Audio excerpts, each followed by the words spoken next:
I'll hold a mean conversation after and like make Really? you laugh. Yeah. Is that true? Yeah, like I think like the sex is alright, but the pillow talk is like, alright, I'll hang out with that guy again. You know what? Let's get Heidi up here. I want to see what this guy's pillow talk is like. Let's do a lovely Heidi.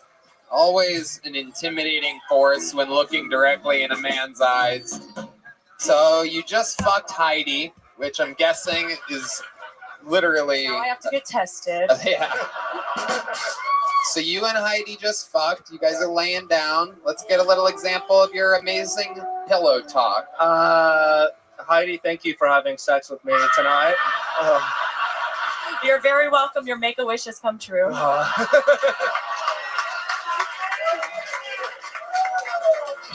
He won. Keep it going. So like, do you like play Fortnite or like what? I really love Grand Theft Auto. Grand Theft Auto? You probably always take the hookers and dump them in the car. Yeah, I usually just kill them actually. All right, hey, you're pretty cool. All right. I understand. I understand how you get the ladies. Yeah. Okay. Cool. What are you doing after? Well, we just had sex, so give me like 30 minutes and like a Powerade. Then like, what are you doing later? Okay, I can make you a Powerade. Oh, you can make Powerade? Yeah. Wow. Okay. Okay. Yeah, I'll try some of your Powerade. Yeah. Okay. What color? Probably blue. Blue? Okay. Yeah, I can do some blue Heidi Powerade. Yeah. Wow, all right. what a master of pillow talk you are. How about a hand for the lovely Heidi? Cole, what kind of joke book did you get last time you were Big one. You got a big one? Yeah. There you go. There he goes. Cole Castle, everybody. On to the next one. You don't need to shake hands, Cole. There you go. All right, back to the bucket we go. Ladies and gentlemen, this looks like a new name. Make some noise for the Kiltony, I do believe, debut of Simon Perkovich. Simon Perkovich. Here we go. What's up, everybody? Let me gauge the room. What do we think of trans athletes? Boo? Why? I love trans athletes. Trans athletes are the best thing to ever happen to women's sports. Yeah. Case in point, right now, we're talking about women's sports. Look at the ratings. Did you guys know there's a WNBA? We haven't cared this much about women's sports since the 20s. And back then it was like, dude, should we let women play sports? Now it's the 20s again and we're like, bro, should we play women's sports? And I feel the ladies pulling away. I get it. You're mad because you're jealous, you know? We make better women than you. We've got stronger legs. We're faster. We got bigger dicks. That's me. Simon Perkovich going in on trans athletes. Welcome to the show. This is your first time on, right? First time. I would remember a Perkovich if I've heard one before. How long you been doing stand-up? Like 3 years. Where at? Telluride, Colorado. Wow, what's it like up in Telluride? It sucks. Yeah? Yeah, Telluride sucks. Don't ski there. It's a terrible resort. Why? It used to be really cool. It was like a hippie ski town. Now it's like Oprah lives there, and like they turned every cool thing into a condo. What were Kind of like Austin. Yeah, no, Austin's amazing. You're right, it is. Yeah. We don't know what you're talking about. The city's great, and Oprah is nowhere to be found. That's true. So, does Oprah actually live there? It seems like that would be a slippery slope for her. Yeah, we didn't think... For her very unhealthy body to. Yeah, I don't think she can breathe up there. And right. We've never seen her, but she's got the biggest property in our area. That makes sense. Just in case the shit hits the fan, there's exactly. a place for her to escape to. Luckily, that won't happen. Because anyway, I'll just keep going on. I don't want to get political here. That's me avoiding politics for a change. So Simon, tell us more about you. What do you do for work? I was a bartender. Now I'm trying to figure it out. I want to work for farms and stuff around here. I went to the farmer's market, just dropped off my resume with a bunch of people. Haven't heard anything back. What kind of farming do you want to do? Yeah. Do you know what I used to what year are you in? 25. I don't know. 1925. Very good. Farming is an option. 2025. What are you talking about? Have you ever farmed before? Yeah, Like I what? used to be a mushroom farmer. I grow like medicinal mushrooms. I've worked on a pig farm. I've worked on an apple farm, organic stuff. Okay. Yeah, All right. You're a little hippy dippy, huh? I'm a little hippy dippy. I think that if you don't make food in some way, you're kind of useless. Uh-huh. Yeah. Right. That's how I feel about other people. Yeah. That other people should make my food. Yeah. That's where you come in. That's what I do. And that's not what I do. Yeah. I eat the food. Mm-hmm. I drink your milkshake. Yeah. Tell us more. How long have you been in Austin, Texas? I've been here since Halloween, so it's been like 2 weeks. Hell yeah. Halloween. Did you dress up for Halloween? Yeah, I have this like robe that I do drugs and walk the desert in, and it kind of looks like the dude. So I was the dude for Halloween. With arms wide open. Jesus. We just got in a whole episode demonetized for me singing one line of that song, that exact line. No big deal. Just a quick $100,000 down the drain. Thank you, Tommy. Wasn't even a dude joke. Just switched it to Creed, and it's okay. We'll bleep it. We've learned to bleep it. We have to bleep shit all the time now, which fucking sucks. Oh shit! Look at that picture of Red Band happening over there in the corner. I love this. Wow. Very rarely do I get sidetracked by the artwork, but I've never seen anyone draw Red Band so spot on before. Look at that. Absolutely nailing it over there. Tumor on the left side. That's what you look like, dude. That's what you fuck. I thought that was a mirror for a second, somehow reflecting your perfect face. That's what Red Band. Add a little more weight on the cheeks. Fucking unbelievable, Chris, nailing it over there. Salute to you. I love it. The paint ads. Oh my goodness, Simon, you have so much charisma that a painting just took over the show while you were up here. Fuck. Tell us more about you. What's the most interesting thing about your entire life? Most interesting thing about my life. There's a theme to tonight's show because the first comedian got her first STD at 3 years old. Have you ever had an STD before? No, not yet. You know what? I do have something weird on my dick, though. Oh. Anyone heard of lichen sclerosis? No. Tell us more. Okay. I tell people it's a birthmark. It sucks. It's Latin for it looks like there's lichen on your cock. And it's just like pale. It's just a little whiter, just on my dick, and it kind of grows a little bit. Oh, fucking disgusting. It is. Yeah. Have you had a doctor look at it before? Or you were just out there on the farms just digging in dirt, fucking living your life? Yeah, I had my dad diagnose it. What, is your dad a doctor? No. Oh, okay, perfect. All right. Well, Simon, very, very interesting. We're looking at it like is a condition that causes patchy, discolored, thin skin and usually affects the genital and anal areas. How about your anal area? Now I can't see all the way. I might have to give it a look after the show. Perfect. Wow, what a disgusting looking disease that is. Yeah, it's not contagious, but we don't even know if that's it. It could very easily be anything. You just think it's lichen syndrome. Yeah. So if you're a doctor, you know. All right. Cole, you're leaving here with a medium-sized joke book. The audience laughed at your set, but trans athletes is kind of an easy subject. I want to hear you talk about maybe more about your life next time or something. Real perspective. There you go, Simon Perkovich. For sure. Thank you so everybody. much. Thank you. On to the next one we go. You guys having fun out there? Do you get it?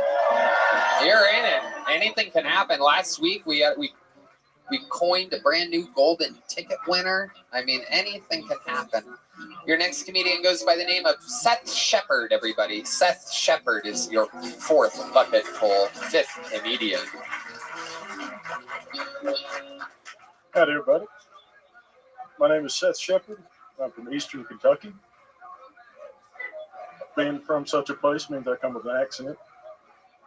An accent, mind you, that is mildly inconvenient depending on the circumstance. For instance, I know a fair amount of Spanish. I just try not to speak it because it just sounds like a hate crime coming out of his mouth. Buenos dias, senor.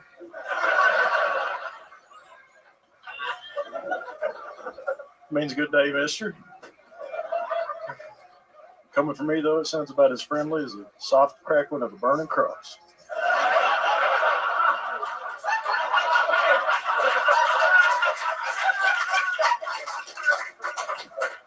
Thank y'all so much. This is almost a dated joke, I guess, because the election is over. But did y'all hear about the mechanic shop that the Harrison Waltz campaign was trying to come out with? They mostly do electrical work and radiator work, but their real specialty was rebuilding trannies. There you go. Very tranny-heavy episode tonight. Seth Shepard. Welcome, Seth.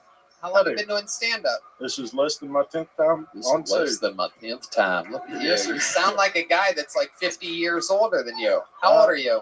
I'm 27. Oh, God damn it.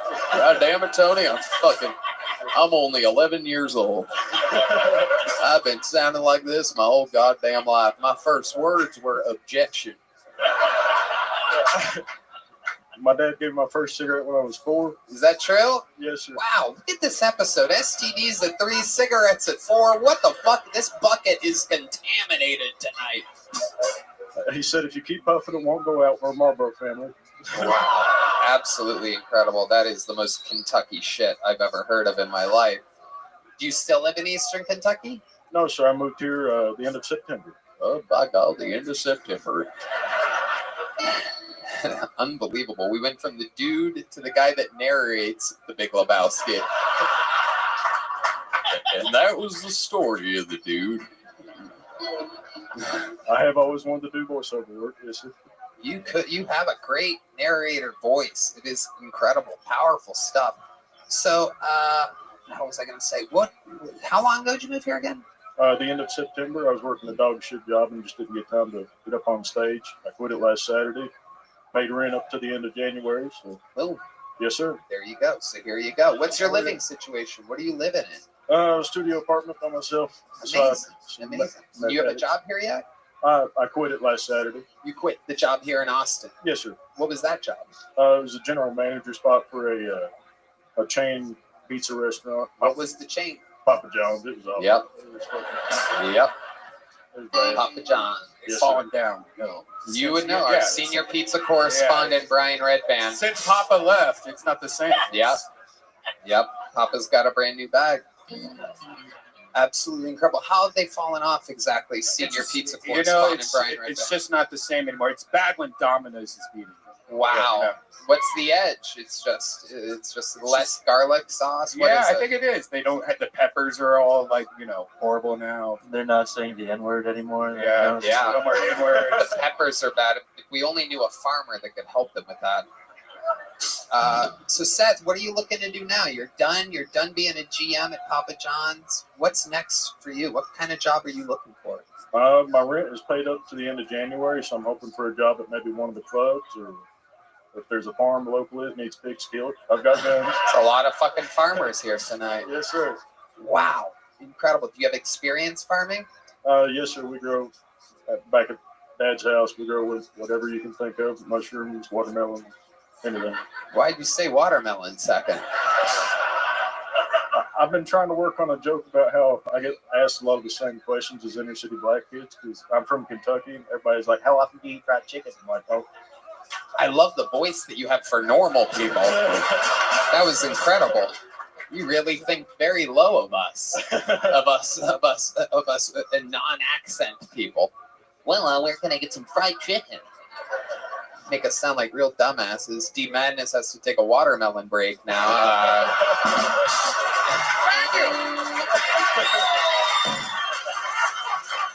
Racist. Always said watermelon. Oh my god. Oh my god. At a political rally. Oh no. He heard it twice and was like, I gotta get out of here. I love it. So, what do you really think? I mean, you're not going to get a job farming. What can we really do for you? Anything need to be done. I'm trying to get a job over at Mr. Redband's club. Mr. Redband. I've never heard him be called that before. Been working with this motherfucker. He used to call me that at Papa John's every time I was Where's your noise? Give me your noise. That's a fucking good one. Where's it at? There it is. Mr. Redband. Oh my god, make sure those peppers are extra peppy. Mr. Redband put in an order. Why don't you fucking help this guy get a Did job? you put an application in? Yes, sir. I sent it. All right. I'll remember and see. I don't know if we're hiring, but I'll look. Why don't we just say it? Next person to get fired or that needs to get Sure, hired, let's sure. move them to the top Sure. of the list. We might be hiring, so I don't know. So, yeah. There you go. I'm going to make sure somebody gets fired there in the next couple weeks. I can't remember. How was your fucking set? Kentucky, and then I wrote the letters SA. Big? Welcome to Austin, Seth. Big joke, but fill it up. I don't know what's going on anymore. Such a compelling interview. Seth Shepard, his name's getting written down by Redband. The motherfucker's gonna end up at the Sunset Strip Comedy Club, and you're gonna see him one day, and you're gonna go, I remember, that's the guy with the thick old accent. Hello there. You know, they say first impressions are important. What about lasting impressions? That's where Blue Chew comes in. Blue Chew helps give men longer lasting and stronger erections so you can perform at your very best. Blue Chew is an online service that delivers the same active ingredients as Viagra, Cialis, and Levitra, but at a fraction of the cost and in a chewable form. The process is simple. Sign up at BlueChew.com, consult with one of their licensed medical providers, and once you're approved, you'll receive your prescription within days. Blue Chew tablets are made in the USA and prepared and shipped directly to your door. The best part? It's all done online. That means no visits to the doctor's office, no awkward conversations, and no waiting in line at the pharmacy. You can take them anytime, day or night. So when you plan ahead, you can be ready anytime an opportunity arises. Redband? Tony, I love Blue Chew. They're providing some great ED treatment for men everywhere. They say there's nothing sexier than confidence, and Blue Chew can give you the confidence where it counts. I see it's working really well for you this evening. Blue Chew wants you to have confidence to perform at your best. So discover your options at BlueChew.com. And we've got a special deal for our listeners. Try Blue Chew free when you use our promo code Tony at checkout. Just pay $5 shipping. That's BlueChew.com, promo code Tony to receive your first month free. Visit BlueChew.com for more details and important safety information. And we want to thank Blue Chew for sponsoring the podcast. We want to make you hard. Blue Chew. Hello there. This podcast is sponsored by Prize Picks. Prize Picks is the best place to get real money, sports action. Join over 10 million users and sign up today. Sign up today and get $50 instantly when you play $5. You don't even need to win to receive the $50 bonus. It's guaranteed.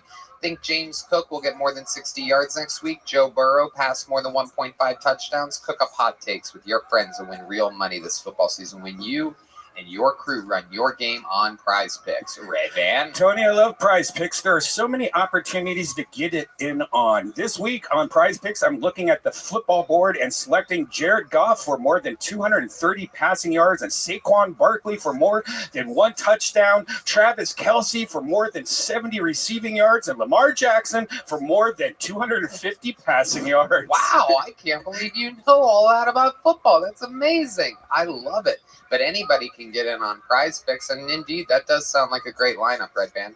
Download the app today and use code Tony to get $50 instantly after you play your first $5 lineup. Again, download the app today and use code Tony to get $50 instantly after you play your first $5 lineup. Prize Picks, run your game. All right, is our guy ready over there? Yeah, great. You guys are in for it. This is it. One of the greatest regulars in the history of the show. Not easy at all to move the crowd once a week for 60 seconds. He basically gives you an hour special every year. He's a fucking prodigy at his age, at his experience, to be this goddamn good, this cool, and such a great friend. Make some noise for the great and powerful Cam Patterson.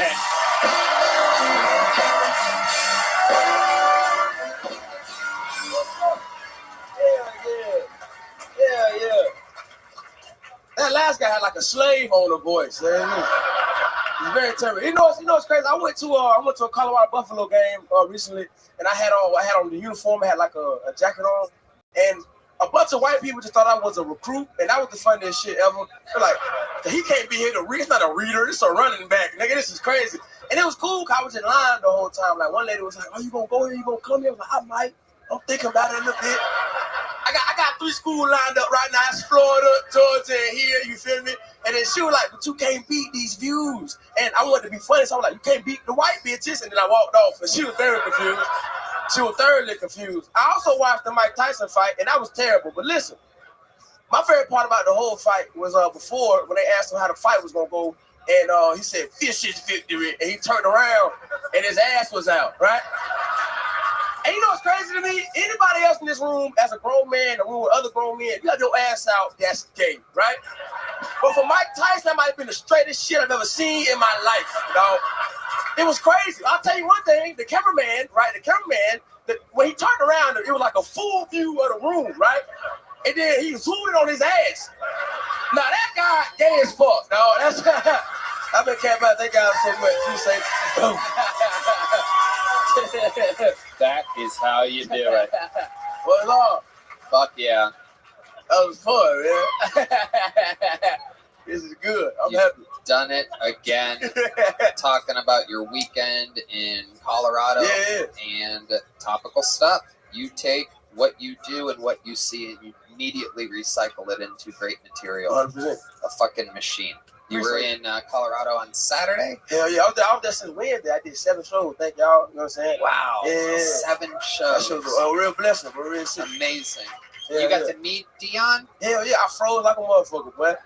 You what? I froze because like his manager a big fan. Like he liked the show and shit. So like he said, "Come out." You know what I'm saying? Who's a fan? His manager. One of his managers. Oh wow. And so I went to I seen everything, dog. So and I met him and I was like, "What's up, Mr. Dion?" I was saying, like I could have got cut from the team. Nigga, I was like really nervous, but I was happy, dog. I was just happy to be there. You know what I'm saying? Shit was dope. I only know you met Dion because I got a text from your dad, who always updates me on the highlights of your career when you're on the road. I was on the road at the same exact time, doing a show in Southern California to an amazing time. Shout out to Fantasy Springs in Indio. Had a big, crazy, extremely Latino turnout. Anyway, and I get a text from your dad, who always updates me. You know, he just did this, he just did that, thanks to you, And so, what was Dion like? So, but the funniest shit, my dad, you know, that's like my dad. You go, nigga. So yeah. My dad was like, I'm gonna talk to him. He was on the plane, like thinking like a plan, what to say. And he got there. He was like, "Hey, Dion." "Hey, prime time. I'm ready." And then Dion was like, "For what?" And my dad was like, "I ain't think that far ahead into the conversation. I want you to know I'm ready. I want you to know I'm ready as fuck." That's all it was. Did your dad and Dion compare their fucked up feet? No, they should have. That'd have been fucking funny. That'd have been funny as shit. But you know what's funny? My dad got his toes done. We talk about it so much. He got like, pedicured? yeah, so people to see him, they don't look bad no more. He don't got like slave feet no more. You know what I'm saying? I can't believe a pedicure solved that. He needs a fucking chiropractor on those feet. Crack those toes back to where they belong. They were pointed every direction. There's no real way for you guys to. It's really just for me and Cam. This whole ongoing. I get a picture of them. We should. Do we have an old picture? Yeah, of we it? get an old picture of them. Oh hell yeah! I found him. Let's zoom in on that pic, like Mike Tyson's axe. I want the people to see exactly. I mean, the toes are just—they look like they're like palm trees, like growing out other directions. They terrible, dog. It is incredible. My mom always said, cause we got the same feet. You feel me? My mom would always say, if he didn't claim you as your son, then you show your toes, and that's how you get it done. You know what I'm saying? Oh yeah. You got the same feet. The good news is I've never seen your feet. Even if you're wearing sandals or flip-flops, Yeah, you you never always keep socks on them. Mhm. Absolutely. No, there's no way I'm having him pull those Nobody things ever out. seen my feet. Everybody in this room would die right now. I swear to God, nigga. Yeah. I don't want to do it. I don't want to find out. I don't want to find out the Cam is 5% Falcon. This is good. I could tell these kind of has fucked up feet just by the way he's laughing at all this. It is a black person thing. It's not like racist to say a stereotype that's true. And you're looking at a lot of Texans that drove an hour and a half to be here from the country, just like, wait, what? That's a thing? But it's a thing, right? They all look very confused. I mean, I would not agree or disagree. I'll tell you that, man. It is a thing. I don't know all black people's feet. My mama got good feet.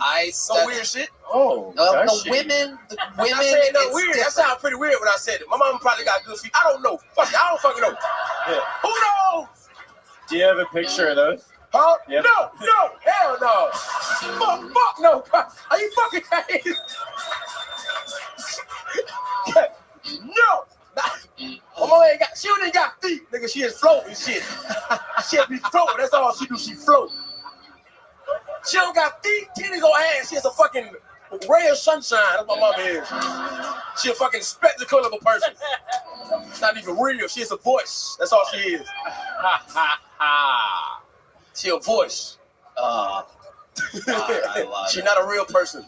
I love it. You guys have seen Cam Patterson before? Tommy, Sean? Of course, I mean, Yeah, I love Cam. fucking Yeah. Do just you remember when I absolute pretended killer. to be you? Huh? Do you remember when I pretended to be you on that blindfolded show? Yes, that's fun. Yeah, we did a dating show. I don't think they were Do buying it, to be Do it. honest with you. Let's Do it. see it. What was it like? There was a explain the premise. There was a blindfold show. Blind dating show. Okay. All right, I we'll all was an pretend we're anonymous blind. Do it. contestant.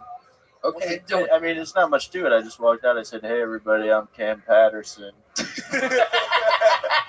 I'm wearing flip flops right now. I swear to God, I'm black as hell. I'm not white." And they weren't buying it. I don't know why, but they weren't Somehow it buying it. didn't work for some Yeah. reason. They didn't like it. We accidentally They said don't like it right now either. They don't into it right now. Fuck wrong with you niggas? Y'all lie? Okay. They seem very scared now. Thank you, Cam. I got your back, nigga. you're fantastic. Every week the hat gravitates farther to the back of your head. Cause on my Is there head something holding that on? No, nigga, it's magic. There's not a pin. It's magic. It's black magic. Hell yeah. How is that staying on? Can you show the side angle to the humans out there? It doesn't really Magic. make What's any up? sense. Hell yeah. This is magic. I got good hair. You know what I'm saying? I swear to God, we are 3 weeks away from that thing just being on the back of your neck sideways. Does it come with the wig? Huh? Does it come with the wig? What the fuck you talking about, Red Man? Fuck are you mean a Look wig, at Red the Man? picture of Red Band in the corner over there if you want to feel it. He look dead. Hey, The late great Red Band over there. That's him after being found in a river. Somehow his hat stayed on the whole time as well. that's rigor mortis, man. What it is, rigor mortis? Rigor mortis, rigor mortis. Rigor mortis. Rigor mortis. That been kicking in. Hell yeah. Rigor. Let's see your feet. Let's see your Fuck feet. you, Red Man. No. I bet it looks like 5 dead ETs. Remember when he's in the water? I bet it looks like 5 of those. You said ETs? Yeah, Red wow. Man, I'm 25. Never seen that movie, nigga. Fuck ET. Fuck E.T. Yeah. Fuck E.T. Yeah, fuck ET, nigga. That's right. Absolutely. Fuck extraterrestrials and shit. Hell yeah. If you ran into E.T., I know what you would do. You would steal his bicycle. Nah, I smoke ET. That'd be cool. There is nobody like you, buddy. I don't know if there's anybody I love quite as much as you. The great and powerful Love you, Cam man. Patterson, everybody.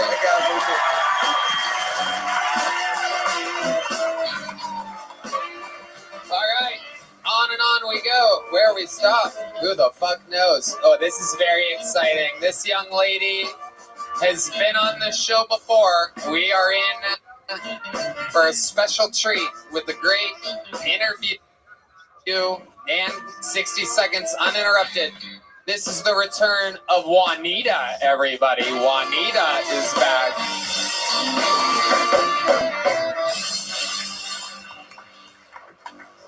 How many of you Kill Tony people are unvaccinated? Don't get it. Don't get the vaccine. I'm transgender now.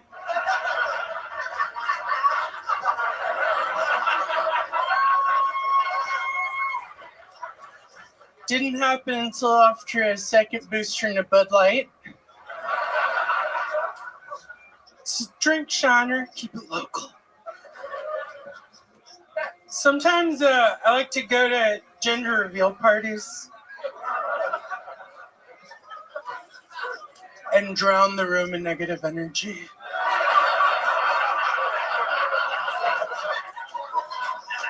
You don't fucking know! You don't fucking know.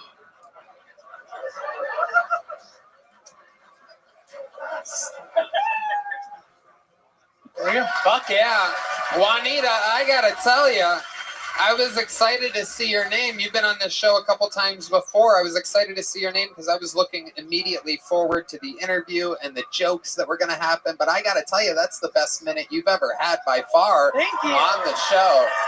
I love to see you doing, acknowledging being trans, owning it, and fucking talking about it. That's fun. It's always interesting to me, and I think the last time you were on, if I remember correctly, you didn't quite cover it, right? And I was kind of like in the interview trying to hint at talking about it. This time it's guns a-blazing. You're definitely trans. Yeah. There's no doubt about it. I just thought it was really fucking obvious. And then actually, like, Amy. It is. Yeah, It is. That's what I'm saying, is that it is. Yeah. And it's best that you acknowledge it instead of me going, so anything else about you, Juanita? I thought you were going to be like, so what does your dick look like? Well, what does it It's like, look well, like? Tony. I'd say you're more of a Juan than Anita. Oh. Hey, though. That's my dead name. You nailed it. You were a Juan. Yeah. And now you're Juan God. Yeah, Juan is gone. So what's it like? When did you realize that you prefer being a woman, or you are a woman, or whatever whatever it is? I'm a lady. Hell yeah. Sort of. My entire life. Though. He's Like, I a lady. little kid. He's a lady. Yeah, my entire life since I was like a little kid. It was like, Really? Yeah, it was like a huge secret, and then I didn't actually transition until I was like 30. Okay. How old are you now? 36. 36. And you've been in Texas for how long? Since I was 6. Right. Where were you before then? I was born in Mexico. Okay. Born in Mexico. And you're here. So you are a transplant. She went to That's prison. accurate. And then, all that. That is Wait, true. hold on. What, Charm? She went to prison. She could have got it for free. That's true. Oh, It's shit. cheaper in Mexico, though. Sorry, I don't want to get Dude, I should have stolen more stuff. Yeah. So, had a pussy. Sorry. Juanita, what do you do for work? Right now I'm unemployed. Anybody got a job?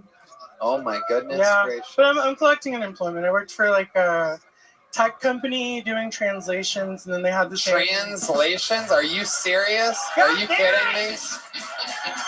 Are you kidding me? Wow. So you were translating Spanish to English? Okay. Incredible. What, are you looking for a job now? Yeah, like bartending or doing whatever. I don't You care. know how to bartend? Yeah. Okay. Yeah. What's like one of your favorite drinks to make? Just like a classic actual martini, so stirred, not shaken. Gin, dry, lemon. Are there any twist. special trans drinks that you make, like a Unshirley Temple or a, or perhaps She makes a martini and pours into a Miller Lite bottle. What? I get my boyfriend to come in a Bud Light. you make a mean used to be a Manhattan? I'm gonna, next bar job, I'm gonna fucking do that. Oh yes. Express yourself, martini. Guys. Oh, I love it. I love it. Juanita, what else? What are some hobbies? What else are you into when you're not doing stand-up comedy? I like doing impressions, and I like to paint. Okay. Huh? I said you don't say. God damn it, Gardini. You know I love you. No, I love you too. It's What are you doing amazing. after this? Hell yeah. Hell I'm yeah. kind of into gingers. You're into gingers? I was just kidding. I hope not. Oh, that's amazing. I love it. Paint your back, dude. So I gotta know these impressions. I gotta see some impressions from the lovely Juanita. I'm so like excited. doing, what's her name? Nicole Tran. Oh, Nicole Tran from Kill Tony Damn it, fame? I keep doing it. Wow, I've never heard anybody do a Okay. Nicole Tran impression. Ladies and gentlemen, this is Juanita doing Nicole Tran, which, by the way, has the word Tran in her name. Just a fun fact for those of you hearing the translator transplant, that's a Tran doing Nicole Tran. Can't make it up. Ladies and gentlemen, here's Juanita doing Nicole Tran. When I was a kid, we did not play ding dong ditch. We just ditch our friend ding dong. That's very good. Very good. That is what Nicole Tran sounds like. I have a good Ty Rivera too. Wow. Okay. Who else?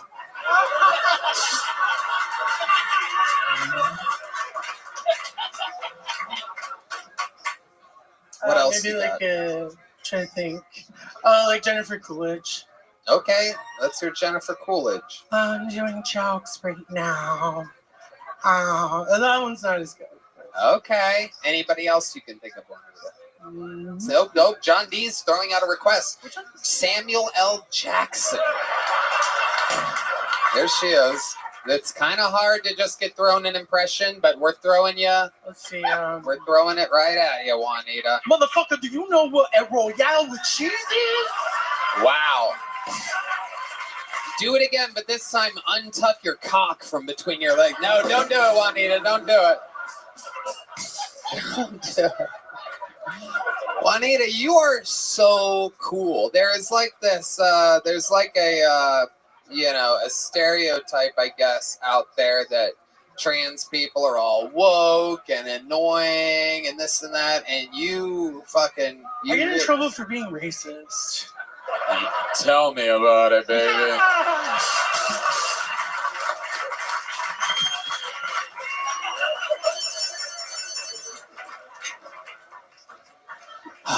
Juanita. What's your love life like? Tell us more. You're into gingers. I want to know what you're butt fucking. All right. I The last experience I had was kind of embarrassing. I was working for a show on 6th, and this really kind of handsome, younger guy, he walked by and he gave me eyes, and I was like, you should go into our show. And so we let him in the show, and I performed. I got off stage. He hugged me, and then made out with him. And he goes, I don't think Mithra's gonna like this. And You don't think what? He said, I don't think Mithra is gonna like this. What the fuck's Mithra? That's what I said. I was like, who the fuck is Mithra? Oh, is it he? And he goes, oh, she's the goddess. Her and Yeshua, they guide me. I was like, are you homeless? And he was like, yeah. I was like, Wow. fuck. Wow. Somehow he was no homo and no homo at the same time. That is incredible. Yes, homo and no homo. He was Would you say he was transient? Yes. Absolutely. For those of you marking off trans bingo cards tonight, everybody's won, no doubt about it. It is bingo across the boards. So you made out with a homeless guy, and then what happened?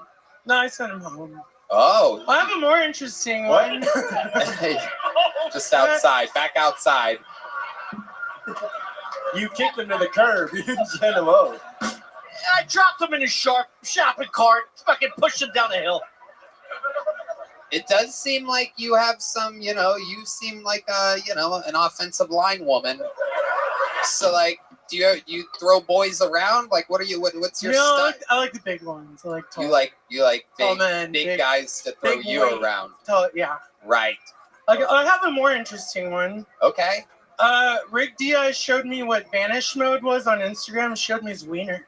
Wow. Well, I don't know if it was big or if it just looked big in his Pan's Labyrinth hand choking it, Wow. but seemed big. My goodness. It seems absolutely disgusting. I'm fucking hungry as hell, dude. I'm starving. Poor Rick. Wow. Well, I mean, I'll tell you why he would do it. He's obviously a little horny European boy. Yeah. Can I Juanita. have his golden ticket? Juanita. No. Juanita. What is a typical day like for you? How does it start? Do you wake up feeling like a woman? Yeah. Kind of like, are you kind of like? Oh, fuck, another fucking Monday shit. God damn it. And you're like, hello, time to do the thing again. I was gonna say I do have Shania Twain as an alarm clock just to remember. Right. Don't forget your lady. Yeah. Does it ever play in slow motion? It's like, feel like a lady. All right, Juanita, you have a joke book? I have a little one. Well, guess what? Fuck yes! Boom! Juanita, ladies and gentlemen. Thank you.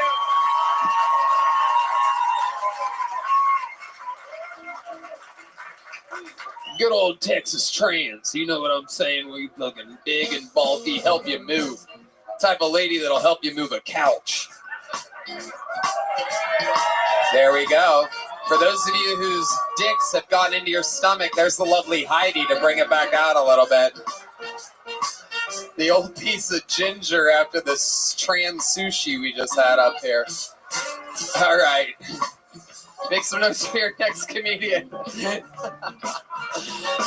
60 seconds uninterrupted for Dusty Keith, everybody. Dusty Keith is next on Kill Tony.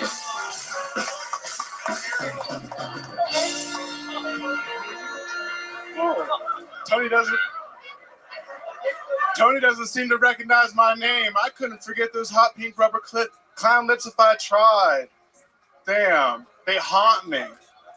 Man, I get the shaky memory though.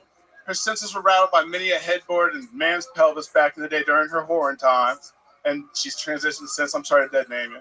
But yeah, like me and the French gentleman were admiring her 2-dick mouth yet 3-dick throat. You know, we measure things with what we have on pound down in the South.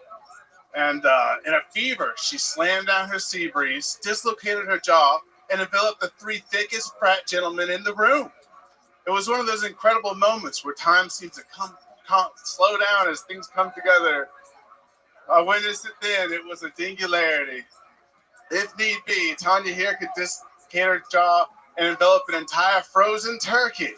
Let's all go down to the H-E-B so you can show them your merchandise, girl. Still got a few seconds, huh? She earned a good name back in the day. Manaconda for those moments. Thank you. Okay, Dusty Keith. Was that about me? Yeah. Okay. That was confusing because there was just a trans person on stage. Oh, I thought maybe you were trying to riff about her. It was all completely She was writing on this big tall guy the first day I was here 5 months ago. Nothing you say makes any fucking sense, Dusty. The girl, the trans Again, girl. just take your time. Breathe a little bit, Dusty. Yeah. Dusty. So what was that supposed to be?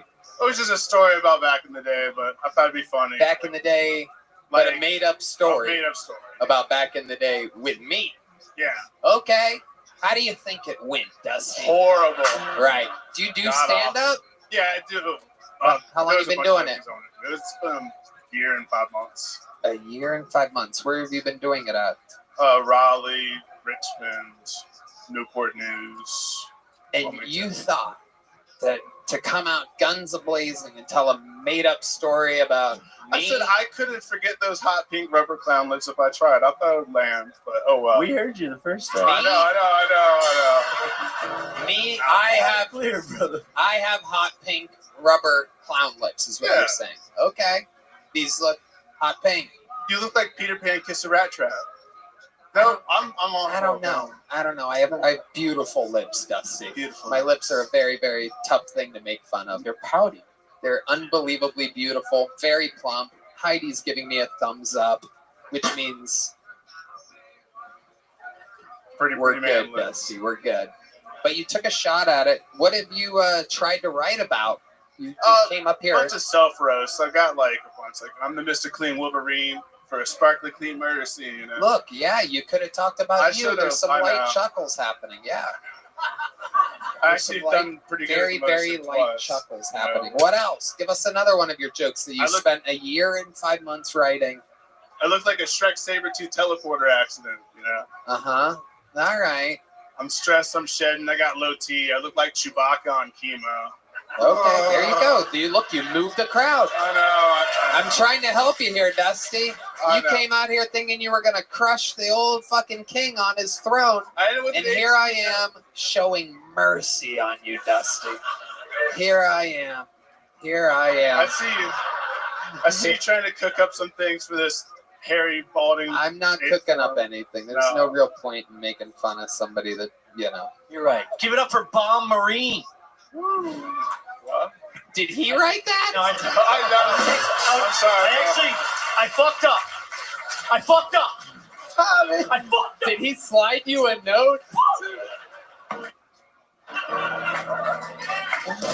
Dusty, what do you do for work? I'm a crossing guard over here, but I haven't. You're a crossing guard? Yeah. Holy shit, dude. This is amazing. Oh my God. Did you graduate from high school? Yeah, I got a Bachelor of Science in Applied Physics. You graduated from college. Worked for the big three: General Dynamics, Raytheon, Lockheed Martin. What happened? I don't like war.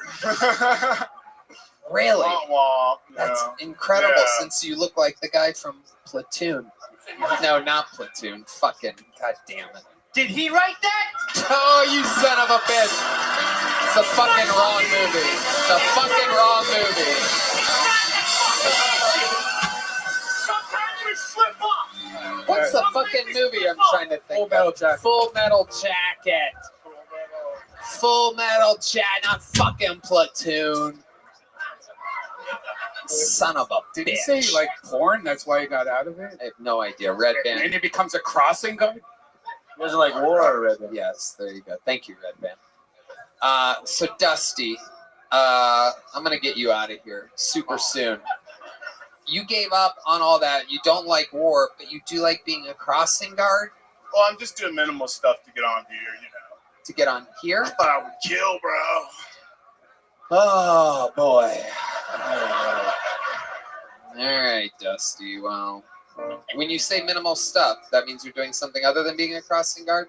Yeah, I'm doing minimal, like, superintendent stuff around this, like, BK place I'm renting. Do you have any jokes that aren't about the way you look or me?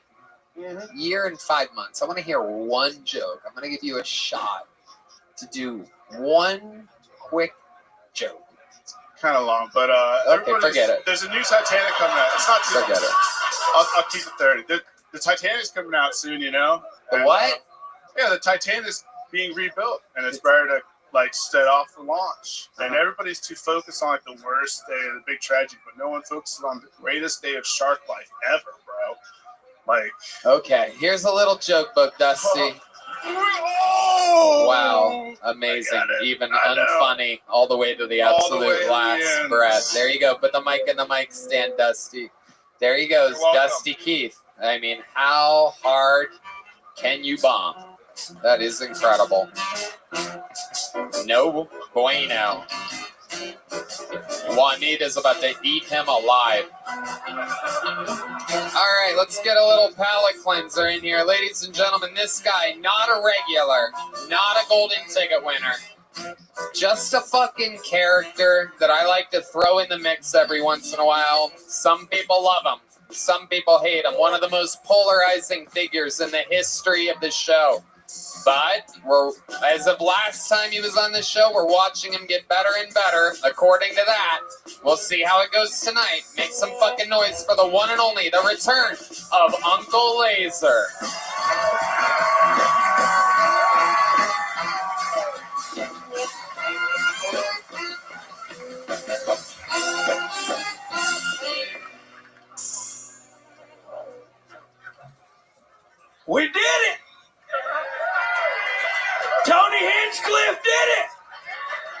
got Trump elected.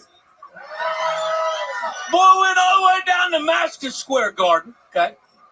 Talked about, at the Republican Party, talked about the Puerto Ricans. Came back with what they call a tiny joke book. That was crazy. Went all the way up there and get a tiny joke book. Listen, I didn't know there was 500,000 Puerto Ricans in Pennsylvania. I didn't know there was 500,000 Puerto Ricos in Puerto Rico, okay? Island of trash, remember? And I didn't watch the election. I was worried. He got a little hairy there for a minute, Tony, didn't it? I mean, my God. Only way I knew it was over, I saw Hinchcliffe crawl out of Rogan's garage. And he saw this shadow. That meant 4 more years of Trump. You know what I'm talking about? Now listen here. One man's trash is another man's treasure. And I dated me a Puerto Rican there. And let me tell y'all something. UTI in Spanish is the same in English, okay? She told me she had 2 pussies. Well, that second one smelled like shit. All right, Uncle Laser trying, being able to do what Dusty Keith could not. I feel like if you're gonna do it clever. Come at him in a. I dated Puerto Clever. Rican. You said nothing I haven't seen in my Twitter mentions over the past 2 weeks. Adorable. I can tell Hey, you won. We're safe though. Yeah, we are. How are you, Uncle Laser? How's it going, bud?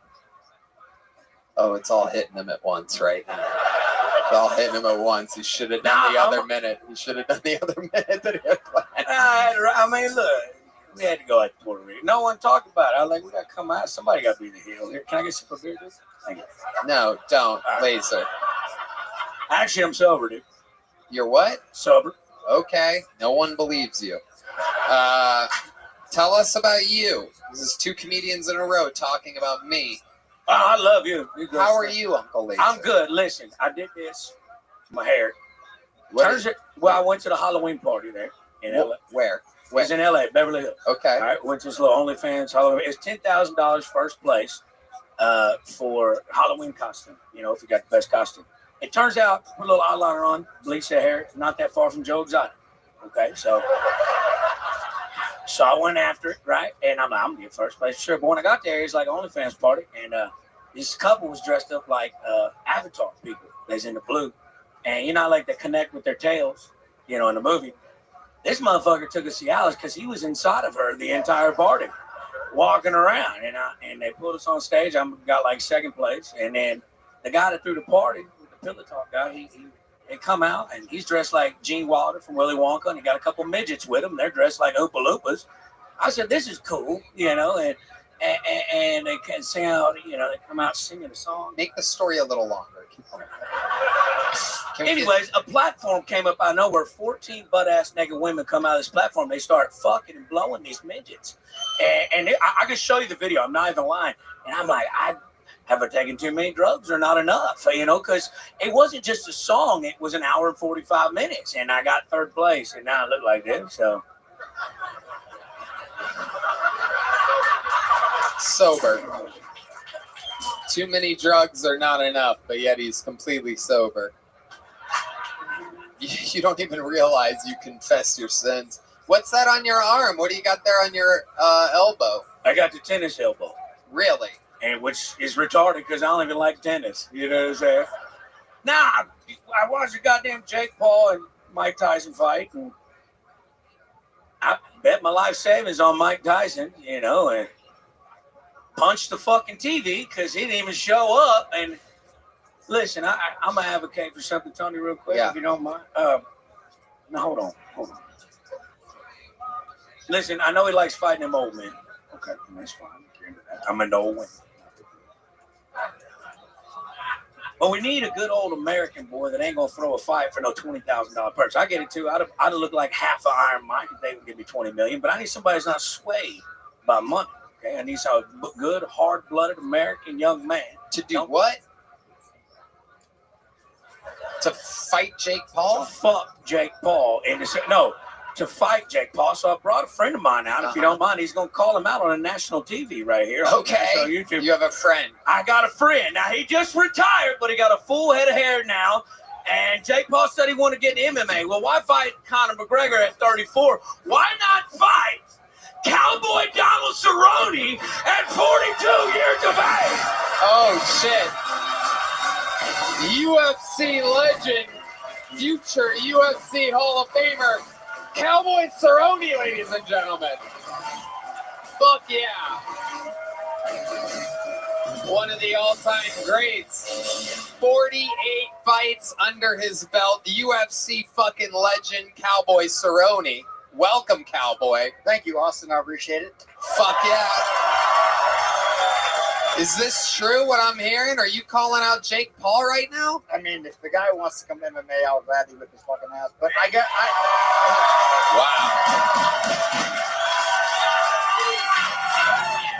am coming out of retirement. I have 2 more fights under contract, so I want 50 UFC fights. That's the number. So I have 2 before July to get done, and I'm going to go out and give it hell. And if Jake wants to jump in line for the ass whipping train, he can jump on and give me all the money that's out. Fuck yeah, you heard it here. Goddamn Cowboy Cerrone here in the capital of Texas. The baddest cowboy of them all. We're happy to have you here, Mr. Cerrone. An absolute pleasure. And I'm looking forward to Jake Paul's response here. I know he's definitely not going to want to go UFC against you. Would you be willing to go boxing with him? No, I'm fucking terrible. I have no head movement. I need to take him down and whip his ass. saw the McGregor fight. Yes, I know. You don't have to. God damn it. God damn it. Well, Cowboy, it is such an honor. We've had some of the greatest UFC fighters ever do cameos and pop in on the show, and it's an honor to add you to the list. Fuck you, Jake Paul. Fuck you, Jake Paul. Make some noise for Cowboy Cerrone and Uncle Laser, everybody. Come on, Cowboy Cerrone. Fucking legend. You gotta pee? Go pee, it's okay. Sean Gardini about to pee his little pansies.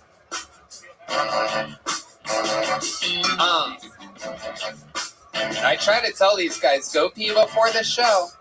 You have to pee? You're doing good. All right, your next comedian, 60 seconds uninterrupted, right out of the bucket. We're going to meet him together. Make some noise for Edgar R. Edgar R.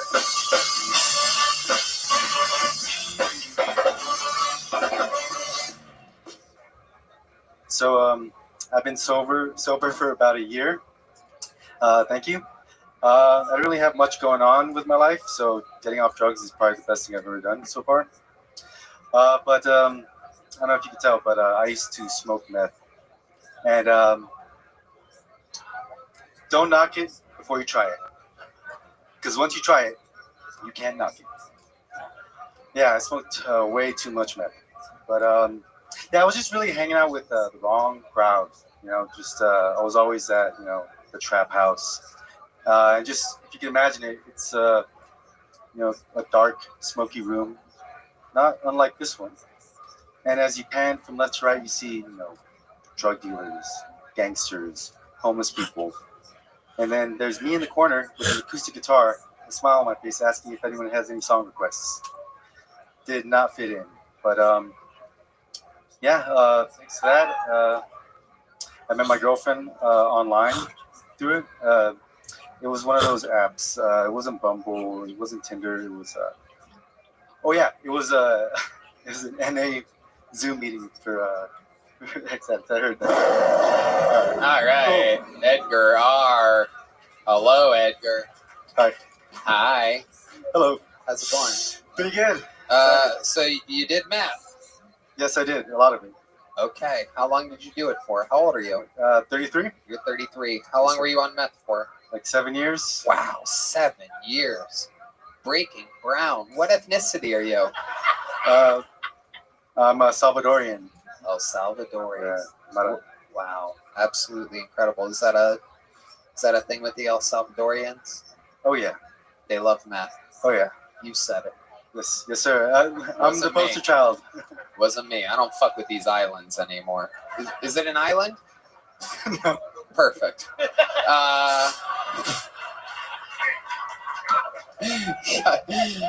I got myself on that one. So 7 years. How does it start? How does a sweet little Edgar like you end up starting crystal meth? It's kind of, you just hang around the right dive bar in San Fernando Valley.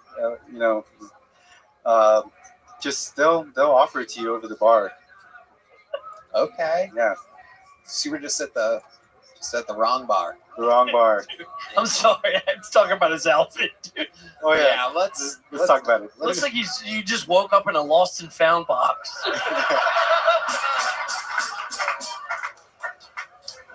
It is incredible. You're dressed for the cold, Every heat, season, dude. and cold. It's every season. It really is. This is absolutely incredible. Do you wear hats like that a lot, Edgar? Mostly for work and for fun. Okay, mostly for fun. I could see that. You look like a sweet little labradoodle right now. The old El Salvadorian labradoodle. Yes, sir. What do you do for work? I'm a material handler for Tesla. You work at Tesla? Yeah. Look at that. Wow. Do you think you still work for Tesla? No, probably not after this. It's okay. Oh, next week. I got one more week. You'll be fine. Elon Musk doesn't like laying anybody off. The good news is it's a short rocket trip back to El Salvador. So, Edgar, you said you wear the hat for fun. What do you like to do for fun? Used to be drugs. Now it's I play music and I try to do stand up as much as I can. How long have you been playing music for? Like longer than the meth. Wow. What do you do musically? I play guitar, bass, drums, and piano. I should have said that. No. Which one do you do the best? What was that? What do you think you do the best? Guitar and drums. Okay, let's do guitar. Let's get that guitar up here. We have a special guitar. We're gonna see if Edgar can play. Wow, this was fast this time. Great job. How about a hand for our amazing production team here? Yoni, Christy, Colt, Monica, everybody. Jesus, Josh, Aya, Heidi. Okay, you ready? Let's try to let him go on his own a little bit, and then you guys join in whenever, but like give him a little bit. I want to see if this guy sinks or swims over here. My guess is he swims. Yeah.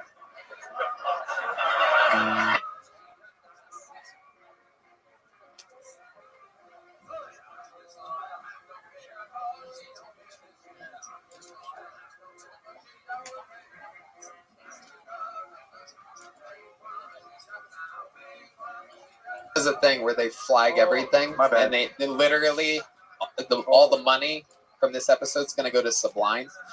If you continue to do what you're doing, do you have anything kind of original? Can you do something? Do you do anything that isn't covers? Yeah, I got some originals. I don't know if they're Well, fun, here we but- go. 1, 2, 1, 2. La la la la la la bamba. All right, I'm kidding. I'll Go. wait for the sign. But are you not giving up? Well, I give up. 'Cause I'm getting mixed signals. 'Cause I'm a nocturnal boy. But I'm not for sure. No. 'Cause I don't care anyway. You can go wherever. So leave it out. All right. I'm gonna stop you there. That was good.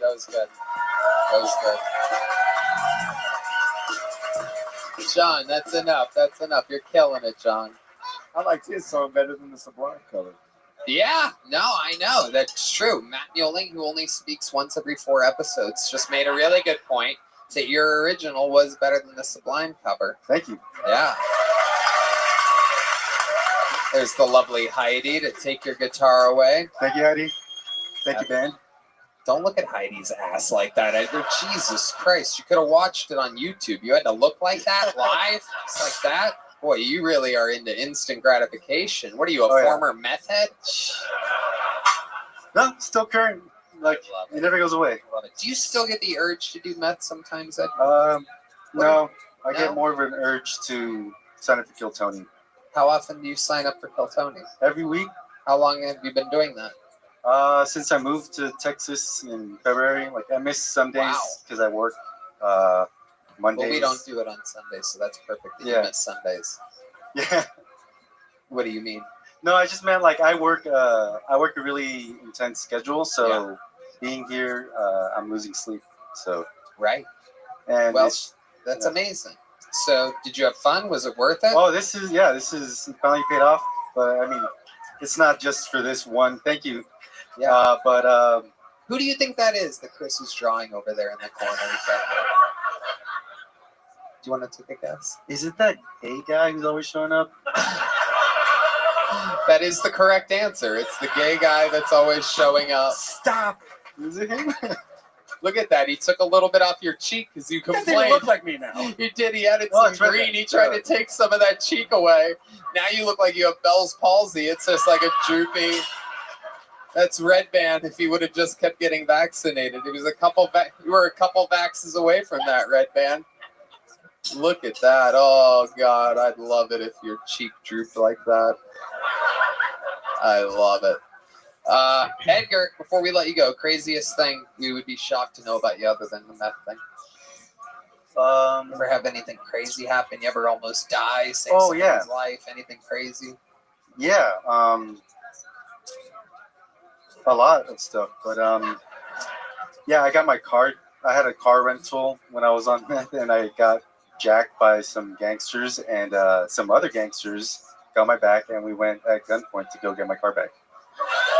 Wow. God damn. God damn, Edgar. You have a wild life, my friend.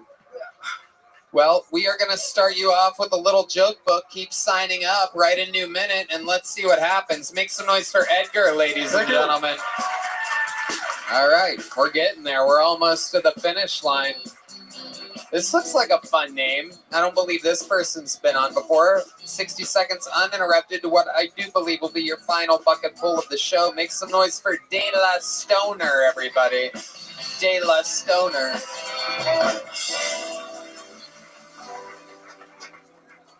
Yo, what's going on, everybody? Name's De La Stoner. I recently stopped smoking blunts. I decided to start smoking joints now. And but it's weird though. Whenever I hang out with some friends, they'll pass me a blunt, and I'll grab it and I'll look at it. But like in my head, I don't want to smoke it, so I just pass it back to them. And so in my head, I'm thinking, do they think I'm racist?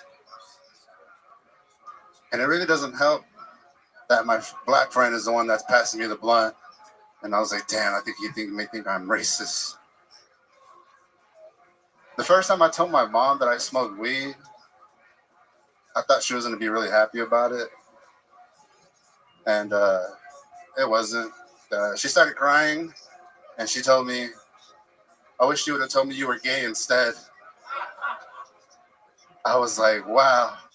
And then I had my aunt next to me, and she said, fuck yeah, Miko, I'm proud of you. Thank you guys, my time. De La Stoner. You must have been high as shit when you wrote that material. Yeah, I was high on some cheesecake when I wrote that one. That's the type of marijuana, or you were literally eating cheesecake. It could be either one. What is that on your hat? The world wants to know. Is that a weed grinder? No, this is a empty dab bucket for anybody that smokes dabs. Wow, you are a true stoner. And Yes, that is sir. a joint behind your ear. This is a joint, yep. It's a real hemp on the tip as well. Amazing. And what is that inside of your necklace there? This is fake dabs, so just Wow. decorations. So this is your entire identity. Your name is De La Stoner. Your Yes, sir. minute was all about smoking weed. You're covered in paraphernalia. I mean, this is incredible. He's like a joint that fell on a barbershop floor. What are you doing? These, Oh, what the attached to the fuck head. are you doing? The joint's attached to the head. Yeah, I got the real one in the bag. Oh, cool. Don't. And then you can't smoke his hat. So dare I ask what you do for work? I recently just quit my job this summer. What was the job that you quit? I worked for Kohl's call center, did customer service. Kohl's, the store? Yeah, dude. KOHLS? Yeah, if you're calling for customer service, you were getting this guy high as fuck. Holy shit. Holy shit. Just a bunch of moms like, I bought the wrong pant size for my husband's pants. Do you have different pants? You have no idea. It's and so you're like, bad. fuck it. Listen, bitch. I don't know what the fuck you want me to do. Yeah. I used to put people on hold just to hit the bong real quick and then go back to taking calls. Would you do that? You did it from home? Or Yes. did you worked at Kohl's call center? Yeah, from after home? COVID, we went home. And, Right. I was smoking really So heavy you back quit home. that job. Did you save up some money? No, because I did content, or I do content. What kind of content? Stoner content, comedy content. On what? TikTok, Instagram, Facebook. Do you make money from that? I make money from doing promos for like dispensaries and stuff. Okay. So you survive off that. Or do you still live with your family? Oh, no. No, you live by yourself. I live with my girlfriend. Okay, what does she do? She works in collections in a call center. Okay. She also works in a call center. Yeah. Is she a big stoner as well? Yes. Right. She's gonna hate that I said that, but yeah. Why? 'Cause, well, I mean, it would be crazy if she was sober yeah, right. and fucking you, covered in paraphernalia. I would save so much weed. Yeah, it seems like it. Is it true that you don't smoke blunts anymore, or was that just all to get to that racist joke? No, I actually really did stop smoking blunts back in And February. by racist joke, I mean joke about him being a racist, not that it was a racist joke. There's no such thing as a racist joke. Just there's racial jokes, but by rule, if it's a joke, it can't possibly be racist. Just a little something. Just a little something to remember. Unless it ends in the N-word. Not me. Anyway, De La Stoner. So, I mean, geez, what would we be surprised to know about you? Is there any time you don't smoke weed? Is there times where like you forgot to smoke weed? I don't really smoke in the morning because I'll eat like a 500 milligram the night before, so I wake up still high. Is that true? Are you exaggerating? No, yeah, for real. 500 milligram edible you'll eat before bed. Yeah, and I'll just like have Do fun you just with it. piss and shit all over yourself? Like what happens? No, I can't even fucking imagine. It's a lot of fun. It's one of my favorite things to do when I'm not doing like content or comedy, just to get really high Say like that. hunting? Comedy or content. Oh, comedy or content. Yeah. Okay, so a 500 milligram edible. So if you do that, you don't have to smoke in the morning because you're still high from the night before. So when do you typically have your first smoke of the day? Right before I gotta go get my girlfriend lunch. You get your girlfriend lunch every day. Since I'm not working, I just sleep in. Yeah, wake up high, and I'm like, cool. I'll take a shower, still stoned, and then whenever it's her At least you lunchtime, shower. That's incredible. That's actually shocking. I'm a clean stoner sometimes. That is amazing. That is amazing. So again, is there ever been a time where you didn't smoke weed? Yeah, before I was like 21. What happens, do you think? What would happen? Let's just say you didn't do an edible tonight. What would happen if you went tomorrow and just didn't smoke anything? What do you think you would think about? How do you think your day would be different? I would definitely think about weed for sure if I wasn't going to smoke. I wouldn't go nowhere because all my friends smoke weed. And so I'm just like, well, you know what? My girlfriend smokes too. So I would probably just chill in the car all day. Just go to your car and sit in it? Just chill, yeah, because I'll be tempted to smoke. That would make anybody would want to smoke weed if they're just sitting in a car. That's probably the worst thing you could do. Yeah, that's true. I probably end up smoking. Yeah, that's true. There's nothing you could do to not smoke weed. Red Bat? How much a day do you spend on weed, would you say? Well, since I do content, not as much anymore because they kind of just like give it to me. Have you ever taken just like 2 or 3 days off to reset so you can spend like $5 a day? No, not at all. Okay. What? Like I know so many people that smoke every day like him, like go crazy all day. If you just take a couple of days off, you reset your tolerance, and then you could smoke one joint and be high as fuck. Like I always wonder why people don't. Have you ever thought about doing that with food? God damn. Let's check in with the picture of Brian Redband over there. Oh, your eye got bigger. Your right eye is now bigger. Drooping. It's changing. This is going to be the most famous piece of art in Kill Tony history, by the way. I think We're going to do... Let's do a live auction after this. Taking dick off. Oof, no sound effect for you after that one. De La Stoner, I implore you, you gotta fucking... I want to hear jokes about things other than just weed. Like, it's cool and all, but you gotta have some versatility. You know what I mean? Like, you gotta have some range and stuff. So Definitely work on that. Heard. Thank you. do not use this as rolling papers. There's a little joke book. Make some noise for De La Stoner, ladies and gentlemen. All right. This is it. This is the part of the show that this is it. This has been a full episode. We've done it. We've ran it. This is the part where I see the audience looking around, tapping their loved ones, making eye contact, because this is the only way to possibly end an episode like this. It is with the record holder for all-time appearances, all-time interviews on this show. The man has done it all. Every single week, writing and performing a new minute for long over half a decade. You know his parents, you know his brothers. Ladies and gentlemen, I present to you the Virginia Ham, the Delaware Donkey, the Memphis Strangler, the Vanilla Gorilla. This is the Big Red Machine, William Montgomery, ladies and gentlemen.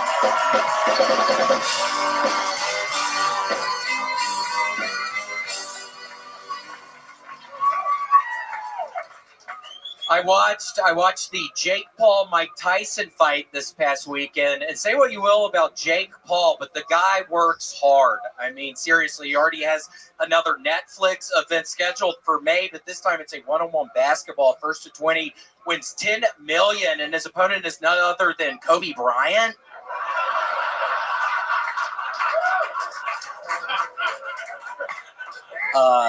This is my impression of an alien out in themselves. Fuck, let me do that one more time. Let me start that one more time. This is my impression of an alien outing themselves as an alien. Doctor, I have a hair ache. Okay, I heard... You know, like a person would say headache maybe, but an alien wouldn't know exactly what to say. I heard Santa might come early this year. The bad news, Boeing built his sleigh. Okay, that's my time. Thank you. Fantastic. So silly. So William Montgomery. Right down the barrel. Boeing might build his sleigh. St. So Nicholas. quick. Just, you have grown into quite the specialist. Topical, evergreen. These jokes, some of them will work forever. Was that a little chimpanzee and like it's Tony? More. Maybe. Shit. Fuck. Let me do that one more time. Let me start that one more time. This is my friends. If you're watching this, you know I may fucking regret eating this. The man has done it all. Every single week, writing and performing a new minute for long over half a decade. You know his parents, you know his brothers. Ladies and gentlemen, I present to you the Virginia Ham, the Delaware Donkey, the Memphis Strangler, the Vanilla Gorilla. This is the Big Red Machine, William Montgomery, ladies and gentlemen.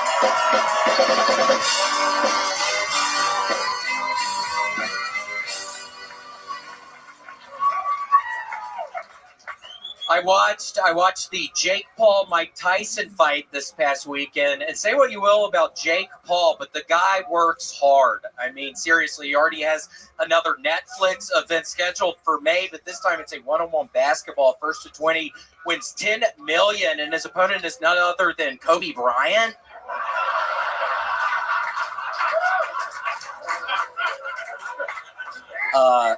This is my impression of an alien out in themselves. Fuck, let me do that one more time. Let me start that one more time. This is my impression of an alien outing themselves as an alien. Doctor, I have a hair ache. Okay, I heard... You know, like a person would say headache maybe, but an alien wouldn't know exactly what to say. I heard Santa might come early this year. The bad news, Boeing built his sleigh. Okay, that's my time. Thank you. Fantastic. So silly. So William Montgomery. Right down the barrel.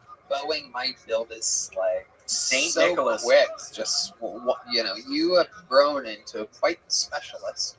Topical, evergreen. These jokes, some of them will work forever. Was that a little chimpanzee and like That it's did Tony sound saying like nice that lady shit about was me? against you. It Yeah, sounded like there's a lady over there that doesn't like you. Lady, show yourself.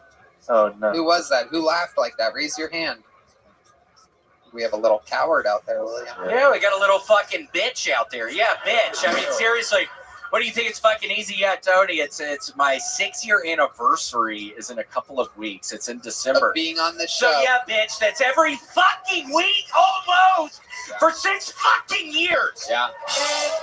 You probably have never done anything in your life for 6 years, bitch. That is the basic equivalent, basically, of 6 one-hour specials. I mean, if you count the interview, which usually runs probably about 6 to 8 minutes, I mean, one could almost say that that's fucking like basically. What's your take on that, Red Band? Do you agree? 1-hour specials. What do you think, Red Band? I think you write more comedy than any comedian in the world. I think. Well, I'm trying. Sometimes it's a disaster. I don't know if you noticed. It's a disaster up here. I don't know if you noticed. He said he thinks you've read comedy more than anybody in the world, meaning that you look off a note card.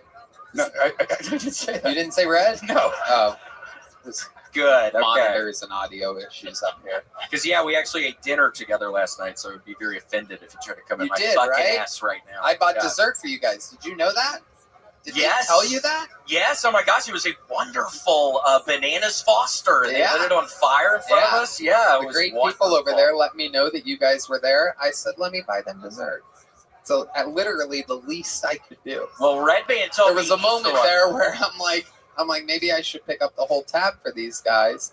But they said that there was another couple there, and I don't know if they're fucking haters or not. And then I found out, it's 2 of my other best friends, and I wish that I would have. But I didn't want any I don't know if you guys are hanging out with fucking libtards over there. So I know you guys are a little bit. Tony, you gotta come with us next time, would you? Are you coming invited with us next time? Are you inviting me to dinner? Yes, I'd love to. Let's do it. You really want? It's been a little while. We need to. How many of you think I should have dinner with these guys next time? Seriously. I freaking invite his ass to church every fucking Sunday. He doesn't come to church with me on Sunday. What do you do at church exactly? Hallelujah. A bunch of that.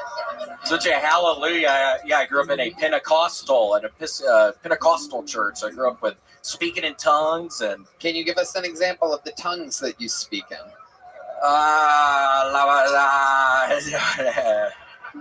Keep going. I love who. I love who. No, I don't feel it right now. Okay, you don't feel I feel in it. a good mood, but I don't feel it right now. Because I've been in a kind of a crummy mood recently, Tell Tony. us more about this crummy mood you've been in. Well, I think it does start... Is that... What is funny, sir? Like, it's not fun feeling down. Do you ever feel down? Every day. Seriously? Yes. Is it because you're gay? No, I'm kidding! Wow. I like drag shows and you look like somebody before they dress into the woman. Like you look like Because I can tell you'd be a good-looking woman if you did dress up in drag. I can tell you'd probably be a hot woman. Listen, you're right. So that was actually a compliment. It really was. Okay, I got a compliment for you. Huh? I got a compliment for you. Okay. How tall are you? I don't know. 6 foot. 6 foot. Yeah. I wish I was 6 feet. And every inch of me looked it.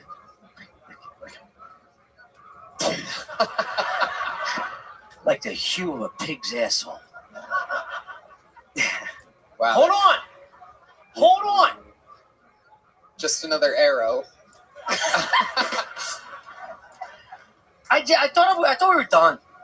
I thought we were done. I was smiling at you. That's fucking a random shot. I don't know why you took a shot at me. It's fine. I just said, Well, I took a shot at you because Tony, I haven't been feeling that well. You would be proud of me if you understood Call of Duty, and I know you don't. That's smart that you don't. But Tony, I've almost have diamond camouflage on 15 of my weapons right now. Wow, that's amazing, really. Absolutely Diamond camouflage, 15 weapons. It's kind of a big deal. I've been playing so much. How close are you to diamond camouflage? Huh? You almost have it? Is that what you said? I have it on 15 of my weapons right now, so it's kind of a... Oh, I don't understand anything that you're saying. It's a big deal. Have you beaten the game yet? No, it's like there's no beating a game. There's It's no end to multiplayer. the game? Yeah, you just play online and you can play forever. Wow, so the war just goes on forever. What is this, Yeah. the Biden administration? Oh, I'm sorry. I can hear your complaints already. Oh, he's political now. Trump said he doesn't even know him. Yeah, he had to say that, didn't he? Didn't he have to say that? Oh, we won. Anyway, no big deal. Are we good with that thing, Christy? Okay, ladies and gentlemen, William, I want you to stay up here because I want you to do something we've never done before in the show's history. Because, sometimes, I'm going to be honest with you, sometimes we do this show every week. Sometimes I forget to shout out Chris. Sometimes I don't even notice he's painting. There's so much going on. But tonight has been a special night, hasn't it, Red Band? It's been a real special night. And William, for the first time ever, this show is wild. It's very improvised. I want you to be an auctioneer for the first time ever. Chris, come out here. Chris Rogers, local artist. Wow, look at this wildebeest of a painting. Oh, Brian, you look beautiful. It literally does look just like Red Band. I'm making jokes. There's no right way to paint a Red Band. It is a tough face. It changes a lot. It's very round. Is that what you think that looks like? Okay. Can we turn up house lights just a little bit? Can you give it that red tinge for my stand up? There it is. All right, so here's what we're going to do. You actually have to have the money that you bid. You have to be honest about it. No lies. And William, why don't you start it? The bidding. Do I hear $50? $50. Oh, there's 50. A lot of 50s. Do I hear 75? Do I hear 75? Do I hear 100? Do I hear 100? Do I hear 150? Again, you actually have to have the money. 250. Do I hear 250? Keep going, William. If they say yes, you keep going higher. Do I have 300? Oh, I think someone's bidding up on the balcony. Is that correct? 300. 350. 350. 350. Okay, keep going higher, 400. 400. 400. Wow. 400, 400. Keep going, fucking William. 450. 450, 450. Welcome to the world's worst auction. Yes. Wait, you have to keep going higher, William. 450, 500, he just 500, said. I'm going to help you out. 500. Is there somebody at the top? 550. Wait, is that Cowboy Cerrone? Bid 600. Holy shit. 600. Oh, my God. Oh my God! Is there anyone gonna top? Who's going up against Cowboy Cerrone in here? 600. We got a 650. All the men just crawled into the fetal position. They just got alphaed by a man in the tower over here. Whoa, 650! Holy shit! We have a true fan. This guy won something to be able to hang on his bedroom wall so that when he's about to come too fast, he can glance at it. This picture of Red Band, nothing will stop you from coming, like thinking about this beautiful face of the man that I've worked with for almost 18 years. Okay, so we're what? It was 650. Does anyone want to top 650? No way. Oh my God, Cowboy just said 7. Who said 1,000? You have 1,000? Jesus, Josh just bet 1,000. 1,000. Oh 1,000. my God, this is incredible. 1,000. Oh my God, 1,000. Are you going to compete with 1,000? Can't compete. Cowboy's out. He doesn't. It's not worth 1,000. Wait, there's somebody who's got it. 1,000. You 1,100? 1,100 right now. 1,500. Jesus, Josh says. This is amazing. By the way, just to let you know, Chris, we're giving 20% of tonight's donations to the landfills in Puerto Rico. Just a heads up. They have a serious landfill problem for over a decade. I'm one of the only people in the world that knew about it up until 3 weeks ago. Thank you very much. 1,500. Anybody want to top 1,500? You'll be a legend. You'll get a shot. What? Oh my God, 2,000. 2,000. Holy shit. Out of nowhere. 2,000 out of nowhere. Oh my God. What's your name, sir? Eli has bet 2,000 out. Oh my God, Jesus Josh is out. Okay. Jesus Josh is the guy that takes care of D Madness. I guess he's clearly been stealing money from D's wallet. Red Band's gonna sign. Are you sure you have 2,000? Eli, you're a hero. Is there anything you want to give a shout out to or anything? Okay, a man of mystery. Anybody gonna beat 2,000? Going once, going twice. This is, I do believe, $400 going to Puerto Rican landfills. $2,000 total. Sold to the great Eli for $2,000. Wow. How about a hand for Chris Rogers? Red Band being a great sport. The legend killer, William Montgomery, ladies and gentlemen. And we did it. How about a hand for Tommy Pope? Check out Stuff Island with his co-host Chris O'Connor. One more time for the great Sean Gardini. He's on tour, Cleveland, Buffalo, Baltimore, Tampa, SeanGardini.com. These are the dogs. The drawing from Ryan J.E. Belt is in. This is what it looks like. Thank you to Zippix and ExpressVPN. Here's some amazing Zippix nicotine toothpicks. We want to thank you, Zippix. This episode is indeed sponsored by Zippix. Who wants some? These are great on airplanes and whatnot. They are an amazing sponsor. We absolutely love them. Shout out one more time for the great Cowboy Cerrone challenging Jake Paul tonight. Martin Phillips, Cam Patterson, William Montgomery. We did it again, everybody. How about one more time for the best damn band in the land? Our guests, the Comedy Mothership. Business is booming. Big announcements coming.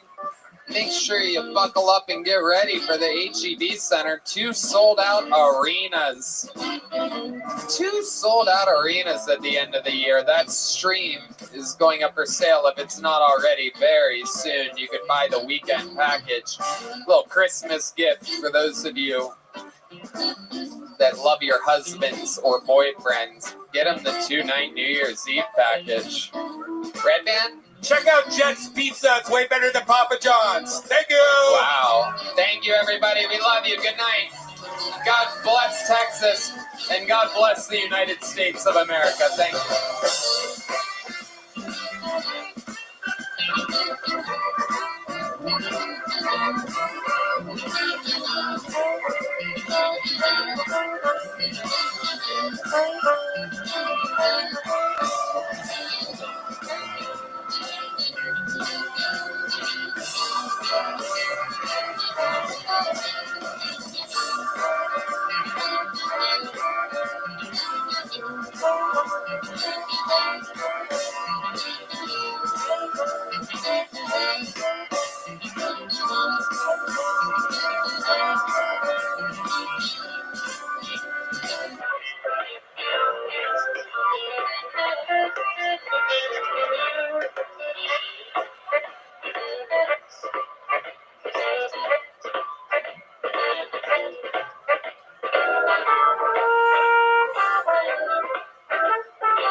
from the Comedy Mothership here in Austin, Texas for a brand new episode of Kill Tony. Give it up for Tony.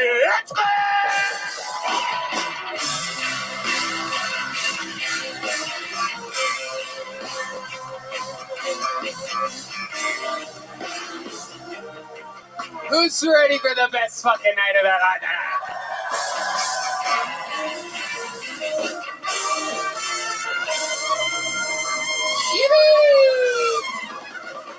Make some noise for Brian Redband, ladies and gentlemen. Hello. And how about a hand for the best damn band in the land, live in the flesh? Raul Vallejo, Carlos Sosa, Fernando Castillo, Michael Gonzalez, Nachos Belgrande, the great Matt Muling on the electric guitar, John Dees on the keys, and this is D-Madness live in the flesh right here, right now. Very exciting stuff planned for tonight. How do we feel? You guys happy? Before we get into it, here's a little bit more from the amazing sponsors that made it all possible. The Sunset Strip Comedy Club in Austin, Texas is now open. Check out Red Band's secret show every Thursday. Go to sunsetstripatx.com for tickets.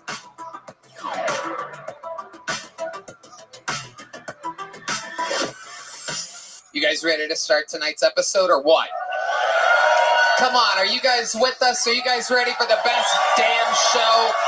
Brought to you by Game Time. This is Kill Tony. Tonight's guests, two of my favorite human beings. One of the greatest guests in the history of the show. The other guy, it is his first time on panel. This is a perfect chemistry match as I bring to you a couple of my favorite comedians, a couple of my favorite dogs. Make some fucking noise for the great Matt McCusker and Lemaire. Oh, yeah, baby. Fuck yeah. Matt McCusker. The debut of Lemaire. He's already sweating fucking bullets. Look at this guy. Holy shit. Oh, my God. There it goes. Whoa. Oh, my goodness. Hoodie off. The forehead is soaked. Lemaire, welcome to the Kill Tony universe. Well, thank you for having me, Tony. I came here to black out and hear jokes. I love it. I love it. Let's do it all together, Matt McCusker. That was such a nice nerd spaz coming right. Matt McCusker's on tour, mattmccusker.com. Of course, he is one half of Matt and Shane's Secret Pod, what very may well be the greatest podcast not shot in front of a live audience. Lemaire has the Panties in the Mouth Pod. I've only heard of this tonight while asking him if he has a podcast. It is the Panties in the Mouth Pod. Am I saying that right? Yes, sir. We're perverts. Well, LemaireLee.fun is his website. For those of you looking for the cheapest URL in the history of websites, Lemaire, Lemaire, Lee, and when it couldn't get any cheaper, .fun. LemaireLee.com, blatantly available for only what I would guess is $29 more, but he went with .fun and got some extra chicken nuggets that day is my guess. Well, any kind of nuggets. I don't know why I had to make them chicken. Anyway, Matt McCusker and Lemaire, 248 human beings signed up to be on this show. They are wrangled in a bar across the street right now. Absolutely. Oh, one went up my sleeve. Look at that. Here, guy with the American flag hat. You want to pick the first name? Very exciting. Anything can happen. The first name has been picked, and we're going to go wrangle that person. While that happens, just if you guys don't know, if someone brought their brain-dead girlfriend that doesn't know anything about comedy here tonight or something, they get 60 seconds on stage. You know their time is up, and you hear the sound of a kitten. That means wrap it up there, or else they bring out the angry West Hollywood Bear, which interrupts them abruptly. I interview them. We all meet them all together, maybe give them some advice, maybe just find out more about their lives, what makes them interesting. Goes from a podcast or a stand-up set to a podcast in 60 seconds. The whole thing's improvised. Anything can happen. You guys ready to start this fucking show or what? Your first comedian tonight, a golden ticket winner on the show. We don't get to see him that often. He's a growing young boy. He is a wild, growing young boy. Suffered brain damage while in the military. We love him. Ladies and gentlemen, this is a brand new minute from Drew Nickens.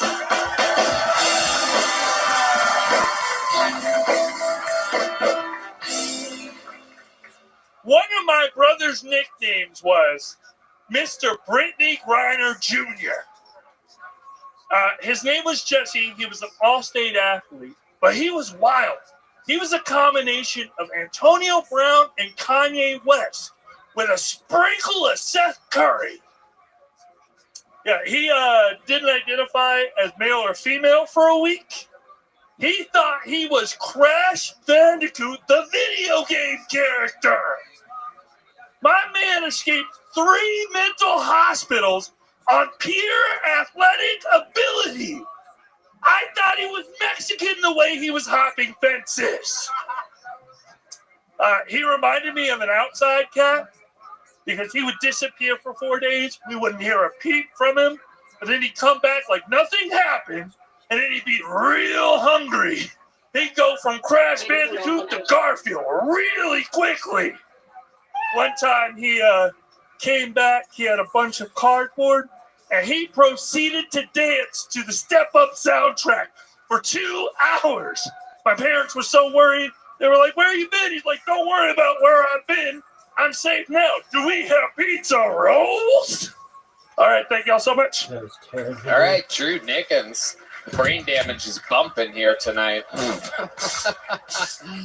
A lot of keywords, a lot of references there. Brittany Griner Jr., Jesse, Steph Curry, Crash Bandicoot, Mexican, Garfield. You hit a lot of... There's a lot going on in 60 seconds. Not a ton of boom. Not a lot of punch. Not a lot of hooks. A lot of jabs. Yes, sir. Tiny little feel it out, touch the opponent's hands kind of jabs. This was your brother? Yeah, yes. My brother Jesse. Yes, he was a wild one. What happened? What happened to Jesse in real life? What's he up to? So he's dead. Oh, okay. See, that would have been wow, you were quick with that. Did you know he was dead already? No, that was amazing. He just had his hand over the button I got it. Fucking nailed it, Red Band. Absolutely incredible. We're like Deadban over here. You were just waiting for it. Absolutely incredible with the bell toll. So how long has your brother been dead for? He passed away 7 years ago. Okay, 7 years ago. And what exactly happened to your brother? Okay, so he was extremely bipolar, a little bit above Kanye, and he would run away for a long time. But one time he took too many dabs, and then he was walking down a farm to market road, and he got hit by 2 cars. 2 cars? 2 cars!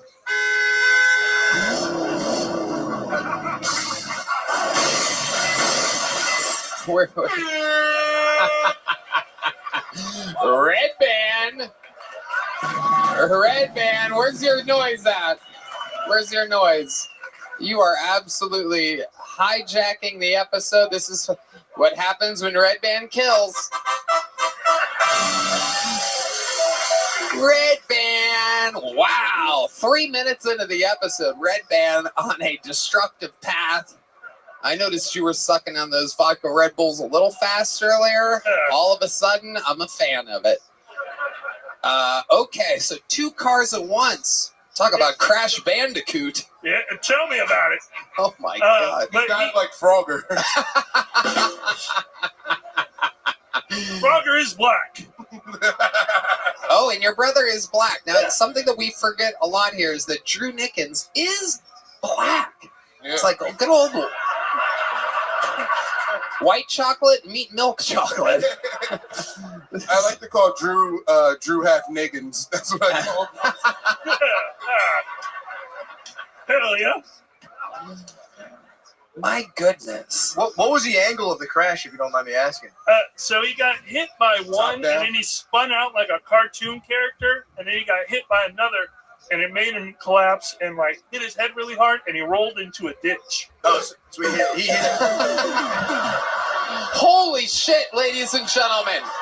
Red Band making up for 11 and a half years. 11 and a half years he was the weakest link, and now he's thriving, ladies and gentlemen. This is his moment. I had the Tom Brady roast. He had the first 5 minutes of this episode. This is a breakout mainstream moment for Brian Redband. We are waiting for it to slow down. It is unbelievable. We've never seen anything like it. No. He's drinking his power juice. This is absolutely amazing.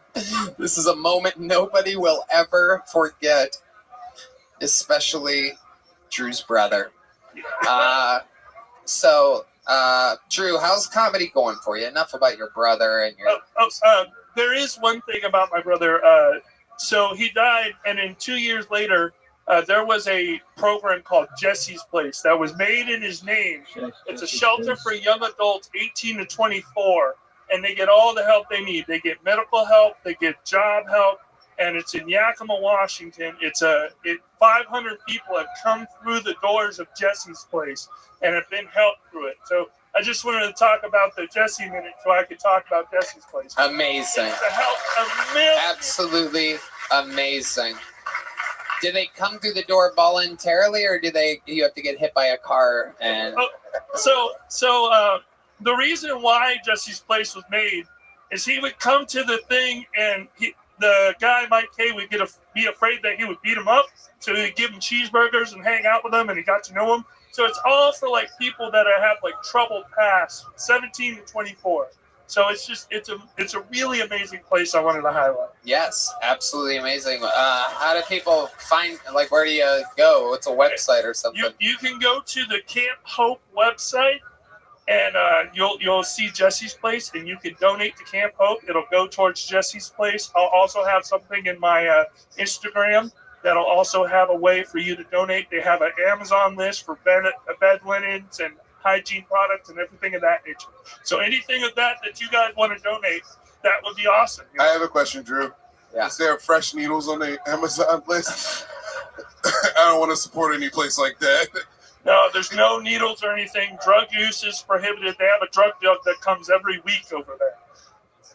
Okay. Absolutely amazing. Oh, yeah. We have we covered it. Drew, thank you so much for starting the show. A new minute. We're going to continue to watch them grow, ladies and gentlemen. Drew.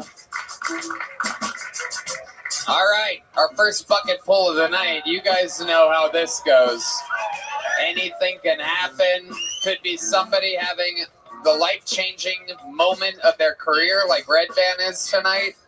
Or it could be somebody that fails miserably. Maybe they live down the street. Maybe they traveled from around the world. Anything can happen. Your first bucket full, getting an uninterrupted 60 seconds tonight, goes by the name of Fred Go. Fred Go.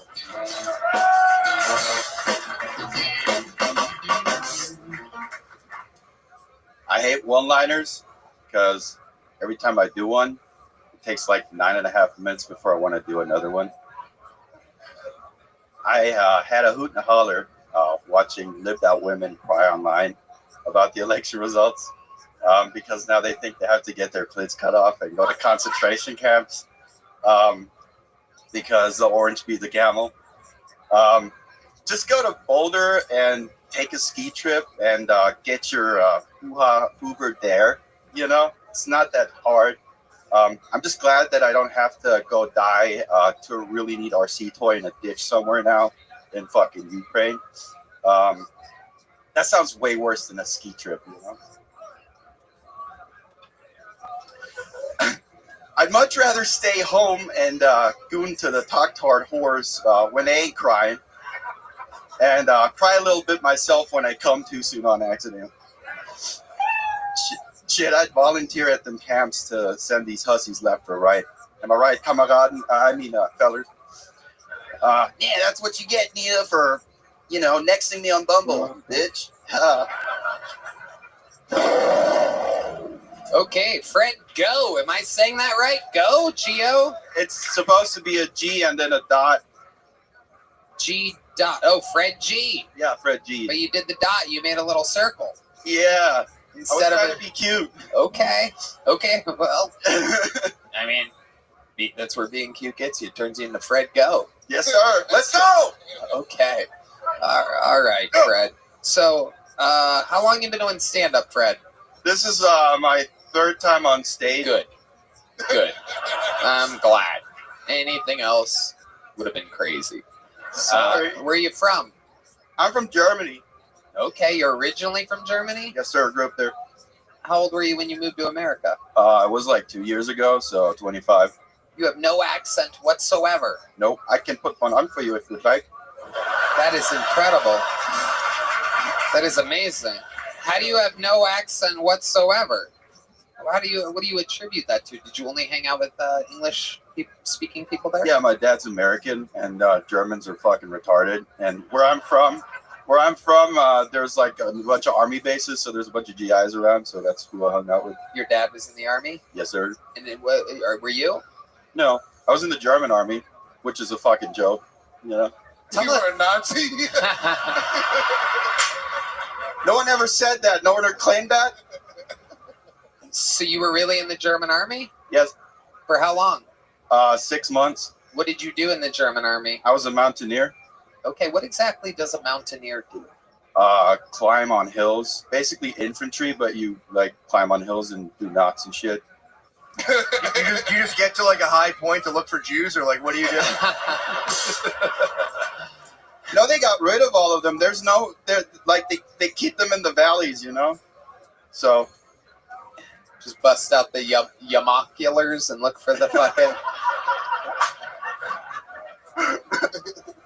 That is incredible. So you're just up there in mountains. It sounds pretty miserable.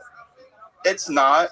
It's just the German army's a fucking joke. When you say that, what do you mean it's a joke? Like they don't shoot a lot.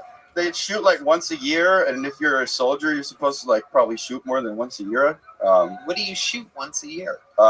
Plastic guns that they started massive scandals over, and they're dog shit, and everybody's in denial because the German government is a fucking joke.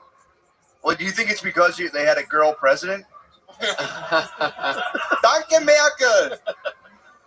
All right, you seem weird as fuck, Fred. Tell That's us more. I am, Tony. Tell us more about you. Tell us more weird things about you, Fred. I saw Fred at the food trucks. He was with a gentleman caller. Fred's freaky as fuck, dude. I gave him a knife. Freaky ass bull, dude. This is true what you're saying? You really saw him at a food truck? Yeah. Chatted about guns. He's freaky as fuck. That's Lemaire's military detail. You were scouting the food truck. The infantry. He gave me a good gun, though. Yeah? Yes, sir. Yes, sir. What kind of gun? I think I recommended him like a Glock 43X. Wow. Okay, why did you recommend that to him exactly? Because he needs to carry it around with him. Right? This is what Kamala was afraid of, dude.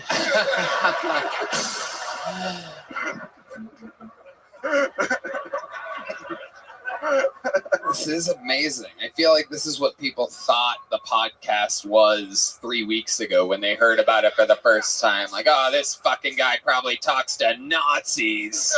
It's like, well, I guess now coincidentally we are for the first time ever.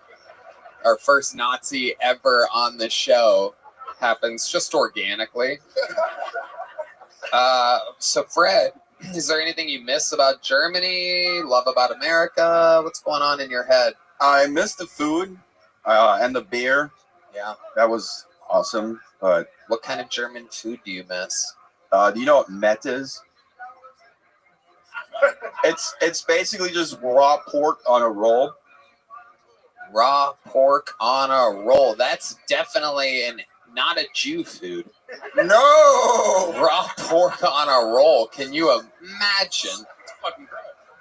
Unbelievable. It's delicious. That sounds like you could get like a disease from eating raw pork. They have very strict regulations. All right, Michael, the courtesy laugh at your German accent. You know, grandmamas make food with love. Grandmamas make that with hate, and exclusively hate. You can taste the hate. Okay. Fred, have you ever committed a crime? Public intoxication. All right. Is there ever a crime that you almost committed and then you talked yourself out of it at the last second? Crystal knock. Because you seem like a guy that has some wild ideas. I feel like you've come close to some weird shit before. I suppress my ideas with alcohol. All right. You live here in Austin now? Yes, sir. And what made you move to Austin, Texas exactly? Guns and comedy. All right. You're a wild boy, Fred. Thank you, Tony. I'm just glad that we're on your good side. Always. Absolutely. All right. Well, Fred, Matt, anything else for Fred? No, I don't. I think we got to the bottom of them. Fred, I'm going to give you this little joke book. Who knows? Maybe you'll come back one day and grow up to be I love a you big guys. joke book. He loves you guys. We love Fred. There he goes. Fred, go, ladies and gentlemen. Fred, go. How about a hand for the lovely Heidi, huh? I mean, unbelievable. Hey, y'all. This podcast is sponsored by ExpressVPN. The holidays are here, as if there weren't enough things to worry about. Did you know there's a heightened risk of data theft and fraud? Hackers know you're shopping in a hurry during the holidays, so it's easier than ever to hijack your connection and steal personal information, like credit card numbers and bank passwords, especially on unsecured public Wi-Fi.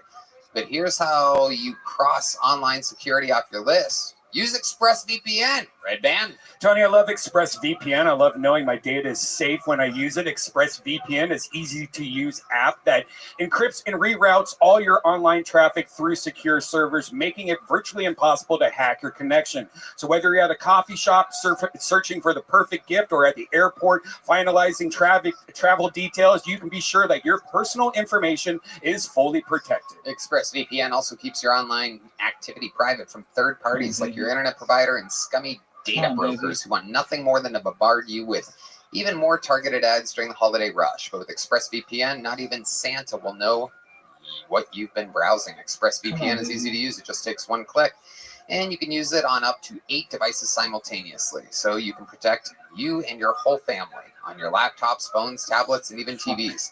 It's no wonder ExpressVPN is consistently rated the #1 VPN on the market by top tech reviewers like CNET and The Verge. Plus, there's never been a better time to stay safe this holiday season, because right now, you can use our special link to get 3 extra months of ExpressVPN for free. Just go to expressvpn.com/KillTony to take advantage of this special deal. That's expressvpn.com/KillTony for 3 months absolutely free. All right, your next bucket pull coming out with a new minute. It goes by the name of Nick James, everybody. It's Nick James. Here he is. Yes, my name's Nick James, but that's actually just a stage name. My real name is French. It's hard to pronounce, but I'll help you guys out here real quick. So my last name is spelled PHAGGOT.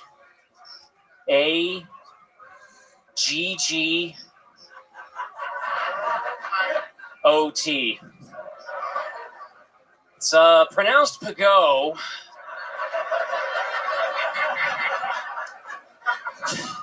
Yep. But I guess to everyone else, I'm just a kid. But you guys think that's bad? My first name isn't even Nick. It's actually a cocksucker. Let me tell you something. Can't get very far in this business. You're just some run-of-the-mill cocksucker, you know? And the funny thing is, people were calling me that before I even told them my name, actually. That was ridiculous. So I don't have much time left, but I'll tell you a quick story. Oh, never mind. All right. Thank you. There you go. Nick James coming out. There's a lot of bleeps there. Dude, you're dripped up. You got the fucking black camo stripes, bro? Yeah, Sheesh.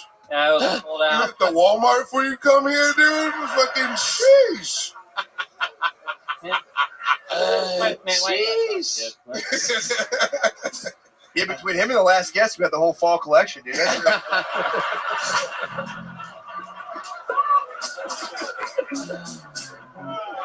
Fall spelled Phall. Okay. All right. Hell yes. When you saw that jacket for sale, what exactly went through your mind? I thought, wow, 1999, that's a steal. Huh. Yeah, that's the year that came out. No, he saw it. He's like, no one will think I'm a faggot if I wear this.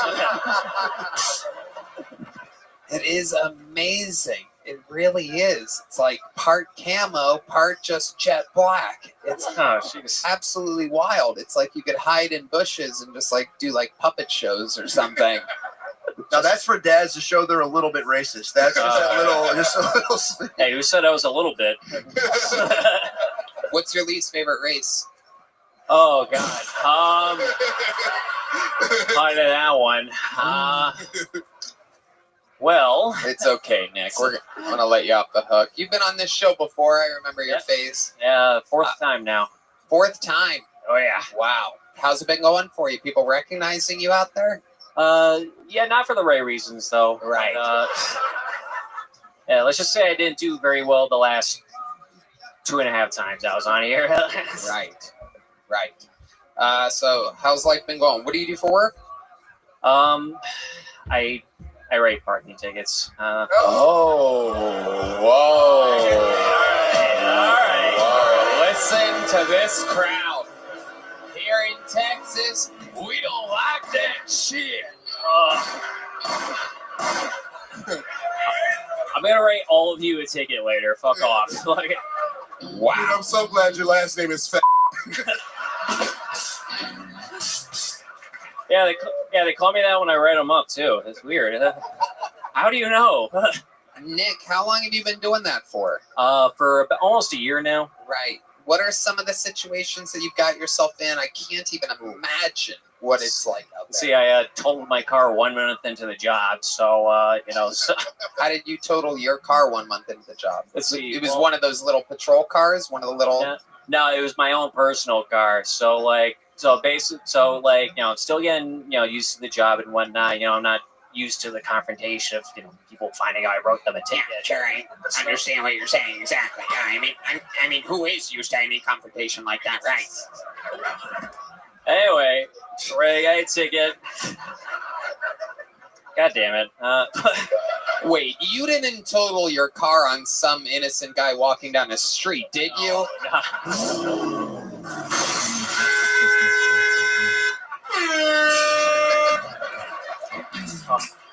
Still got it. Still in the zone. I would have got a better deal on my insurance then, but no.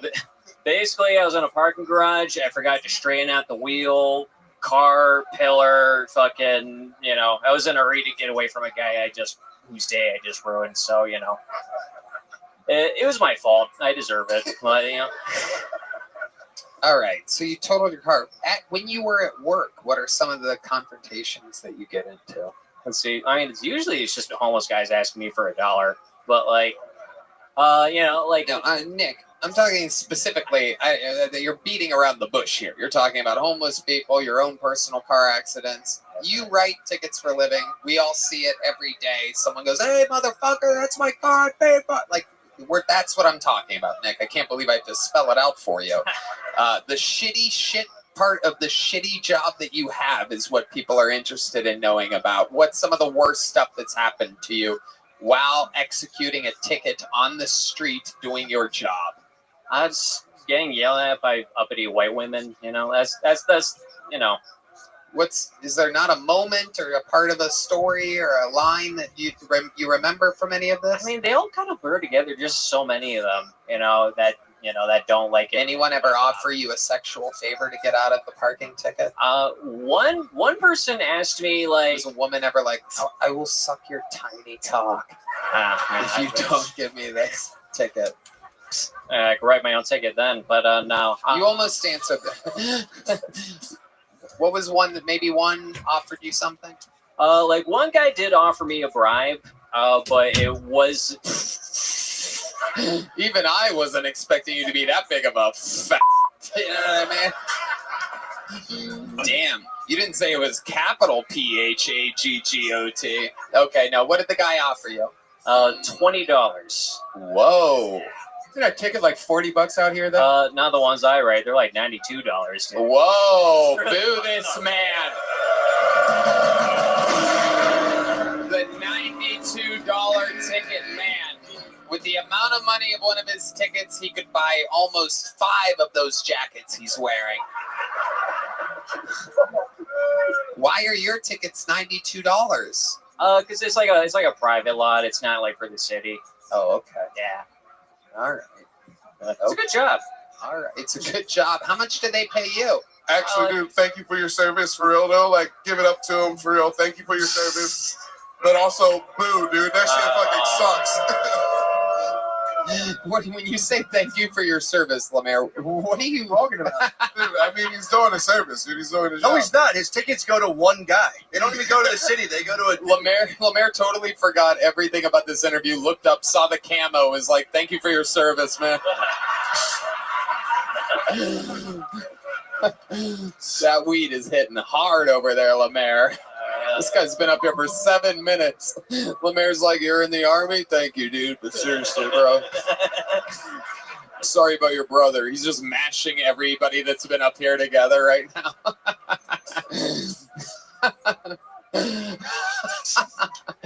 All right, Nick. Well, you already have a little joke book? I do. All right. I have several little joke books. You have several? How do you have several little joke books? You just kept throwing them at me.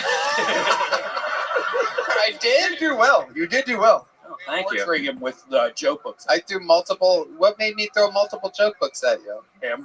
Let's see. First time I did, not good enough, I guess. Yeah. Second time I was weird, and then third time I just bombed. Okay. Well, I have good news for you. Zippix Nicotine Toothpicks has given us some amazing new nicotine toothpicks. Zip more, smoke less. This is Spice Island clove flavor. If you want to pass that on down. Oh, hell yeah, dude. All right, there he goes. Nick James, everybody. There he goes. All right, ladies and gentlemen, we're going to keep it moving along. Make some noise for your next bucket pull. He goes by the name of C. Wayne. C. Wayne. Here we go.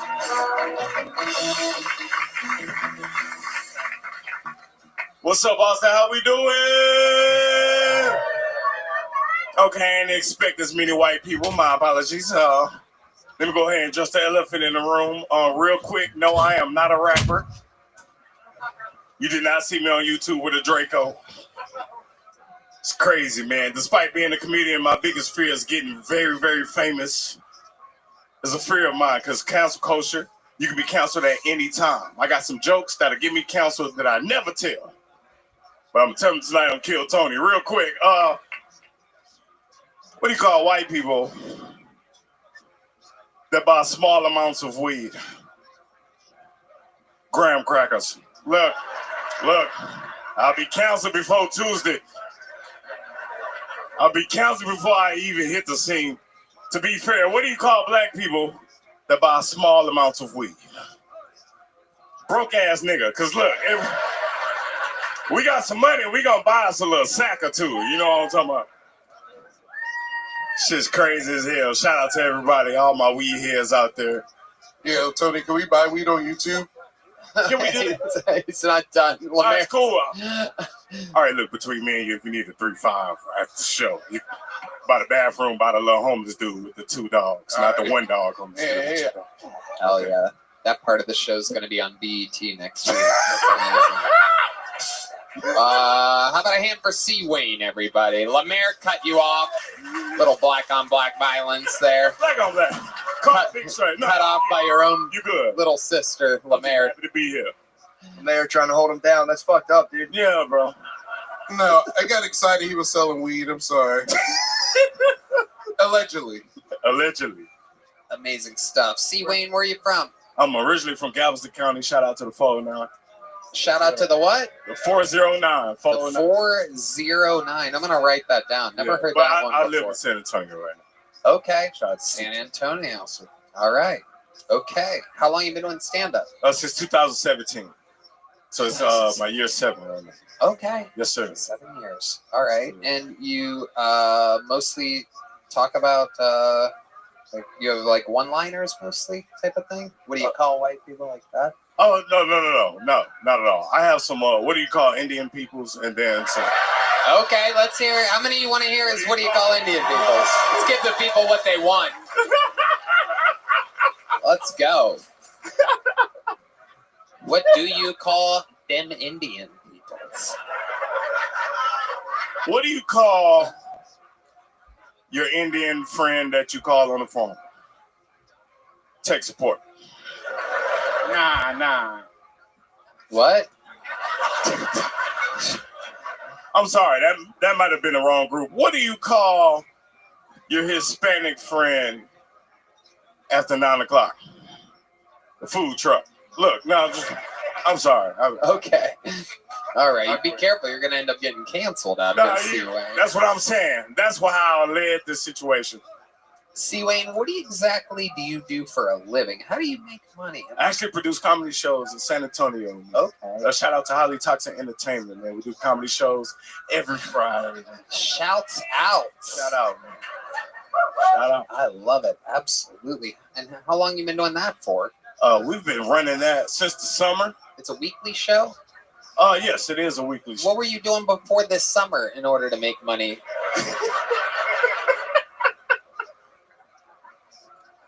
Well, before this summer, I was running spring shows, so we was doing a lot of spring work. You know what I'm saying? I'm starting to figure out why you have all these jokes about people buying a small amount of weed. What do you do for fun, C. Wayne?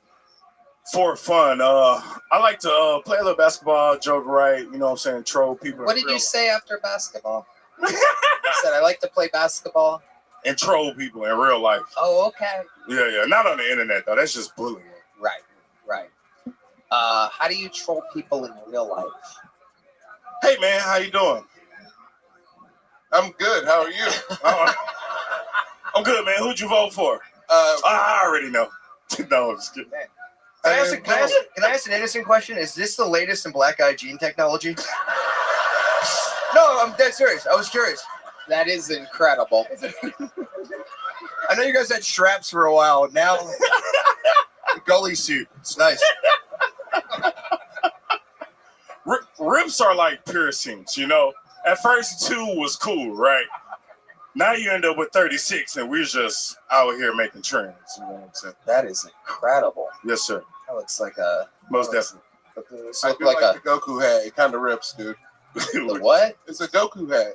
This is Goku, right? You're talking about what's on the back side of his baseball cap right now? How the fuck you see the back of his head, dude? Lemaire is specifically doing jokes for the Mexican part of the band right now. Hey, what up with that Goku hat, though?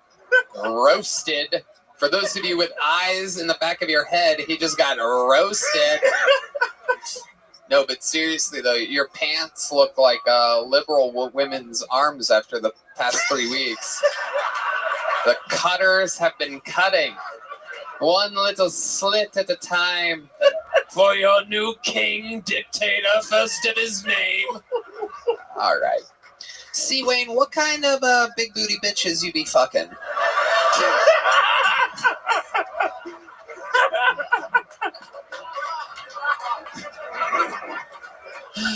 I know it's the only option. So the question is like, what shade of big booty bitch? Like what color or... The ones with tattoos over their bullet wounds. Oh, hell yeah. You are indeed living in San Antonio. 409 represent old GGGGG Galveston, Texas. Yeah, most definitely. Holy shit. You like the Latinas? Yeah, Latinas are cool. What's your favorite? My favorite Latina? Oh, black. Sure, if you have an answer to that, what is your favorite Latina? I mean, it's like different ones. It's like the hot chip Latinas, and then it's like the tall boot and the summertime Latinas, and then it's like the Spanglish Latinas. It depends on what we talk about here. Like, you know what I'm saying? You can be whatever you want. You can be exactly whatever you want to be. Absolutely, C. Wayne. What scares you, C. Wayne? Do you have any weird fears? Red Band is on fire, ladies and gentlemen. The soundboard is booming. Thank you. Absolutely incredible. I just heard C. Wayne mutter the words, "I can't breathe," as soon as he heard the siren. Oh my goodness gracious. This show is out of control. I can't believe you said that the second that the siren came out. Hey, that's messed up because I really had asthma till I was 12. That's just fucked up.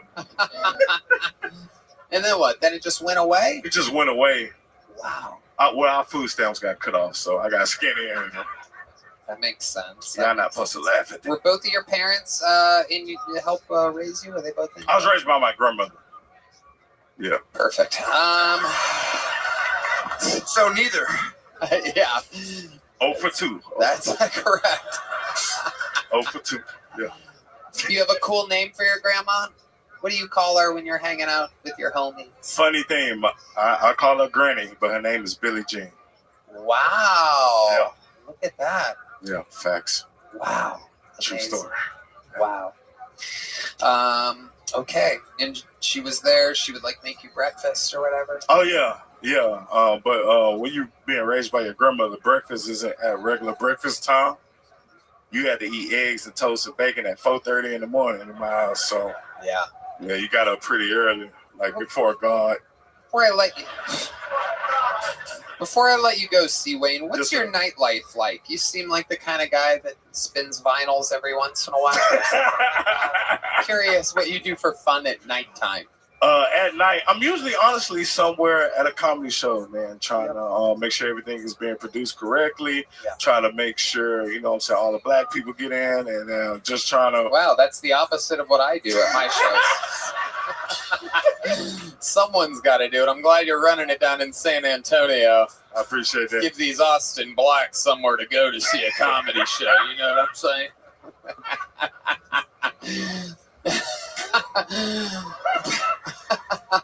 Bad news is we're sold out. Good news, San Antonio is just 50 minutes that way.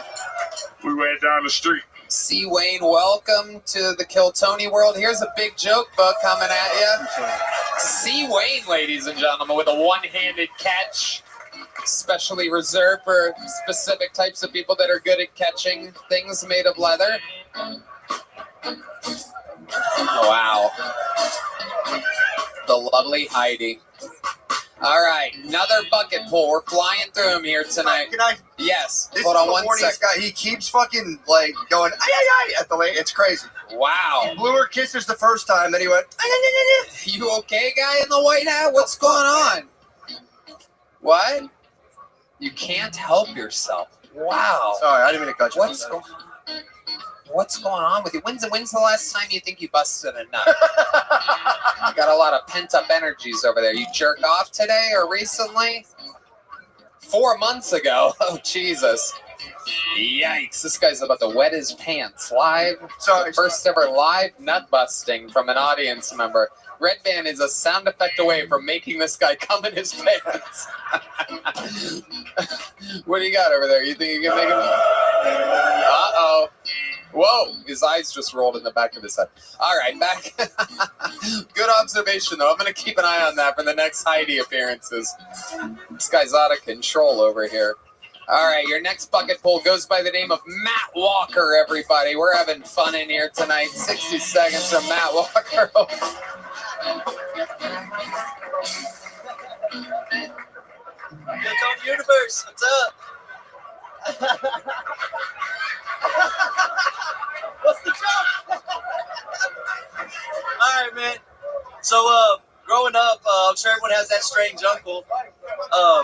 So growing up, I'm sure everyone has that one weird uncle. My weird uncle used to tell us these crazy ass ghost stories.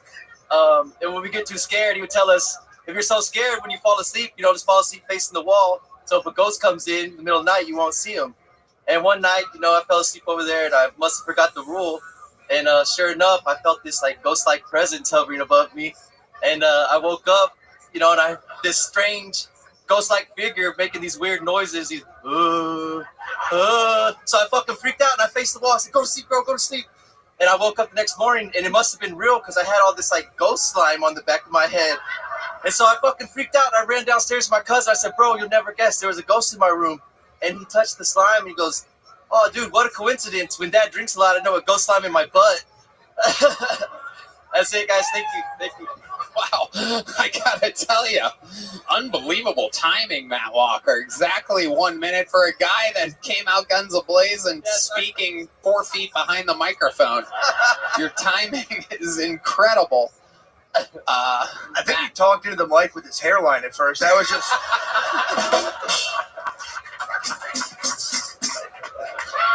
Hey, man, you gotta keep it glued down, bro. I used to, when I was a kid, I would pray to keep the hairline, bro. What is going on up there, dude? What the fuck do you think you're doing with that, dude? I don't know, man. I'm trying to work with what I got left, I guess. Dude, it ain't working, bro. Holy shit, bro. Wait, dude, you gotta. The hairline is a distraction. Look at his chin. I don't know. When Lemaire is pointing out multiple things that's physically wrong with you, you're in deep shit, dude. Yeah, you look like a billy goat. Your goatee's receding too somehow. Okay, Matt, let's talk about it. This is your first time trying stand-up, correct? Yes, sir. Yes. Awesome. Congratulations. There it is again. So, Matt, let's just jump right into it. How old are you? I am 38 years old, sir. 38 years old. You started today. What made you want to start today at 38? I've been doing just working, construction, appliance repairs, stuff like that. And just spinning the wheels, man. Look for something bigger, better, faster, Right. Looking for an opportunity. Absolutely. I figure the first time you almost got canceled, you got Hans Kim out of the deal, so this next time you get canceled, I figured my haircut, my facial hair. Why? Because your hair is garbage? Puerto Rican. Because you say that because we should cut your hair out of a constituency of the. All right. Okay. Let's keep working with this for Why a second. not? Let's do Just it. go bald, dude. I comb it different ways. Sometimes I part it, comb it back. You ever slick it back before? Yeah. Matt, I gotta tell you, Matt, and I'd imagine since it's still there in any form whatsoever, I'd imagine that your hair is something that you really love and are really holding on to. Yeah, bro, I really am. I gotta tell you, Matt, we've been doing this show a long time. There's never been anyone that came out and just got a hard laugh from the audience and the panel. I didn't know what the joke was, bro. Dude, bro, you must be chilling by yourself a lot. You must not have one real friend in the world. I kill it, bro. Do you hang out with people? You have like a social life? You hang around with the same people? Yeah, bro. She's much closer to my family and stuff, bro. Yeah. You're close with your family. You have like buddies? You have like buddies that you watch sports with or anything? Like kind of like Manly Man or like yeah. What do they bust your balls about? They ever make jokes about you? They bust my balls about my hair since I've been in junior high, bro. Combing it forward like. So why do you stick with it? You seem like you'd have. Bro, I feel good about myself. I don't have a problem with it. You know what I mean? Hey, I truly do, bro. Like it doesn't. There's a lot of people clapping here, but let me tell you something. You should have a problem with it, Matt. I get, standing out, even like standing out there in line, bro. I mean, I get constantly getting eye contact from girls. I'm the best. Not for the right reason. It's not. I don't know, bro. Yeah. I don't know. Is that Edgar? No. Okay. I can't jump on the boat of. I just can't, I feel good about myself, bro. There's no way. Okay, stop saying that. Yep. You're ruining all the jokes by saying that. Sorry. Let me ask you something. Where does it start back there? Right, this is real. This the No, Widow it's Peak, not. The Widow Peak to here, but the rest, here, is all filled in and swooped over, bro. It's going forwards and then swooped over like that. Can I make a case for you cutting your hair? I will not. I will never cut. Bro, Can I make my a good brother case? my Can I brother make a shaped pretty his good shit. point? Can I make Go a ahead, pretty sorry. good point? Now, I have a couple. You have a pretty good head shape, so it Yeah. wouldn't look bad bald. And also, you got such beautiful eyes, dude. I think that's what carries me, bro, is the eyes, honestly. You got people will notice the eyes and then the chin. Yeah. The chin's not that bad. The chin's not that terrible. But let me tell you something, dude. You do have good eyes. I agree with Lemaire. And people are staring at that thing on top of you. You're like, hey, my eyes are down here. Have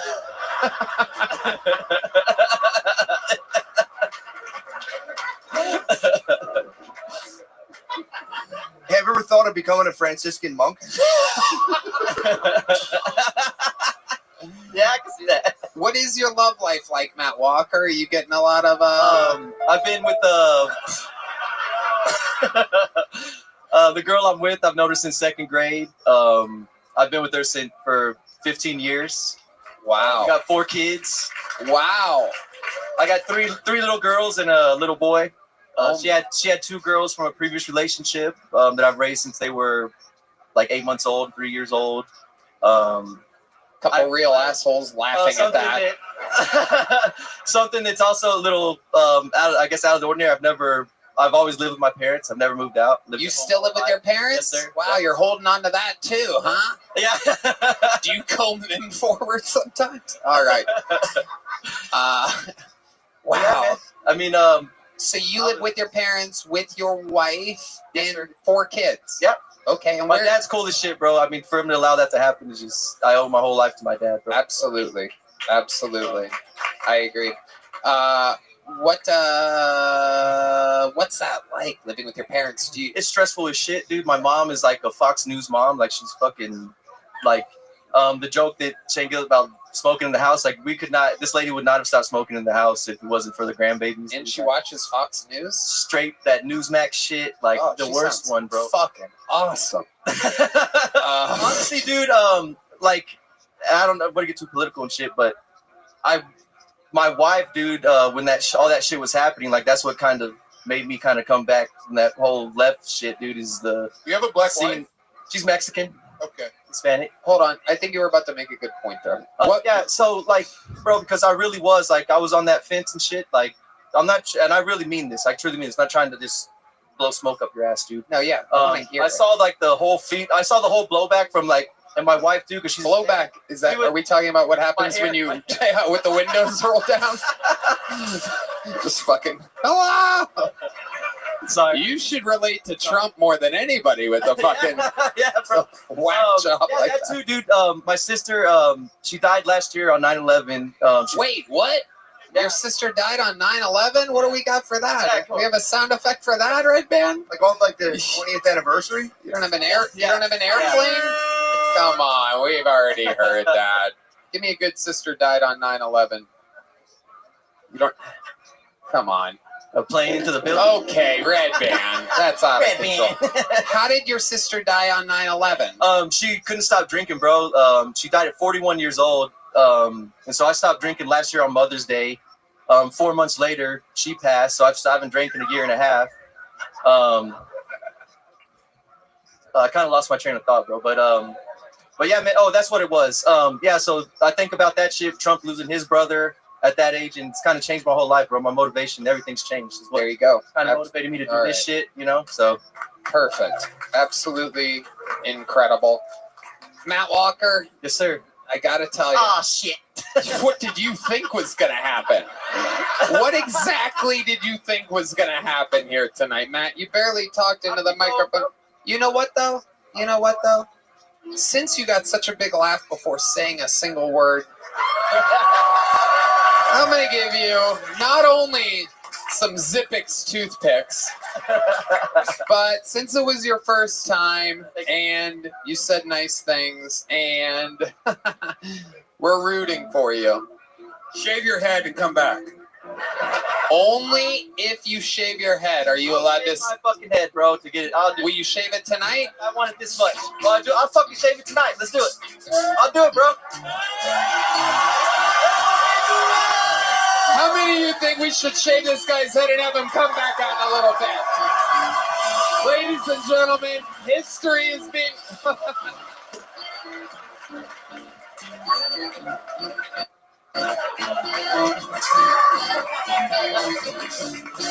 Let's take this fucker, bro. Somebody shave this guy's fucking head. We're going to bring him out a little bit later. The unthinkable is happening. Dreams are coming true. Matt Walker has debuted on Kill Tony. Literally, the worst hair in the history of the show. We're going to get to see it shaved tonight. Somebody figure out a fucking shaving system. Oh, we're having fun here.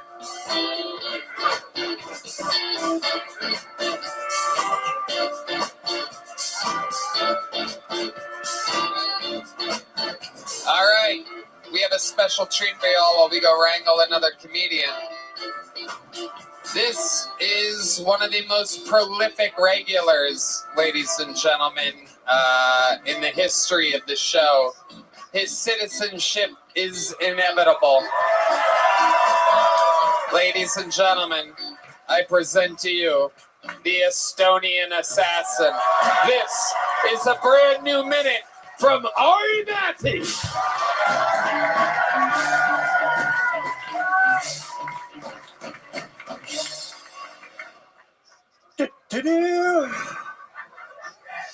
I'm single. A little less woozy than I expected.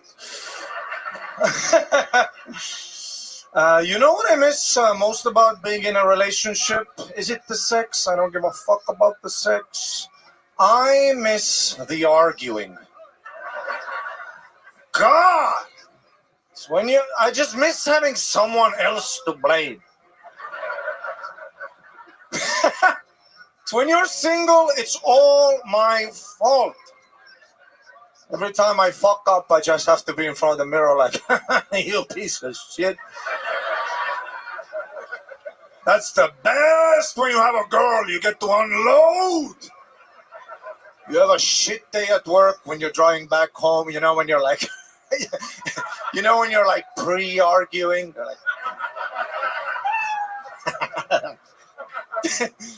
you know, when you're like building a case. You're like playing that mental chess. Like, oh, you're gonna bring up my sister, huh? What about the cunt of a mother you have? Huh? You get home, she has that stupid face. Honey, how was your day? And you go off. How the fuck was your night? She calls you a loser, you call her a bitch. She gets the knife from the kitchen, you hold the cat over the balcony.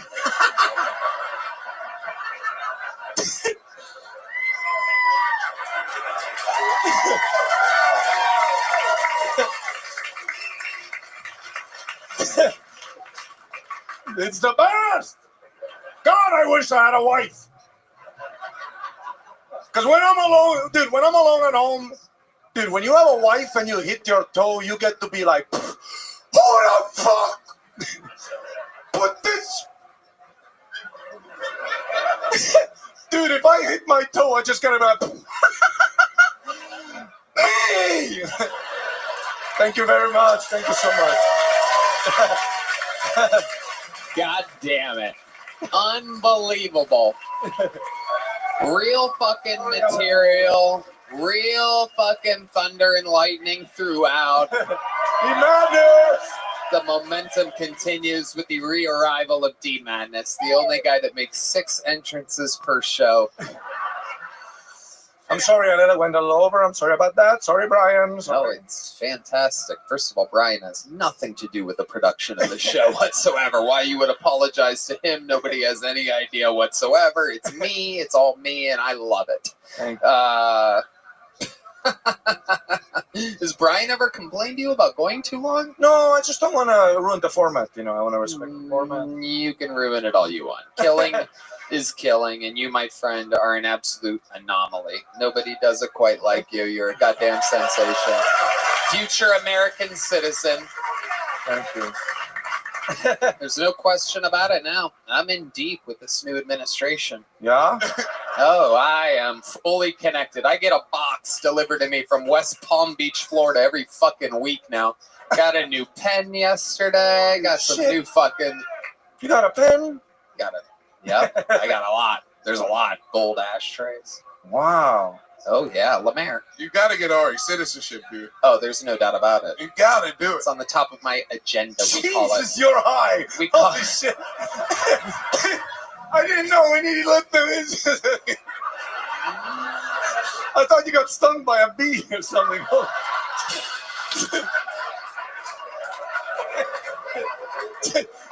You gotta get citizenship, dude. Just fucking. Much like his website. Lemaire, I love it. Much like his website, Lemaire is having some fun tonight. Never seen what a bong looks like in human form. He's wrapping himself up in a hoodie right now. He is looking for some type of comfort. He's forgetting that he's sweating and overheated. Actually, you've dried up a bit, Lemaire. It's incredible. Someone's about to vomit. Someone's having an interior panic attack right now. How did the sweating happen before the show and not during the show? Something is happening. He's getting chills right now. I just need a hug, Tony. Incredible. Are we working on shaving that guy's head? It's happening? How do we even have that technology? That's all I can think about, by the way. It's absolutely incredible. What does that mean? Scissors? You're not doing scissors, are you? Clippers? Oh, we're going to my place? Oh, you have a shaver. Oh, very good. Absolutely incredible. We have the production here is just incredible. What happened? Did somebody getting shaved? You didn't see the guy's hair earlier? It was bad? It looked like it was Sharpied on. It looked like I drew it on like that. It looked like one of those shaky guy things with like the black dots that accumulate over something. Dude, he had real life Charlie Brown hair. Is what he had. You are a special treat. I don't want to give too much away. I had the chance to shoot a special show in Las Vegas that is produced by the UFC last week. And I decided to take, of all people, Ari Matty with me for this first pilot episode. And him and I had so many laughs, such a great time. From the plane ride there all the way to the plane ride back. I've never met a luckier guy in a casino than you, by the way. I do have It's insane. It really is. Yeah. I have a system. I have a thing. Before we boarded the flight back home, we had like 15 minutes, and he just went to a random slot machine, put in like $100, got 700, and it was like, I use it as an ATM, you know? Yeah. It's literally insane. I've never, bing, bing, bing, bing, just the whole thing going off. People looking, just the wheel of fortune just fucking spinning. Just again and again. You put 100 in, that shit was gone fast. It needed, like, it did not like immigrants, that machine. Yeah. Like, I don't know what side. Feel this is a needy pool. I don't know what side Estonia was on in World War II, but you got bad luck, bro. You got bad karma somewhere in your generations. But we had an absolute fucking blast. The casino literally had to rob me so that I didn't win. It was insane, dude. You having a meltdown in a casino, one of my favorite things I've seen in his life. I wouldn't consider it a meltdown exactly. I would consider it fair justice. Time out for 10 minutes. But what happened? Yeah, he was okay. I don't know. What would you have done? Just been like, "Thank you, good night." A lady pulled the ball out of the slot red 9. So he put, I don't know roulette, but he put 500 on like one. What is it, number 9? Did you put?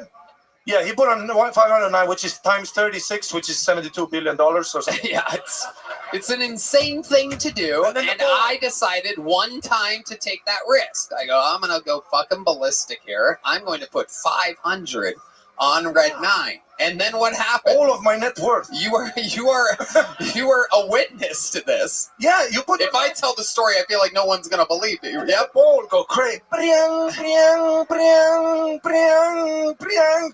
And it's a round 9. The ball is flirting with the 9. It's literally coming to 9. Yeah. It starts the trickle, starts bouncing, starts slow bouncing, and just then before it gets in, a lady appears, grabs the ball over Red 9. When the ball in the hole as it lands in Red 9. She goes, re-spin, we're going to re-roll it. And I'm literally like, what the fuck is happening? And Ari's like, I go, Ari, fucking. I was so excited. I literally said, fuck Tony. He was so excited at the thought of me just randomly, like you said, the universe kind of likes me. It was the dealer. Wasn't a random woman. Then we walked around the casino, and I'm behind you, and you. Yeah. Exactly. What is the reason they tried to cheat me out of $26,000? And then he's talking to the manager and shit, and I'm behind the pit boss. And I asked the pit boss for his fucking pit boss. They reviewed the tape. They come down. I go, well, if you fucking reviewed the tape, then you know what happened. He's like, I'm gonna go review the tape again. It was the equivalent to the Texas Longhorns game when they threw water bottles, and then they came back and overturned the call. And then the whole time he's arguing with people, I'm just standing behind I'm not arguing with people. And a fucked up accent, like, where my friend money? You know, it literally looked like Tony betted my money. Did they say a reason? What was their reason for doing it? Their reason for doing it, they said that in the game of roulette that there is a specific rule that happens once every great. Literally, they tried to steal my money. But their explanation was that if the ball gets stuck on the wheel, which is what the dealer originally said happened, if it gets stuck and is just rolling with the wheel, which, by the way, fucking absolutely never happens. But if that happens and it goes around 3 times, it's a reroll. That's not what happened, and that's not what went down. It was actually the craziest shit I've ever seen in a casino, and it just so happened to happen to me, and that was nuts. And Ari's my only witness. It was so much fun. It was so much fun. It did cost us an hour and a half of sleep. The reason why I put 500 on 9 on that roll is because I'm like, let's get the fuck out of here. It's 2 a.m. We got to shoot a thing in the morning. Let's put a ribbon on it. Little did I know that I would be fighting for justice for the next hour and a half. Dude, but it's so funny watching you because, you know, you're at that perfect level of celebrity where people know you, they love you, but if they don't know who you are, you seem absolutely bananas. Oh, yeah. Oh, I absolutely did. As soon as she did that, I go, time out. What the fuck just happened? And the guy at the table that didn't know me, he's like, it's okay, we'll just re-roll. I go, you shut the fuck up. Hold on. Hold every thought that you have in the world. Well, I'll get back to you, sir. You really started pausing other tables. You just stood up and went, everybody stop playing. I did not pause other tables. People will believe you if you make jokes like that. I did not pause other tables. And then he walks around the casino. My name is Tony. I did not. I would never do that. I don't know why you're saying that. I would never do that. That would be completely insane for me to do that. That would be a viral video. I wouldn't do that. So much. If the internet didn't exist, I might do it. Just with a massive belt buckle that says kill and then your own name. Just literally doesn't say that. Ari's still just making jokes over there. One of our favorite parts of the week was Dana White did something. We hung out with Dana for a second, and we were amazed at how healthy he looked. Dana White next to me and Tony on the monitor. He looks so much younger. Dude, both of us bloated, 4 hours of sleep, Shake Shack. Yeah. It's 6 cups of coffee to looks fucking amazing. Dude. He comes in just filled with vitamins. Glowing. And then him and I guilt ate Shake Shack at the Vegas airport. We looked for the best restaurant in the Las Vegas airport for a very long time. We settled with Shake Shack. Ain't nothing wrong with a little Shake Shack, brothers. Yeah, for you. It's a joke. It's a joke. It's okay, dude. It's all right. Ari, you are the fucking man. Absolutely incredible. I dare say, truly, one of the top young rising comedians in the world. One more time for Ari Maddie, everybody.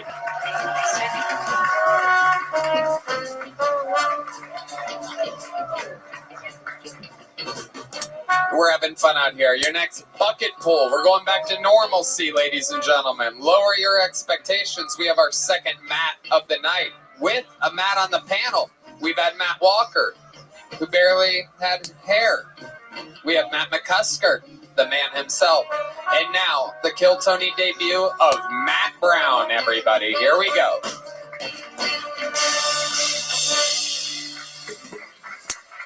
Hi guys.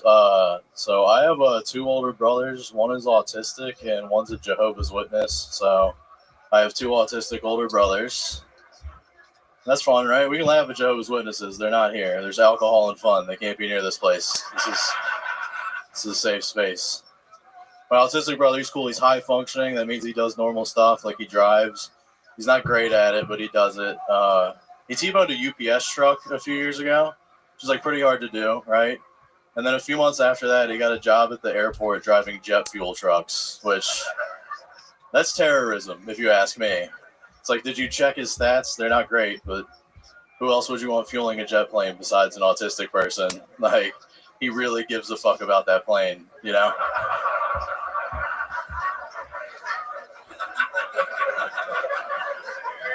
Thank you. He also smokes weed, which is pretty fun. I give him weed, I should say. Like, that's cool because we smoke weed together and he becomes not autistic, which is the opposite of what happens to me. Like, you smoke a joint, go to Chipotle, and I'm just like, dude, you got to order. I'm nonverbal. They all think I'm gay. All right, thanks, guys. A fucking amazing set. Matt Brown. Welcome. Is this your first time on the show? Yeah. Welcome, welcome. How long have you been Look at this fucking thing. on stand-up? Almost 11 years. I love it, man. It Look fucking at this shows. I fucking love thing. it when people that have been doing that long sign up for this show and come on and show their fucking experience. And got something on his shirt. What is it? What do you got over there, buddy? He's freaking out, dude. He's about to fucking vomit right now. Oh, Lemaire. Oh, my God. Little Shake Shack. So 11 years. Where at? Baltimore? Yes, sir. Okay. You still live there? No, I moved here a month ago. Awesome. Fuck yeah. You're exactly where you should be. Yo, Matt just got fired. Oh, yeah. I got fired on my day off. You did? Yeah. What'd you get fired for? I just wanted to bring back the guy that was suspended for sexual harassment. Wow. One day of you, and they're like, get the freak back in here. Yeah. What was this job? Security at the Moody Center. Are you and Lemaire friends? How did you know that? Oh yeah, me and Matt, we've been doing comedy together like the whole time. Yeah. The whole time where? He just moved here a month ago. Yeah, I know, but I'm from Philly and stuff. Oh, okay. Actually, like Lancaster. Shout out Lancaster, PA. Lank. 717 till I die. Okay. All right, Lemaire. That's not going to be too long from now. 717 for 6 to 12 more months. I get it. There's a little Brody. All right. So, wow. So, Matt, you've lived here for a month. How many times have you signed up for the show? Every time that it's 4 like weeks 5 or so. Okay. Awesome. Yeah. Here it is. It's happening. What's it like over there at that place? Terrible. It is, right? It's worse than purgatory. It's like, it's a bunch of retards thinking they're funny. Just Then there's you. Sorry. Just no, you're not wrong. I'd imagine that's kind of what I had in my head. I never get to see it because I'm over here. I never really ask anybody about it, but an 11-year veteran, I'd imagine that'd be kind of annoying over there. Yeah, especially because my girlfriend's alone with them right now. Oh, shit. Is she a comedian as well? No. No, she's just hanging out with you. Yeah. That's a shame that they don't. I guess that makes sense for security reasons or whatever. They don't let like people come with the people that get pulled. But she'll see this on the internet. If she's still alive. Yeah. So what's your plan now? You just got fired from your job. This, I guess. Yeah. Have you been able to kind of make a living doing it lately? Not here, no. Right. On the East Coast, I was fine, but I'm new here. Okay. I love it. An 11-year veteran. Tell us more about you. What else you been doing? Crying a lot. I saw a homeless guy with his mom, and that made me sad because my mom's dead. I was like, I would give anything to be homeless with my mom. Wow, there you go. Red Band, very excited about the Rasta horn on a punchline. There we go. So that made you jealous of a homeless guy. That happens every once in a while. Being jealous of a homeless guy, it can be done, you know? Yeah, a lot of Yeah, times. it's crazy to have generational homelessness. It's crazy to be homeless with your mom. Like that's 2 failures. Like that's crazy. Yeah, it's true. Yeah, you just step up on the curb, say, "Hey, honey, welcome back. How are you?" Yeah. It's the saddest version of I still live with my mom. That's for sure. There's no doubt about it. Okay, Matt, any hobbies or anything other than stand-up comedy? Basketball. Really? Yeah. Wow, master posting up underneath the hoop, getting rebounds, I'd imagine, boxing out. Yeah, white man ball. Absolutely. Bounce passes. Yep. Triple threat. Matt loves the Spurs. I do. I'm Tim Duncan in the post. You guys really know each other. Yeah, we're actually boys, dude. It's Yeah, crazy for that a we're long both time. here right now. It is incredible. It is absolutely. My apartment like 3 times. Wow, you're very close. I would not let Lemaire shit in any one of my multiple bathrooms.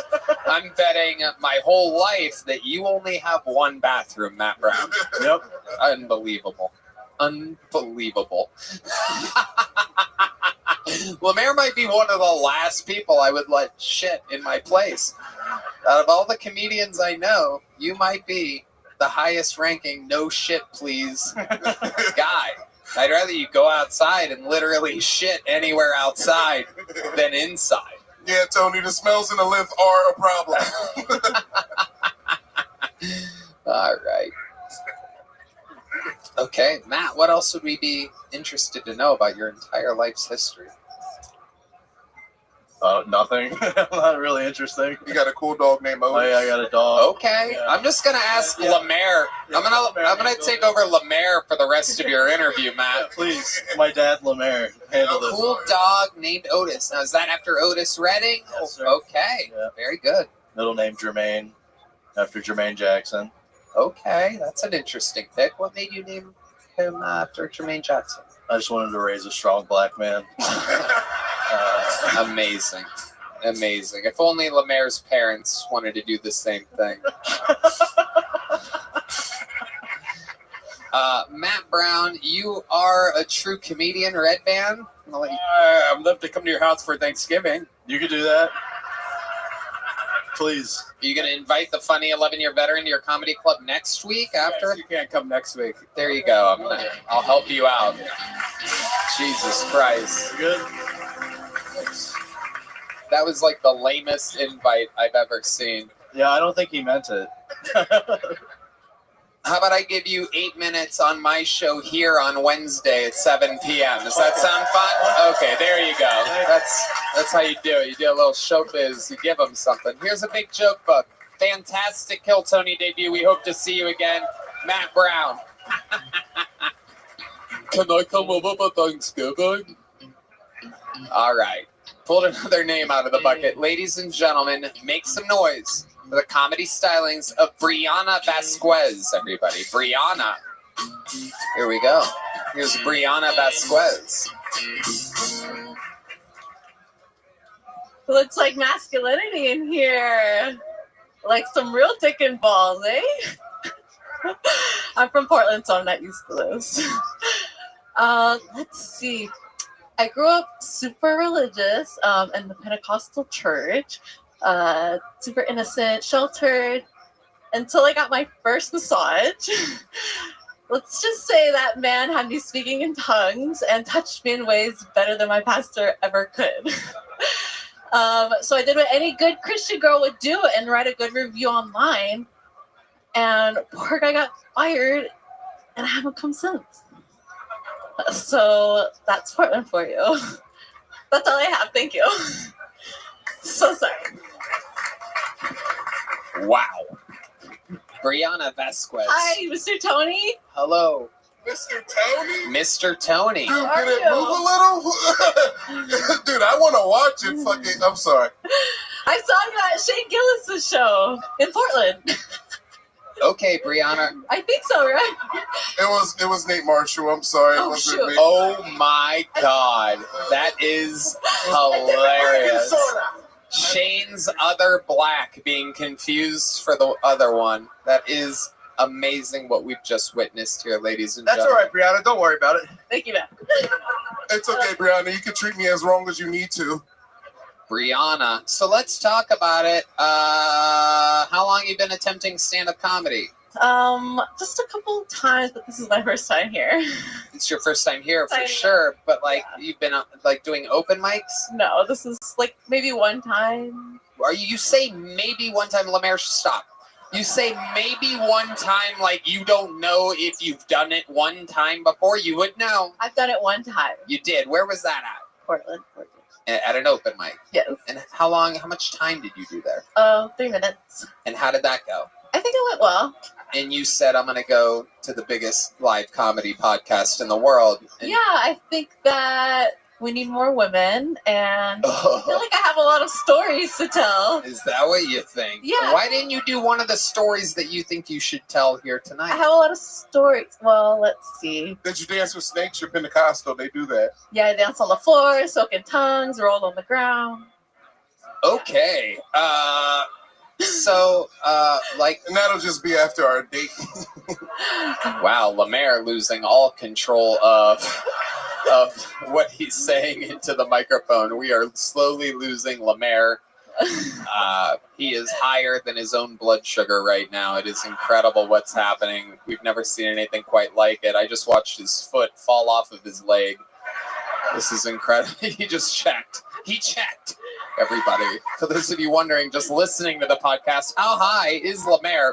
He looked to see if his own foot was detached from his body after I made a joke about his foot falling off. He looked, you can't make it up. With genuine concern, he looked under the table. Brianna, so you think you're the answer to the not enough women in comedy problem? No, I just think we need more awareness. Maybe that's a Portland thing. Sorry. It's amazing that somehow Chris Rogers has been drawing you this entire time from right over your shoulder. It is incredible. Brianna, what do you do for work? I'm a disability analyst. So what exactly do you do? Because I'm technically a disability analyst as well. I know. I think I might be analyzing more disabilities than you. Let's see. I handle disability claims, so I pay we pay 80% of their salary when they're off, like having a pregnancy, cancer, surgery. I handle their claims. Okay. Yeah, it's pretty boring. You talked a lot about not being around real men, about getting a massage and it being so pleasing. Sure. What's the story with your love life? You don't have anybody to satisfy you? No, I do. I'm dating. He actually signed up. It's been 4 months. Okay. Yeah, his name's Derek. Okay. So he's real. Yeah, he's real. Because he has a name. Yes. Okay. Yeah. Where'd you get the hat from? Was that underneath something? Eastern Oregon. Okay. All right. Anything crazy about your Eastern is okay. Nice. Anything crazy about your life that we would find interesting? Any fun facts about you or the way you were raised? Yeah, I think I grew up in a cult, so a lot of rules. Like I could only wear skirts, couldn't cut hair, couldn't watch movies, couldn't drink alcohol, couldn't wear makeup. Do you do that stuff now? No. Okay. Great stuff. Great set. Great interview. Take this and we'll never see you again. There you go. Brianna Vasquez, ladies and gentlemen. Oof. Unbelievably rough. Somehow still right now ranked the 15th funniest female comedian in the world. It's incredible. Absolutely amazing how that works. I don't know what it is. Perhaps Look at the angry women that just don't like that joke. They'll laugh at the handicapped people. They'll laugh at brothers getting hit by cars. You say women aren't funny. Just a bunch of women in glasses. Like, what the fuck, man? I saw you. I saw the way you looked at me. All right. Another bucket full. This name looks familiar. Make some noise for Billy Swift, everybody. Billy Swift.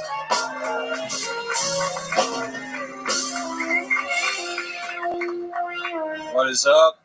I like to smoke weed and read history because it makes me more empathetic towards history and stuff like that. And the other day I was reading and it clicked in my head of like, it's crazy. We get to learn about history immediately, you know, we can watch war on TikTok now, you know, it's crazy. Back in the day, people used to have to wait for books to come out to find out what that sound 2 countries over was, you know? You had to fucking open it up and be like, oh shit, Hiroshima. They fucking really got them guys, you know?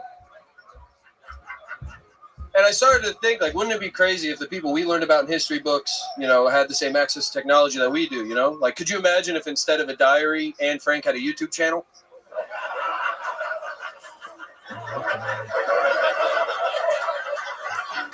My guess would be ASMR, you know? Just gotta be quiet in that household, don't want to wake the neighbors, you know? Today we are going to listen to the boots downstairs.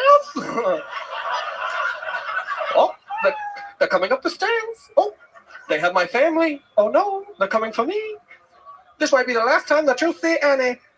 Make sure to smash that like button and subscribe. Thank you, folks. Billy Swift. You been on this show before, Billy? Yeah, last time, actually. It's crazy. It was Matt's first solo on Kill Tony panel, so that's crazy. Yeah. Amazing. Back in like March or something. Amazing. Yeah. What are the odds of that? We have Lemaire's friend being pulled out of the bucket, a guy that randomly was on the other episode. Billy's my friend too. Really? Yeah. Are you sure? Or are you just higher than fucking God himself right now? No, Billy drove me home really drunk and I wouldn't stop falling once. Oh, yeah, yeah, dude. I watched him take a couple drunk tumbles. Yeah, dude. Where were also, I won $100 at poker that night, so it was a good night. Yeah. Wow. How did you win $100? You just... I don't know, Tony. It was very... He was blacked out. He was blacked out just taking people's money, playing a random game of chance, and he was just winning. And they were so mad at him. They hated him. Wow. Lemaire, you live a wild life, dude. I like to have fun, Tony. I love it, dude. I love it. You're answering it like you're on like, all right, we're going to pass it to our news anchor on the field. Like, I like to have fun, Tony. Back to you. He is saying my name while talking to me. Yeah, it is incredibly weird. Mr. Hinchcliffe. Billy, how long have you been doing stand-up?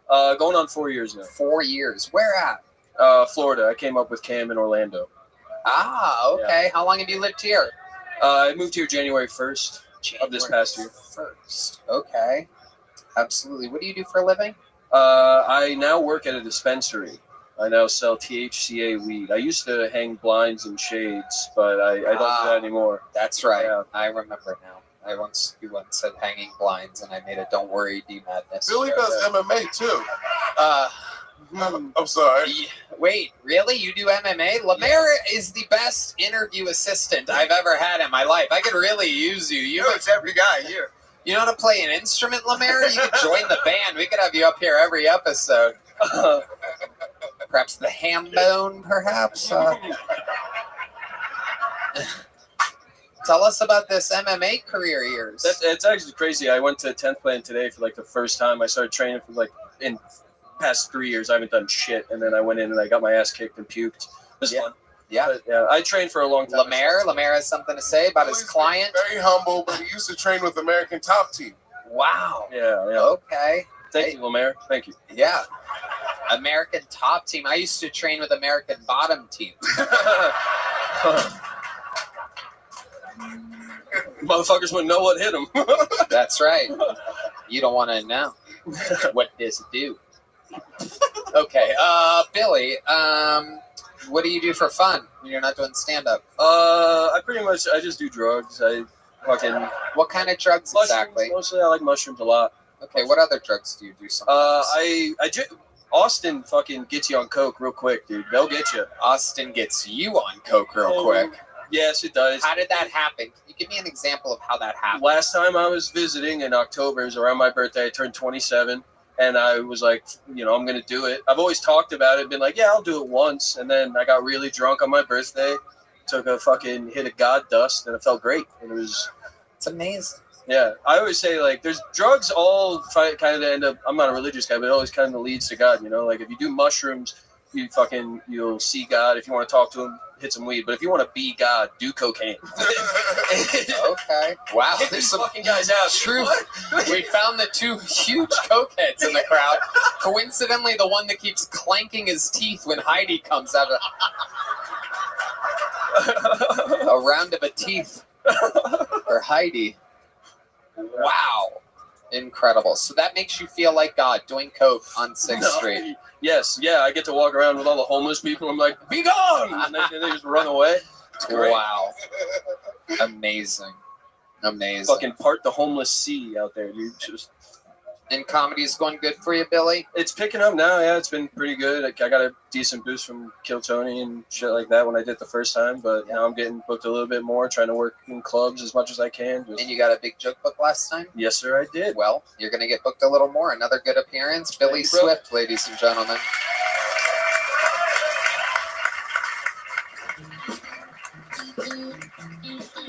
Christ. Well, we are now.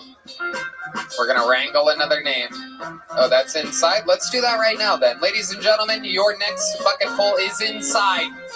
There is an I next to the name. It could be you if you signed up. Ladies and gentlemen, he goes by the name of Dusty Carter, everybody. Dusty Carter. Oh, it's one of our own people. So- Make some noise for Dusty Carter, everybody. So, any of you fellas ever had your lady tell you after 5 years and a kid you didn't want the same things anymore? Just to find out she was completely wrong? We both wanted pussy. See how that turned out for her, though? Now she's got the AIDS. Yeah. One in each ear, can't hear shit. I told her maybe that was your problem the whole time. You didn't hear yourself coming.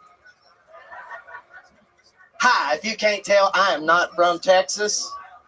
I moved here from Kentucky because I read on the Google that Kentucky had the cleanest tap water in America. I thought to myself, cleanest tap water? All these toothless cousin fuckers? I'm gone. So far, Texas is great. But if one more socially awkward motherfucker comes up talking about I'm on the spectrum, I don't care who you buy your internet from. Quit being weird about shit. That's my time. All right, Dusty Carter, you did it. You work here as one of the production assistants, correct? We all work for you, Tony. Well, that's not true, Dusty, and a simple yes would have done. Not everybody here works for me, but again, okay. How long have you been with stand-up? 5 years. 5 years. And you are from Kentucky. How long have you been in Austin? I'm not in Austin. I live in Fort Worth, but I drive here every week to sign up. That's incredible. It's a 2.5 hour drive, right? It's when you punch it in the GPS, it's exactly 200 miles from my front door to this front door. Wow.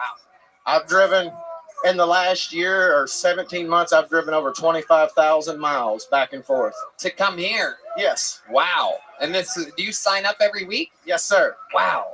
Incredible. Since second week of July 2023. 248 people signed up today. To think that it's been that long and this is your first time.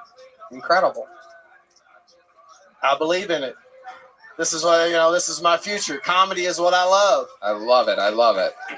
What do you got going on in Fort Worth, Dusty? My wife is a military officer, and we got moved to Fort Worth. So, do you have kids? Yes. How many kids? I have 2 biological and 4 step. Wow. Wow. You fell in love with a woman that had 4 kids already. She had 3. I have 1 step kid that I still consider because he was real young from my last marriage, the lady that decided she was gay. Yeah. Lemaire has picked up his microphone, ladies and gentlemen. Dude, he has a step-by-step kid.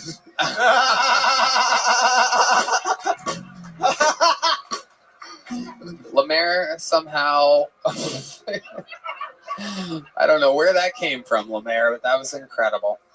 Step by step, kid. So, Dusty, tell us more about you. What do you think's the most hillbilly thing about you? Your look is incredible. You look like you're from the top left corner of the GTA map. Yeah. You look like the GPS that you plug in to get here is on a four-wheeler. But not only did I grow up in the county and birthplace of the Confederate President Jefferson Davis. Wow. But I grew up in the hills in the 1990s where I had HBO but not running water. Wow. Incredible. So what would you have to do for water? Go to the well? We had a well for a while, but our house burnt down. Oh, you are just as trash as it gets. I love this. I love it. And when your house starts burning down, if you don't have running water, a little fun fact, you are fucked. Yeah. That's it. You just watch it go. There's really nothing you can do. Just grab the television. You grab the TV.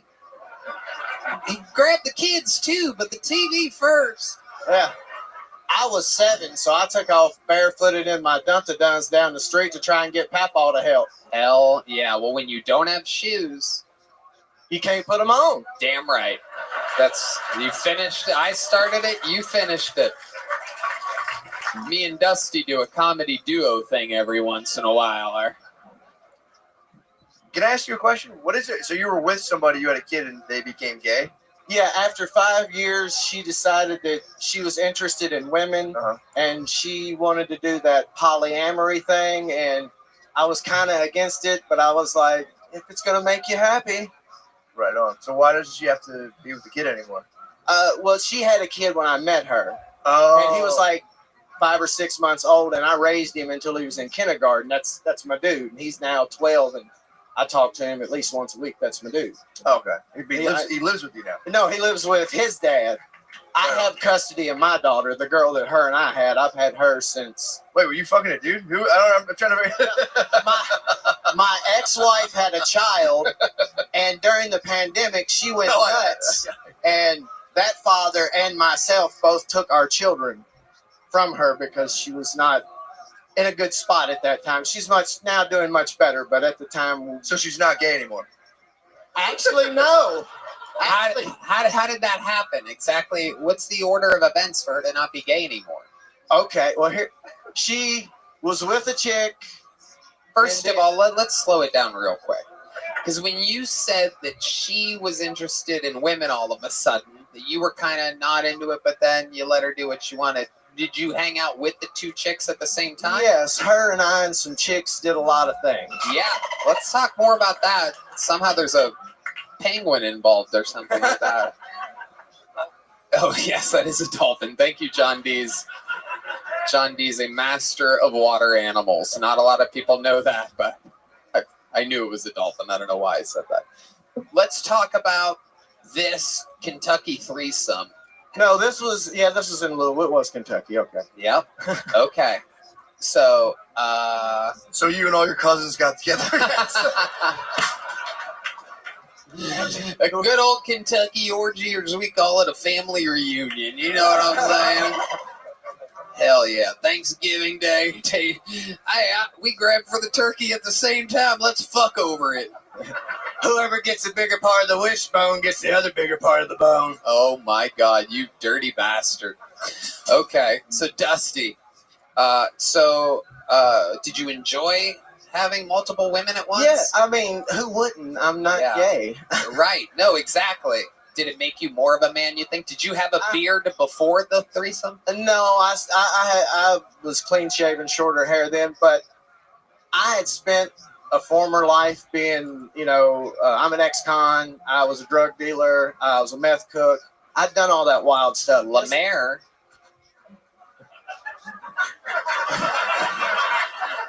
I don't know. I just feel like he's making excuses for having a big dick. I don't know. That's what it sounds like to me. I am falling deeply in love with Lemaire. I had a feeling this was going to happen here tonight. This is incredible. But I just wasn't, I was wanting to live a different kind of life, so I did it. But after a while, when she invited our third to Disney World for my daughter's 4th birthday, I was done. Because she didn't invite you. No, we all went, but it was too much. So you're like, this is too much goddamn pussy. I can't handle it. It's ridiculous. Fucking Disney World and all these pussies. I don't even know. Shit. I don't know who to go on Space Mountain with. Yeah. Fucking bitches. Why was Disney World where you drew the line? Because I realized that as much as she tried to say polyamory works, I can love 2 people equally, that I didn't feel that was happening, and I wasn't down for it. Trick no good. Yeah, you're basically the guy carrying the fucking bags through the airport at that point. Exactly. These fucking... So we was walking out of the Magic Kingdom, and I told her, we'd already been arguing. I told her, I said, give me a kiss. She said, why? I said, kiss me one more time in the most magical place on earth and don't ever fucking touch me again. My God, this is my favorite show on the Travel Channel. This is fucking Kentucky polyamory, 10 p.m. every Thursday. Holy shit. Matt Walker. I mean, I feel like I could interview you forever. I feel like this goes on. In fact, I will. What were you an ex-con for? I did 8.5 calendars in prison for manufacturing meth. Wow. Look at you. Orgies and meth. Breaking Bad and Breaking Bad. This is incredible. Absolutely amazing. How did you get busted making meth? There was a fella that was supposed to take a ride with me to pick something up because he owed me some money. And then he was like having excuses, and I was like, that's fine, have my money when I get there. And so he made a phone call, and when I pulled out of somewhere, they tried to pull me over. And looking around at the felonies I was committing at that time, those lights was a mere suggestion. So you ran? Of course. And what kind of vehicle were you in? GMC S10, like what is it, Sonoma, whatever. Like a little pickup truck? Yeah. Okay, and you just hit the gas out there on the Kentucky roadways. Yeah, and when the brake line blew out, I hit the ditch. That's not the first time we've heard that tonight. But I didn't let the wreck stop me, Yeah. I jumped out. You got 99 problems, but a ditch ain't one. Nope. Absolutely incredible. Well, Dusty, I hope you keep signing up, and I hope I pull you out again sometime. Hopefully it doesn't take another year or so for that to happen. This bucket's wild, man.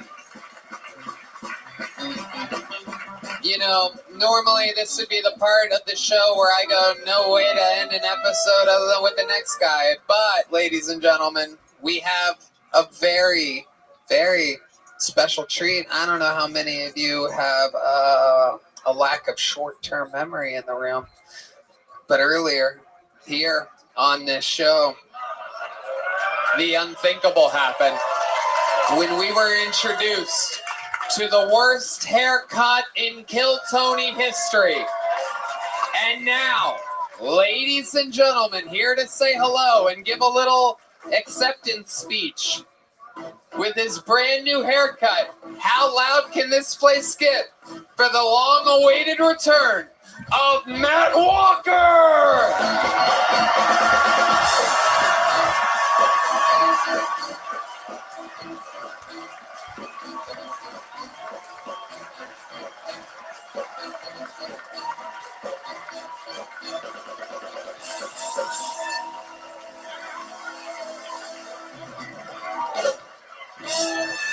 Holy shit. Dude, this is a grown man in the middle of the audience just yelled, "You're gorgeous." This is a night and day difference. Thank you. Matt, we all see how you look. I can guarantee you there's not a human in the world that doesn't think you look better now than you did earlier. I needed it. Thank you, Kill Tony. How do you feel? I feel great. I think You should branch out, do little Jenny Jones makeovers. I love that Jenny Jones is the reference. A 22-year-old reference, ladies and gentlemen. I'm older than I look, bro. This is incredible. It went from being your bad hair went from being your identity, a thing that was stopping people from paying attention to you, taking you seriously, to, I mean, this is what you should have looked like all along. Do you think you're going to go back to the Sharpie marker? No, I won't, bro. No. This is incredible.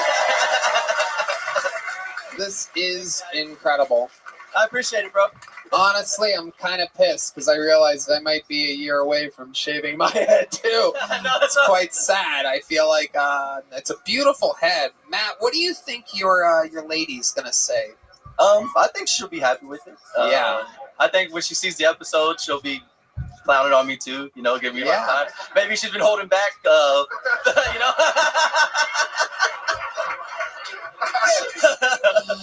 Everybody's been holding back, bro. You walked into a chamber of truth here tonight, and I mean, I didn't know what everybody was laughing about when I first walked out, bro. I'll be honest. I had no fucking clue. This is beautiful. It is seriously the most undeniable physical and perhaps any type of change I've ever seen anybody go through in a single episode. You seem happier. Hey, he's funny now. Yeah. John Dees just said you're funny now. Thanks. Well, fuck yeah, bro. There you go. Incredible. You know what I'm going to do since you were such a fucking good sport about this, and clearly that really meant the world to you, holding on till the very last second. Yeah. But because you were such a good sport, we have these more Zippix here. There's these mocha Zippix, mocha flavored. Now, this is supposed to be one of the best flavor of nicotine toothpicks. No, you know what I'm going to do? I'm going to give you, in 1 month, let's see, another new minute. Automatically, you don't have to worry about signing up. Wait a month, and I can guarantee you that the people will be highly looking forward to that set in a month. Talk to Yoni. We'll give you an exact date. And there he goes, Matt Walker. Thank you, guys. I mean, come on. That might be, in the history of makeovers, that might be both the easiest makeover and the most effective makeover of all time. Wow.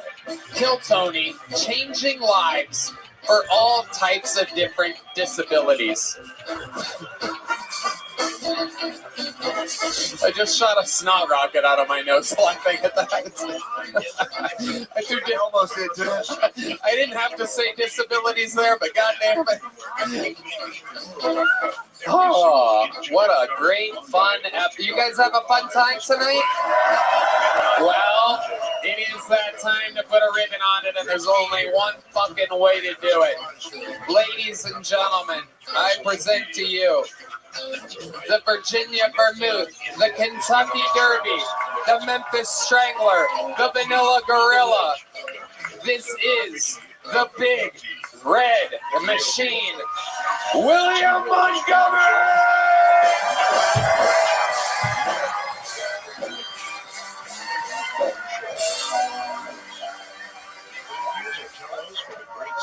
Damn, I'm starting to think my ass should have made a sex tape with Ray J. And by the way, Tony, you know I ain't ever gonna shave my head back. Whoopi Goldberg is so mad Trump got elected that she claims she's now refusing to have sex. Hey, Whoopi, I'm mad too. In fact, I'm so mad Trump got elected that I'm now refusing to play in the NFL. Hey, nobody trying to have sex with your old ass bitch!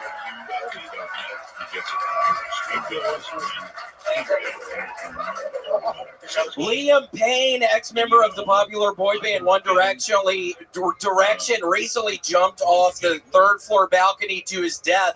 One Direction, yeah, straight down.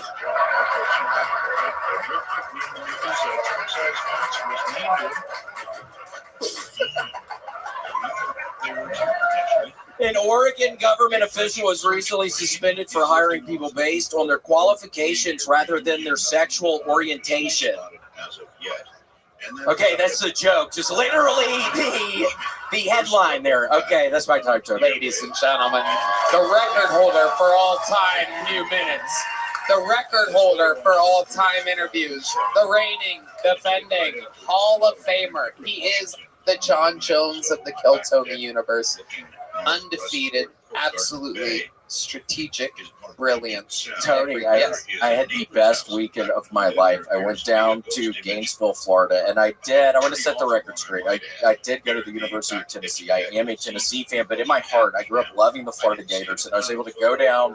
It really was such a pleasure, and I was able to go to the game, and Florida beat Ole Miss. I was able to get out on the field. It was such a wonderful. It really was a dream come true. It was a wonderful weekend. So did you really go to the game? I really went to the game. It was wonderful. Some man, it actually was kind of scary, Tony. Some man, right when I sat down, somebody started saying, "Oh my gosh, this guy's having a heart attack," and it was some old guy just slumped over, and I'm thinking, "Oh my God, I haven't been to Gainesville in 20 fucking years, and some old fucking idiot is about to mess up my experience at Ben Hill Griffin Stadium." But it was okay. They ended up escorting him out.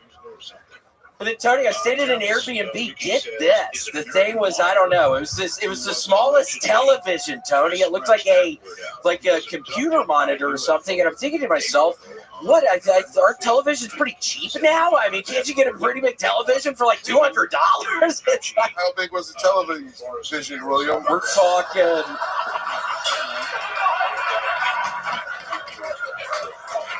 Probably a 24-inch television. That's too small.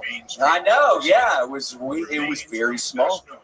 I was just thinking, doesn't a woman, she could probably put a bigger television in here.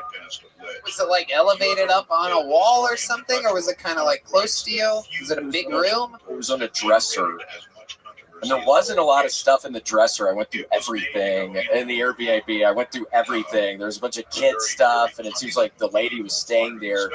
And her kids were there. Everybody was there, and I'd look out the window some, and every now and again somebody would catch me looking at them, and I'd have to. It was weird, yeah. Have you ever thought to the game? I was just looking out of the blinds for a lot of the time. William, have you ever thought that maybe you're the creepy guy? Why are you always looking out of blinds and stuff? Like curious to see what's on the other side of it. It comes up like once a week. Like you're always like looking out your curtains and stuff. Like your head looking out of curtains is scary. You are like a young version of the old man from Home Alone that like shovels the snow. You look like a young version of that guy, Old Man Shovel Slayer, I think it is. Right? He was very nice. He took Kevin to that church where his granddaughter was singing. He was a really nice man. But there was a dark side to him. He would go through the drawers of Airbnbs and whatnot. Yeah. Kid stuff. Playing with kid stuff. Looking out of his blinds. Yeah. But the game was fun, and the show I did on Sunday, it was fun, but there was this horrible bitch. She was drunk, and it was someplace, it wasn't like a comedy club. It was just some venue where they were doing the show, and they didn't have, I feel like in a comedy club, they would have kicked this woman out, and it was just me constantly dealing with it, but it was wonderful because I genuinely, I'm thinking about my sweet dead grandparents, probably hopefully smiling, looking down. I'm back in Gainesville, back where they were living. I'm doing a show. I was able to get out on the field and to get it. And there's this stupid fucking bitch. She was 24. How do you know her age? Because I asked her how old she was, and I was telling her. What made you even begin to ask her? Was she already heckling? Or? Yes, she was being very loud. So she was being just extraordinarily loud and like there was a loud punchline or anything. She was just being. There was a loud 24-year-old in Gainesville, Florida. This is incredible. I can't believe it. Yeah. Wow. It's horrible. Oh my goodness gracious. Yeah, but it was ended up okay. So it was a really fun weekend. So, did you make it like a big part of your set, perhaps? What, talking with the girl? Yeah.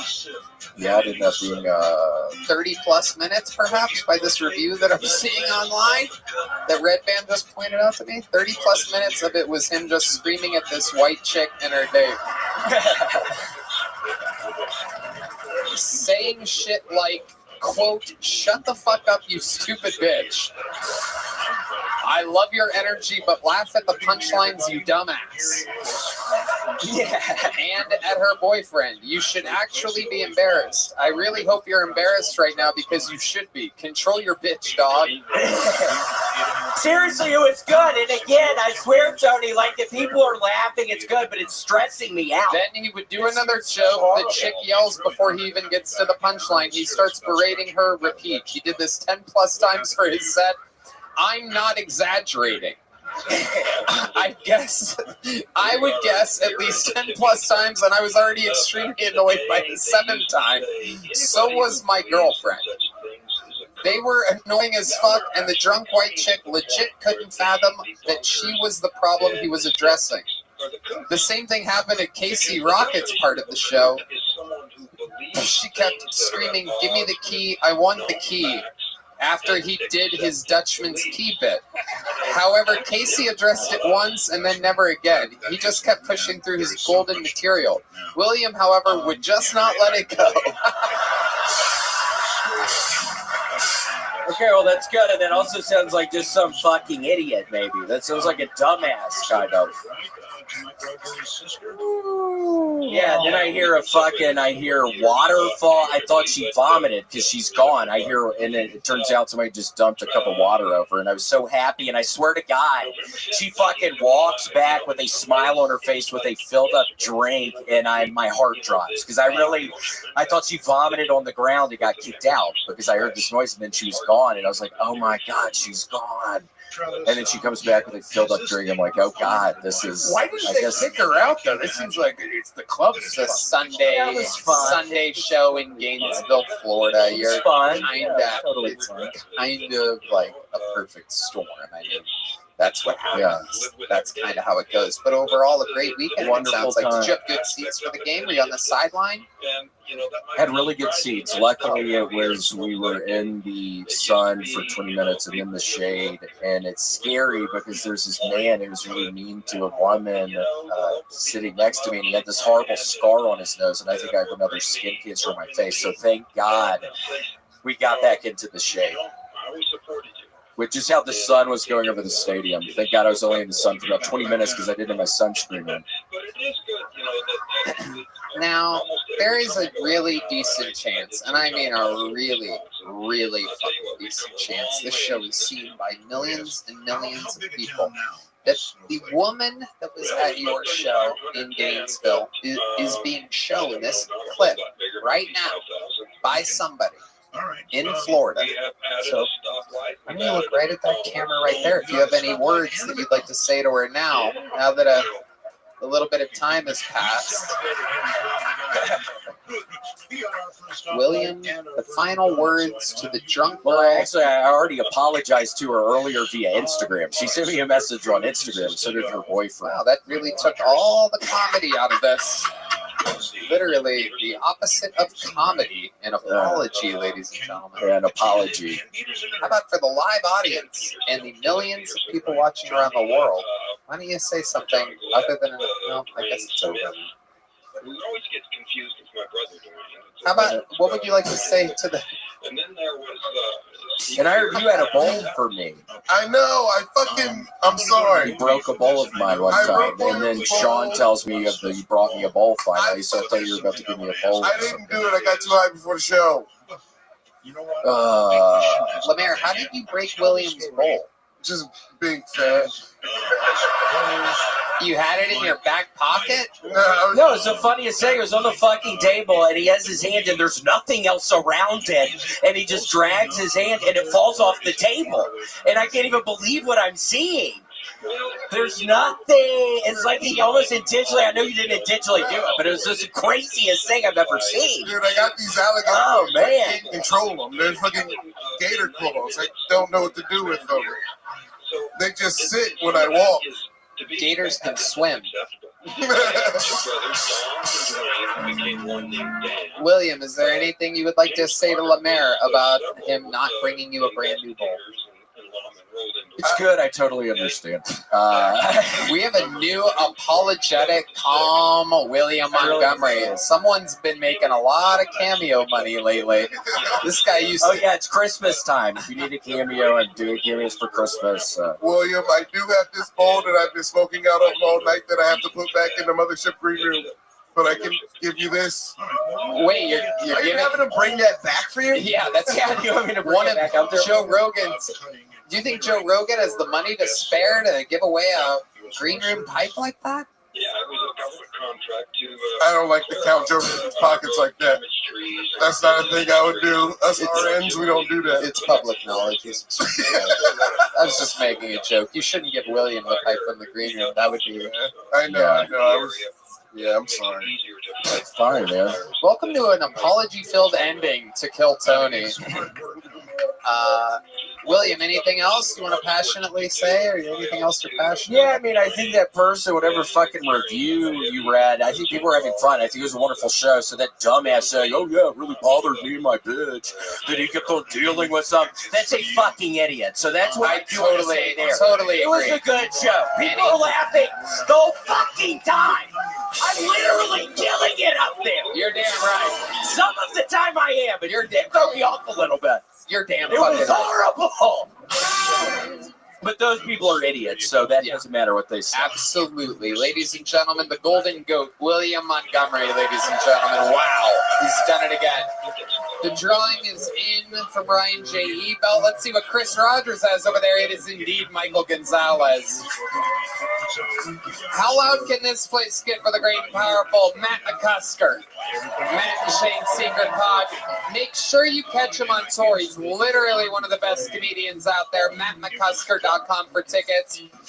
How about a hand for the Kill Tony debut of Lemaire Lee, everybody? One of my instant favorites, Panties in the Mouth Pod and LemaireLee.fun. Just a reminder, it's .fun if you're looking for Lemaire tickets, not .com.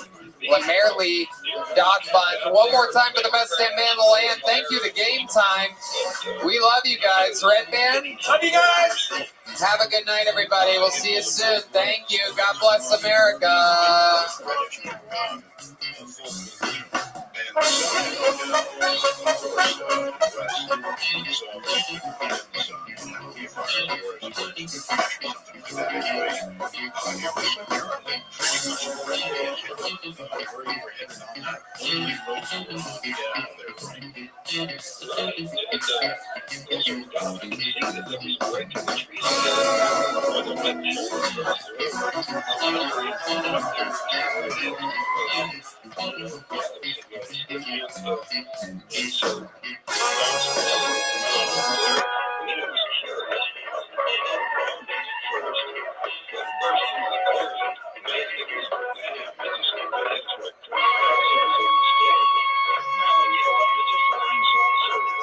Oh, Jimmy, really? Yeah, I didn't know that. But it obviously looked like one certain depicted in the movies. Did the movies have it about right the way it looked? No, not at all. Okay. But it was definitely not some little glowing point of light off of The uncensored live stream of 2 nights here from Austin, Texas, December 30th and 31st. You can snuggle up in the cold with your loved ones, or all by yourself, or with a bottle full of tequila, or whatever you're into in this crazy world.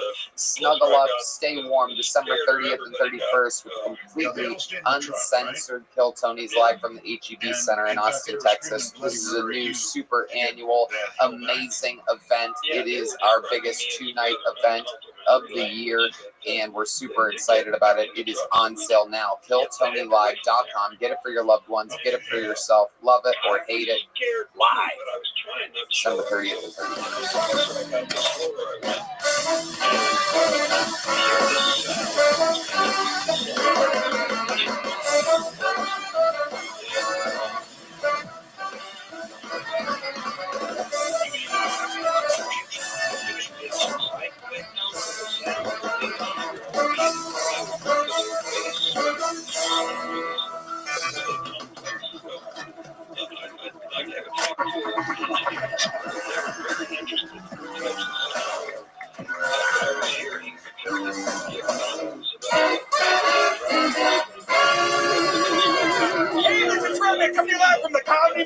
live here in Austin, Texas, for a brand new episode of Kill Tony. Give it up for Tony. It's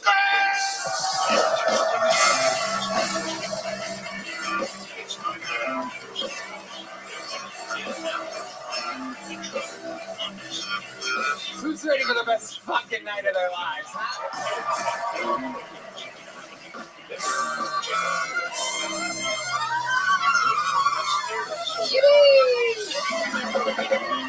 Make some noise for Brian Redman, ladies and gentlemen. One more time for the best damn band in the land, everybody. Carlos Sosa, Fernando Castillo, Raul Vallejo, Michael Gonzalez, Cinco de Mayo, Matt Mueling on the electric guitar, John Dees on the keys, and this is indeed the one and only, the great and powerful D Madness on the bass guitar.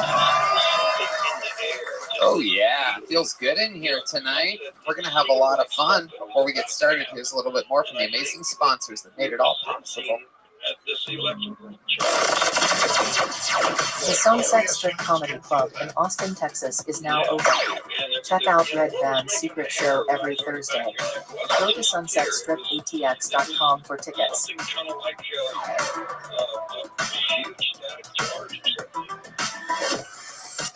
Happy to have you guys here. Just a few, Harry is spelled Harry, by the way.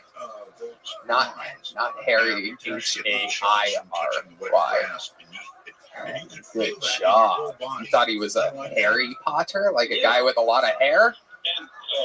No, we haven't even begun yet. It's unbelievable. Anyway, what is that even for? What are you doing over there? I just see you typing in H-A-I-R-Y, Potter. Like a Harry, like he's not even Harry. His first name's Harry. Okay. NinjaBuses.com. You can get an unbelievable bus trip to the HEB Center, December 30th and 31st, back to downtown Austin, Texas. It's your new favorite holiday tradition, the two-night event, Kill Tony, live from the HEB Center. Get a Ninja Bus and be safe. You don't have to worry about Ubering or drinking and driving on the big New Year's Eve nights. So be smart. NinjaBuses.com. Are you guys ready to start tonight's episode? Every single week, I have two of the funniest people in the world. You know what I love about this month? This is new guest month here on Kill Tony, and these are two brand spanking new ones. One is a comedy veteran who just moved to Texas from beautiful New York City. The other is one of the most famous streamers in the world who came to visit the show last week. The whole staff fell in love with him, and we decided to have him here 1 week later. Ladies and gentlemen, make some noise for tonight's guest. It's Dave Landau and Sketch. Oh, boy. Oh, my God. Dave Landau. Sketch. Get over here, Sketch. Sit down, buddy. Dave Landau. Dave Landau. Sketch. Oh, my goodness. This episode is sponsored by Zippix. Dave Landau's on tour, DaveLandau.com. Sketch is one of the most famous streamers in the world. Never done stand-up comedy before in your life, am I correct? No, sir. First time in front of a live audience. Look at that. This guy's used to just fucking sitting there, no pants on, whatever's going on in the wild world of streamers. I don't know. I don't ever see any of it, but I guess the kids love it. Hey, it's a little more formal, but I'm ready to I came here ready to fuck up, so I guess we're... Nailed it. How about a hand for Sketch's first live audience? You guys are it. That's pretty exciting. Dave Landau, a 20-year stand-up comedy veteran. Quite the opposite. Quite the mix here we have. Welcome, Dave. Thanks for having me. We're going to have a lot of fun tonight. I'm looking forward to it. Very funny, man. I've seen it. Stand-up, a new resident to Texas. Am I correct? I've been in Dallas for a while. Oh, coming to Austin finally. It's on stage, so Exactly. Buy this thing. Isn't that the truth? We're going to have a wild time tonight. Over 250 human being signed up for this bucket. Oh, Jesus. I just spilled 12 minutes. Anything can happen. I've been doing a thing where I have an audience member pick the first name. We have a great and then was thrown back. Little Tony shirt on, go right ahead. You know, it's strange. Philadelphia Eagles hoodie over here. You know, wants to put on the right There we go. Let's do it. That looks fine. Not inside. Go wrangle them. And while they wrangle that comedian from across the street, let me remind you guys that that bucket pool gets 60 seconds. Everyone does. You know, their time is up and you hear the sound of a kitten. Means they have to wrap it up then, or else they bring out the angry West Hollywood bear, which interrupts them. And then I conduct an interview. We have fun with them. We figure out what else is interesting about them. What else could they joke about? Is that how their set always goes? Anything can happen. It's always wild. The whole thing's improvised. You guys ready to start tonight's episode?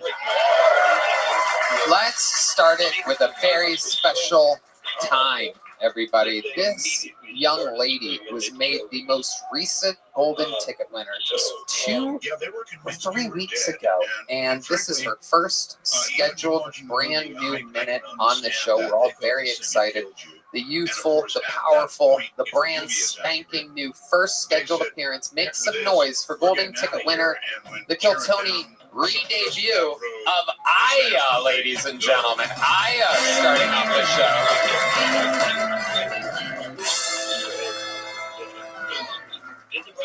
I'm in college. College is cool. I like it because it's a time where you can learn things about yourself. Like I recently found out that I'm asexual. Okay. I'm asexual, so I'll sleep with any of my professors for a good grade. Except if they're women. I'm a straight A student.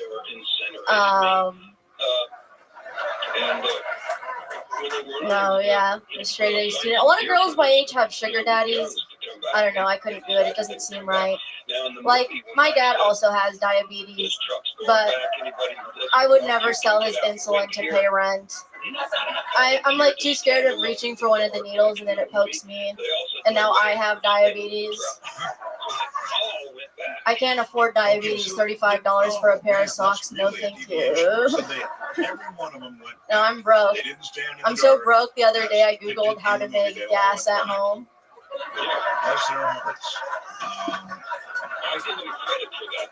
Step 1 is to control Afghanistan. So,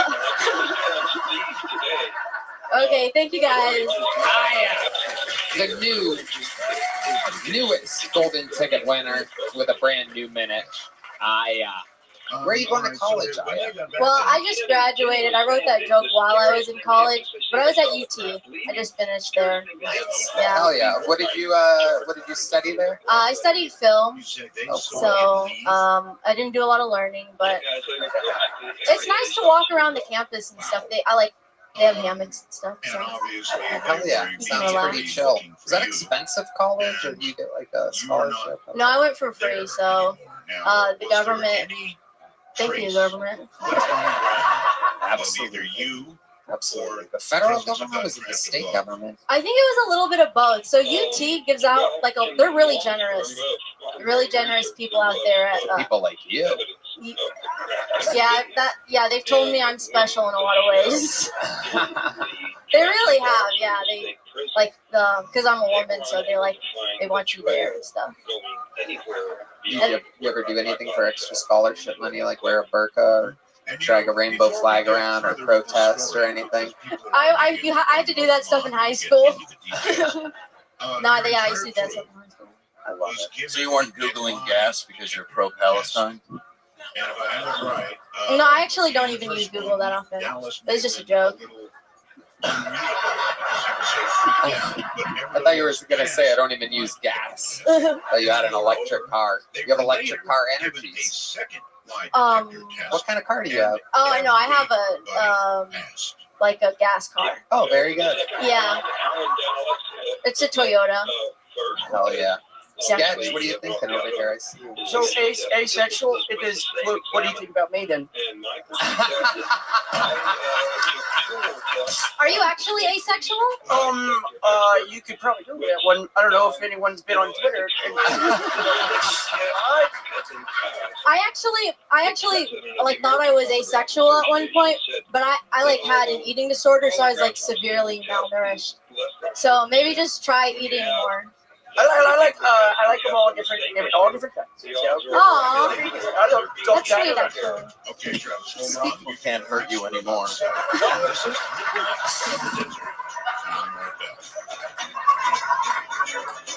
Speaking of all different types, does your dad really have diabetes? Yeah, he does. Type 2. So it was his fault. Amazing. Yeah, he deserves it. What do you think it was that gave him type 2? So my dad is like obsessed with honey. So he got it from like honey and then like dates, like the Arab like dried fruit, which is so lame. He doesn't like eat cakes or sugar. It's just natural sugars that gave it to him. Wow, honey and dates. It's amazing. Those are Red Band's healthiest snacks. Amazing. Oh, bother. There you go. That's my business partner, everybody. The old Harry Potter. Time to shave your Potter down, for he is Harry. You'll figure it out. I can't wait. I can't wait. Any second now, it's gonna all make sense. I love it. What else? Anything else before we let you go? Anything else crazy going on in life? Yeah, my dad has like this guy living in his backyard. Whoa. And he's like, he keeps giving him tasks to do around our backyard. Like my dad has like a white slave, basically. Amazing. And he's like on meth or something, and he just hangs out. And he's been building a fence for my parents for like 3 months. Those are called Mexicans. No, this guy, because my dad, like, he doesn't know Spanish and he doesn't know English very well. So him communicating with someone who doesn't speak English, this would be really tough. But so he likes white labor. Wow. So the guy sleeps in your dad's backyard? So I don't live with them, but he's always there when I'm there.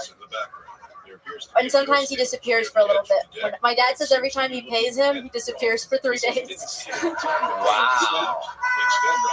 Amazing. That's called a drug addict.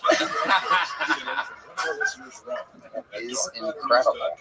Well, very interesting stuff. Have you ever talked to this guy in your dad's backyard? No, I gave him cake the other day. He got really happy. Wow. Yeah. Your dad's just like, God, I wish that was me. Yeah. Yeah, he couldn't have it. Diabetic father. Yeah, diabetes. Does he still use honey? Is he still? Yeah, he can't get over it. Like every single night, even if he's good all day, he'll like binge a bunch of dates before he goes to bed, or like he'll like. I walked on him just spoon. By the way, Red Band posted on Instagram at 4 a.m. last night a moldy Wendy's burger that he ate. He both complained about the burger and also ate. What do you eat? Half of it? The moldy was burnt. The bread was burnt? No, the whole burger was burnt. That's what you were complaining about. Yeah. But you also said something about mold. No, because last time I had a problem with Wendy's, it was moldy. Yeah. And you complain online every time you get late night drunk fast food, and it's not good. You, a wildly successful podcaster, goes online to complain about. Do they ever give you what you want after that? Does that ever pay off? Is Wendy's ever like, here's fucking $20 or something, dude? Oh yeah, really? Oh, yeah. And that's what you do it for? It's fun, man. It's like coupon clipping, you know?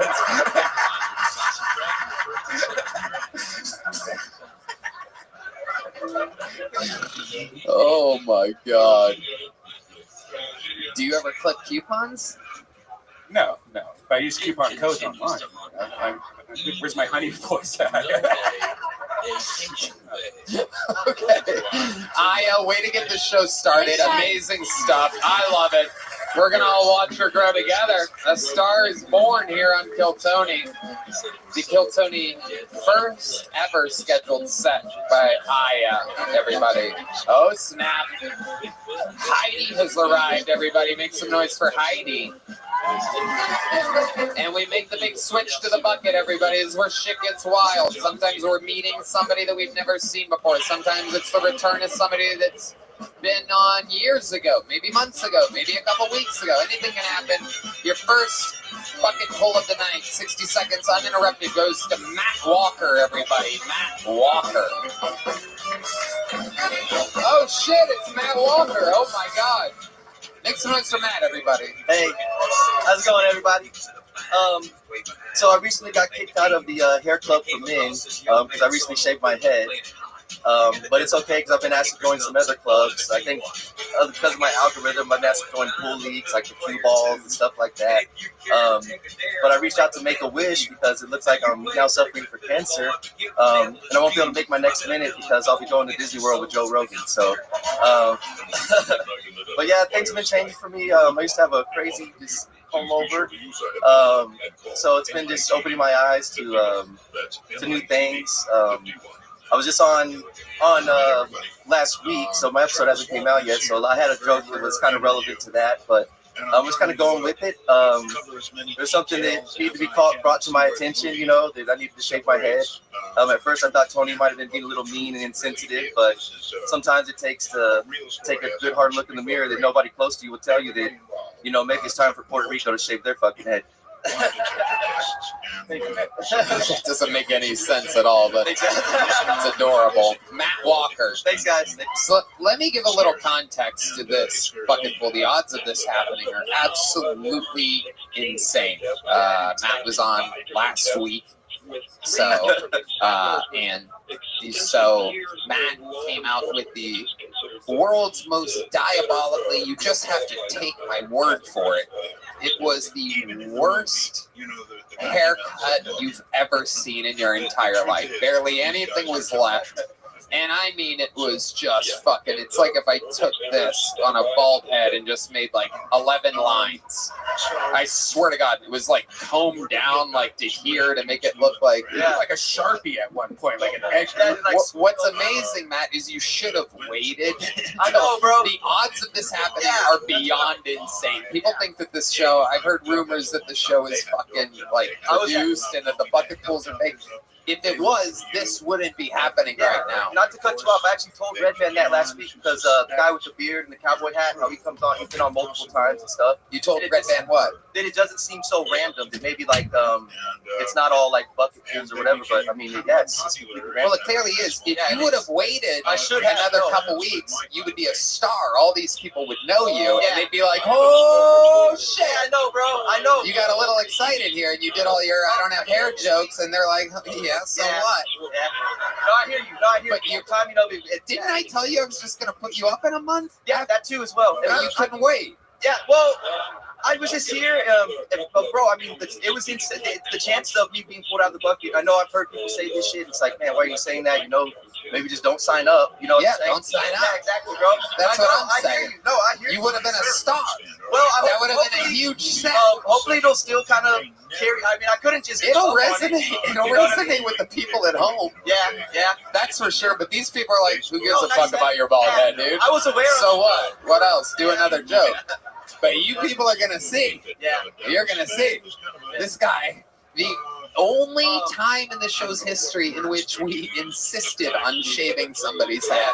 I would just say, to give me a little break, like I did come, not that it was great, it was great material, but I did, that was only in like 4 or 5 days that I was coming up with all these, my head's just been spinning, bro, trying to come up with ideas. Well, it's much easier to spin now with a spin on top. The old soft top you got up there. But yeah, I appreciate the opportunity you gave me last week. All right, Jelly Roll, relax. Jesus Christ. Fucking acceptance speech over here. Look at your fucking, the carpet matches the drapes down there. So Matt, have you thought about anything that we didn't talk about in your interview last week that might be interesting? No, but yesterday I just got pulled over with an invalid license, and the cop would not give me a break, bro. He told my shit, and I had to. Wait, you had an invalid license? Yeah, because my and it's really just because the DMV, they don't have enough people to give you a new license. He was a complete just jerk about it, dude.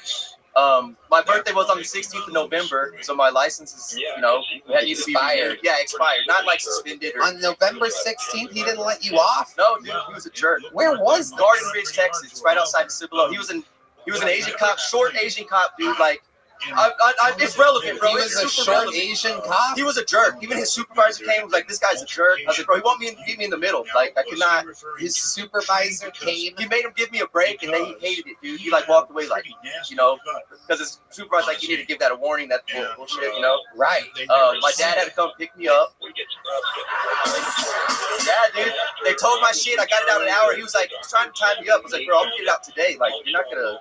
And I'm broke right now. It was like my last $300-400, but you know, it's just another bump in the road, dude. I'm watching videos and shit lately about like how some of these things are gonna make you stronger, more resilient. You know what I'm saying? So it's all jelly roll, bro. I think jelly roll was one of those videos. That was pretty jelly roll. Not to be confused with egg roll that wanted to arrest you yesterday. So your car got towed and you had to get it out? Yeah, I got it out. I called this Sunday, bro. He was trying to get me tied up. What does that mean, tied up? Like, just trying to hinder me. I guess he was just trying to make my life hard, bro. You know? This is like a small Texas town. Yes, sir. Yeah. And I actually do work for a lady that lives in Garden Ridge. She's probably like not that, I mean, she's got a Ferrari in the garage and all that shit. She's a rich-ass lady, but... What do you do for this lady? It does kind of have a little vibe to it, you know. She's an older lady, but what do you do with this lady? Dude, she has me do she's like a Martha Stewart type, bro. She has me bring down all her Christmas decorations out of the garage, like from her. Have you been building a fence for some guy?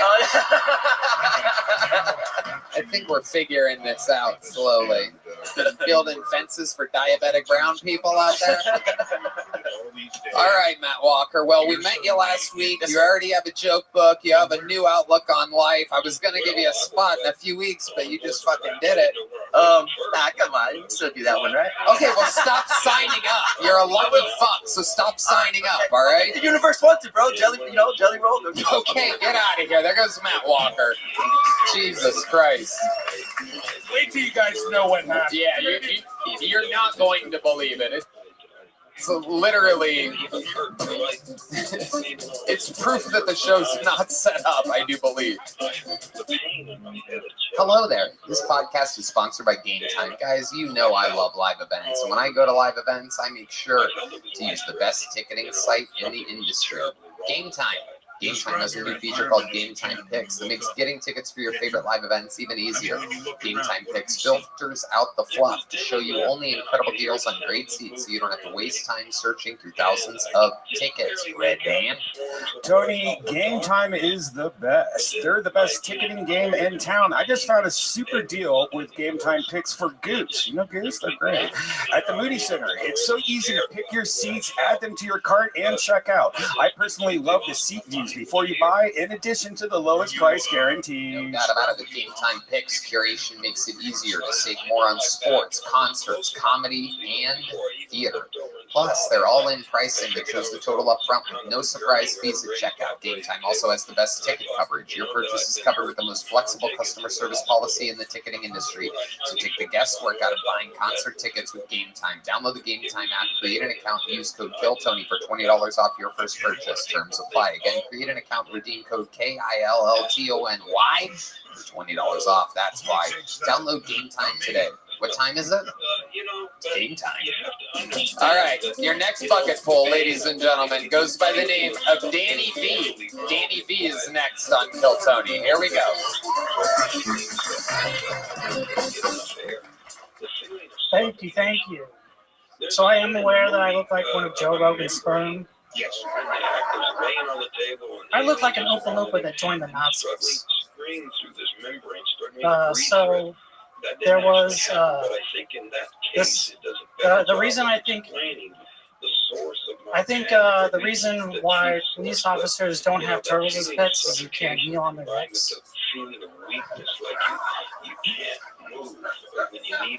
I saw this homeless guy with a sign that said "hot, hungry, and homeless."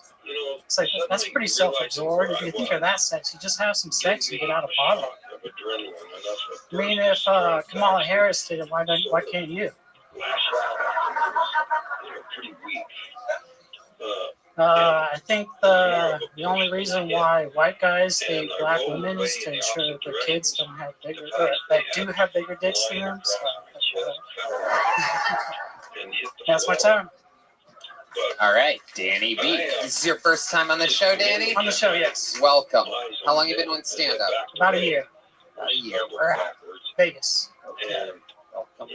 Well, 1 year in Las Vegas. What do you do for a living, Danny? Sorry, what was that? What do you do for a living? For a living, I just moved to Austin, so right now I've been doing DoorDash. Been doing the DoorDash. Okay. Do you eat the food? No, I'm a good DoorDash. Good DoorDash. Do they give you guys ratings? Yes, they do. Okay. Yeah. You ever deliver late night Wendy's to? Me and Red Band have a straight up line. He just texts me. Wow, you even knew what I was talking about.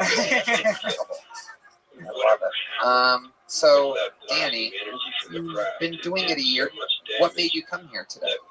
I mean, this show and the comedy opportunities that are out here in Austin. Yeah, you're visiting for a few days? No, I live out here. Oh, nice. So you were in Vegas. When did you move to Austin? About 4 weeks ago. 4 weeks ago. What's your living situation? I live in my car. You live in your car? Yeah. Okay, where you been parking it at nighttime? That's something I always like to ask people that live in their car. It's a tricky situation. I park it in like a gym parking lot. Okay. Yeah. You have a gym membership? Yes. That's how I shower. It seems very pro-police with the Floyd joke. Yeah, there's no. I don't know. Do cops not have turtles? Is that a thing? I mean, I've never seen one with one, so I mean, it would just the connection makes sense. Have you ever seen an Asian cop before? I mean, you never see them with cats, though, do you?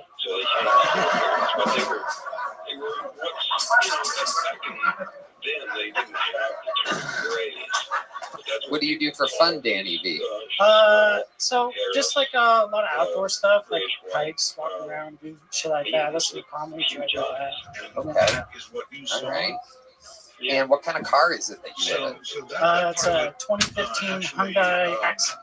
I mean, there's a classic gray that you just described. I love it. Okay. So were you born and raised in Vegas? Born and raised in Vegas. How does that happen? What are your parents like? I always wondered that. How does someone get So my mom is a recovering addict, alcoholic, and my dad, my real dad, is in prison. He's been in prison since I was 3 years old.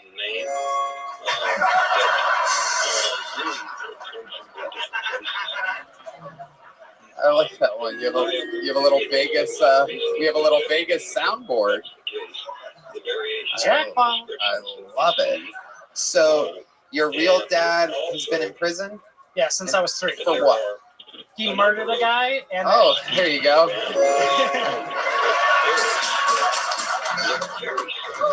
Wow. Do you know the context of the murder? Can you describe what happened? So, both my parents were using pretty heavily, like meth and like kind of crazy shit like that. Mm-hmm. And then one day he came home and broke my mom's nose. So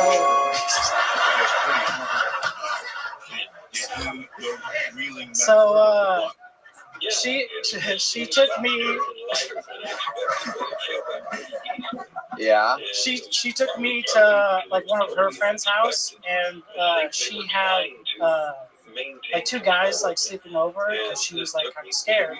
And my real dad was Oh, that's a great idea.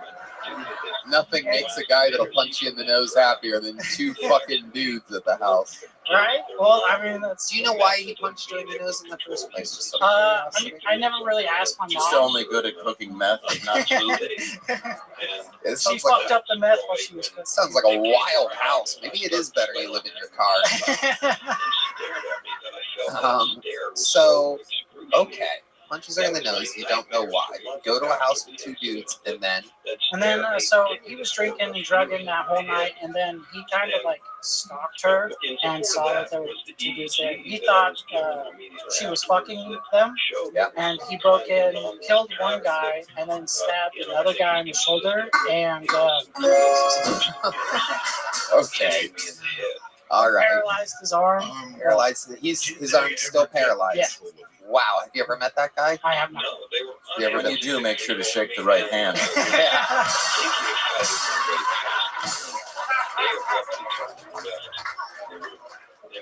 I'll just play with the other one. Like, yeah, fuck up. What did he do to the other guy? Stab him in the heart? How did the one guy get off with just a shoulder? So I like after like the one guy, like he was just dead, and I think he like stabbed him in the heart a couple times. That'll do it. And Stops the heart from beating and pumping blood, usually to clean up the mess. I Right? gotcha. it was pretty messy. It was a pretty messy experience. But yeah. So like after he stabbed like the second guy, like the house woke up and he dipped, and he just went to a bar after and just like drank until the cops came.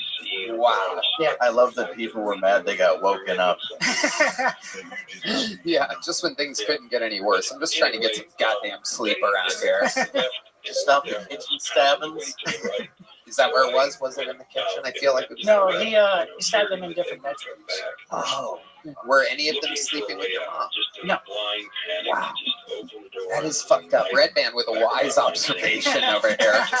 That's fucked up. Yes, that is fucked up. Unbelievable. So he was in prison when you were 3. Do you go visit him sometimes? I visited him once when I was like 12, and I really just. Do they have anything fun in a Vegas prison? I mean, even at their airports. They have vending machines where you could buy like little mini pizzas, like the Red Band. Did you have a pizza there? I did have a pizza there. Fuck yeah. Amazing. And it was good?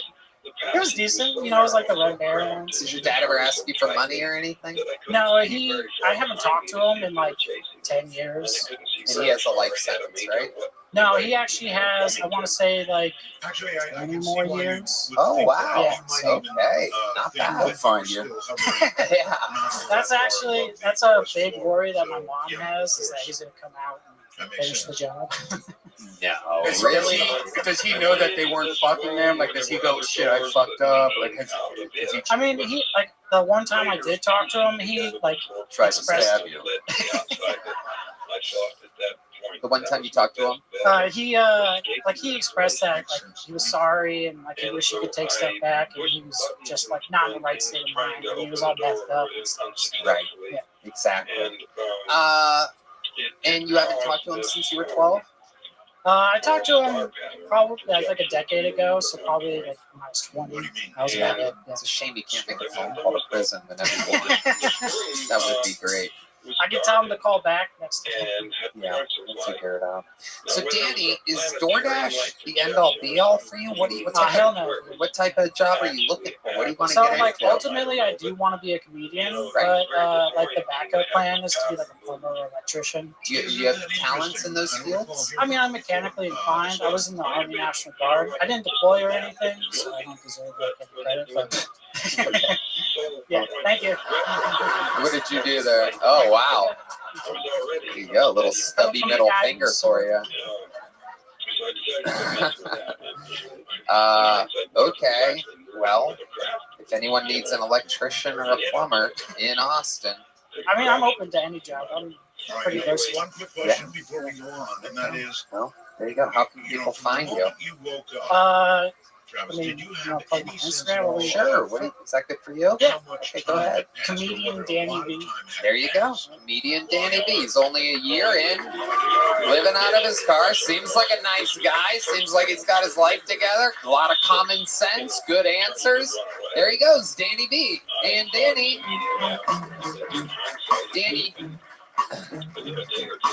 even though the performance was just okay, you got a lot of work to do. So here's a big joke book for you. Danny B, everybody.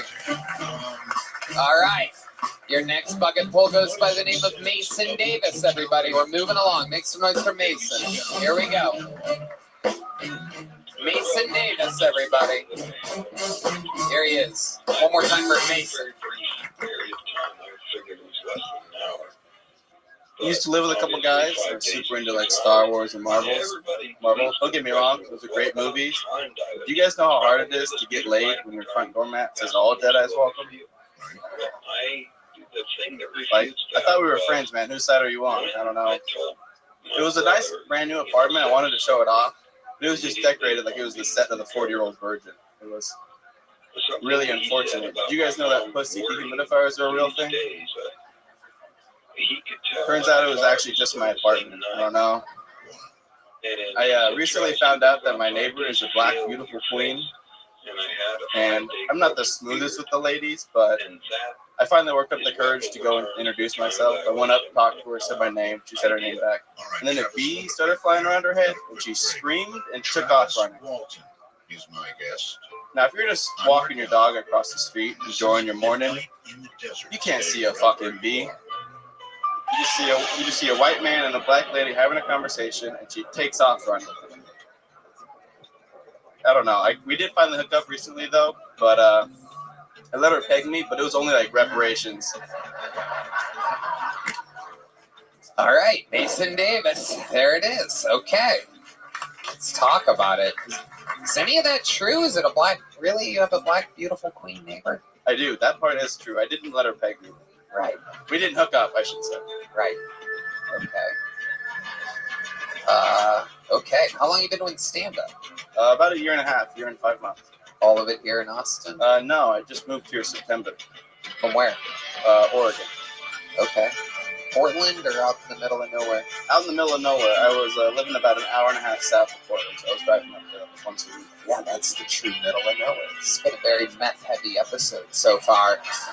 Everyone has had some almost direct correlation to meth in some way, either with their parents or offenses or something. You were close to a lot of meth there in the middle of Portland, am I correct? I didn't live there, but yes, driving through, you'd see a bunch on the road.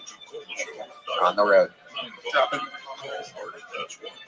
You would see a lot of methy type of characters. Oh, yeah. What do you do for work, Mason? Right now I work at Boot Barn. Okay. How did you get into Boot Barn?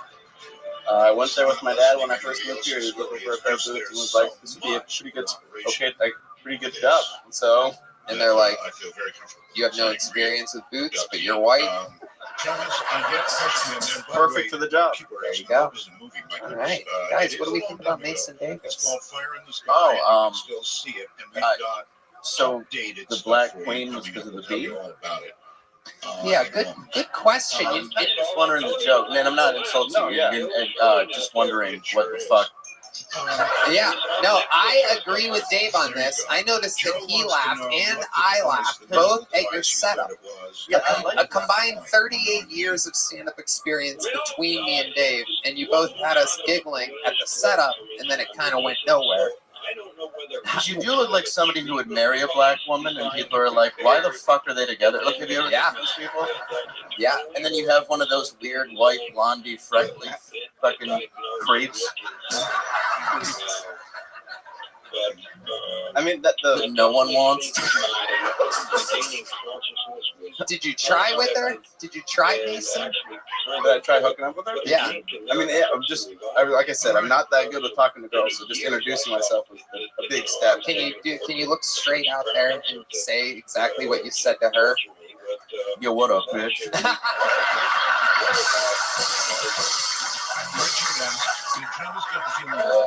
That the aliens didn't care. For a second, I thought that was it.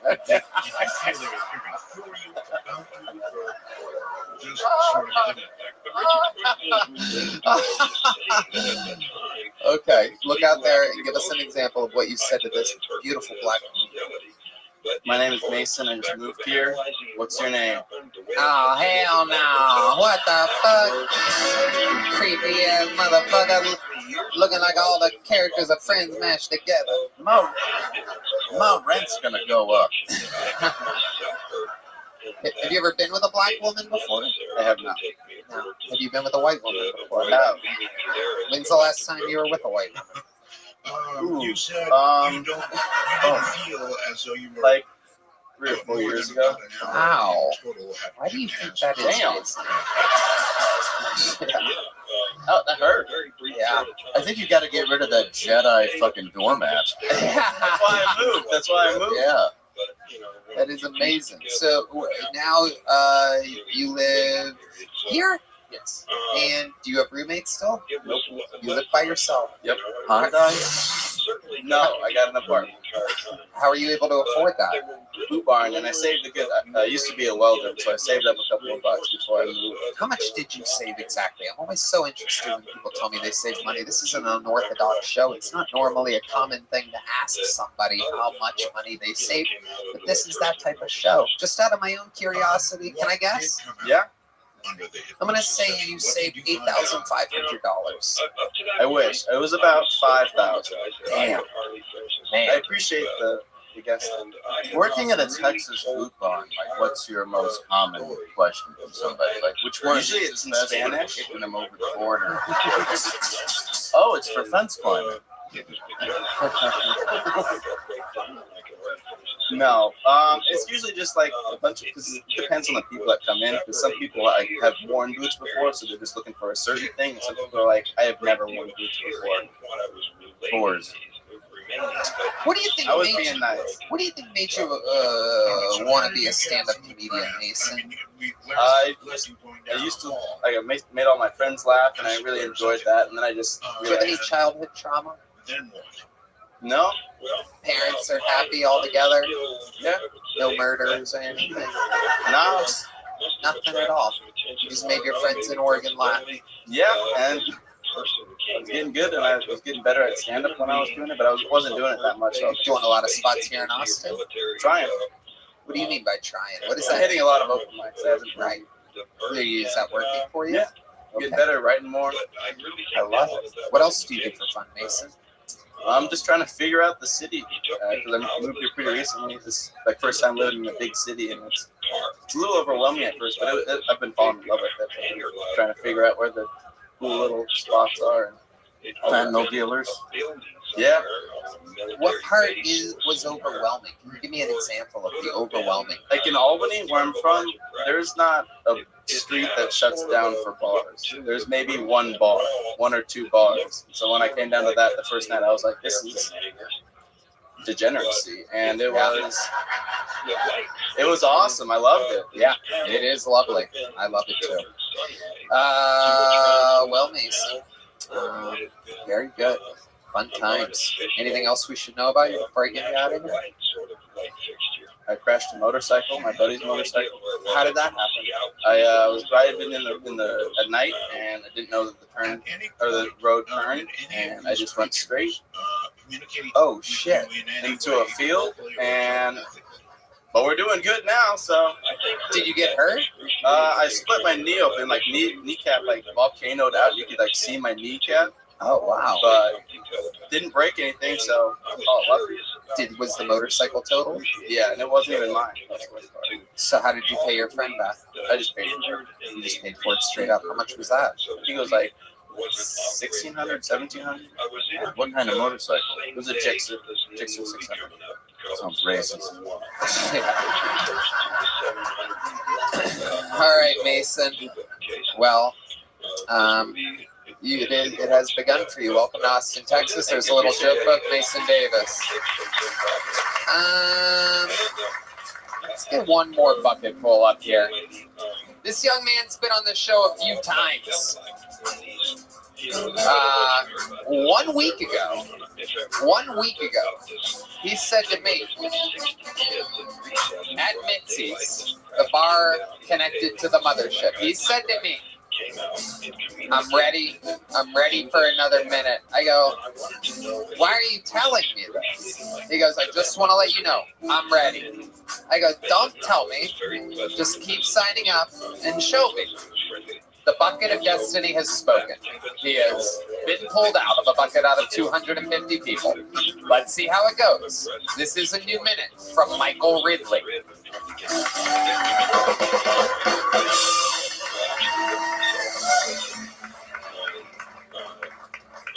I've been going to the gym recently. It's like a new thing for me. The last 2 weeks, I've had ADHD, so it's like hard to stick to a routine.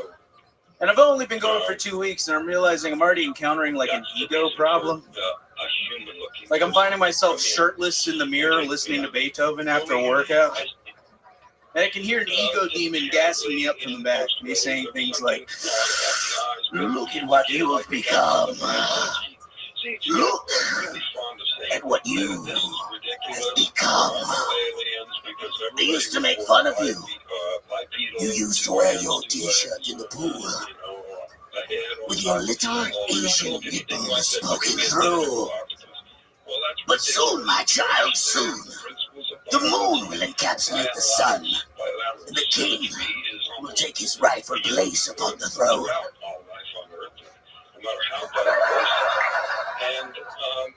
Really? Yes, my child, yes. There is a God locked away inside of you, and we will set him free. See, I've just been trying to get healthier and shit. There you go. Full minute, 16 seconds from Michael Ridley. Hey, what's up, Tony? How are you, dude? What are you running this thing? I love it. How are you, buddy? I'm doing good, man. I'm freaking out. What's up, brother? Hey, what's up, bro? It's good to see you, dude. See you too. Michael. I'm happy. Yeah, I can tell you're very happy. Yeah, I'm super happy, dude. All right, relax, Michael. Let's jump right into it. How do you feel like that went when you were randomly coming up to me telling me that you're so ready? Is that how you thought it would go? Huh?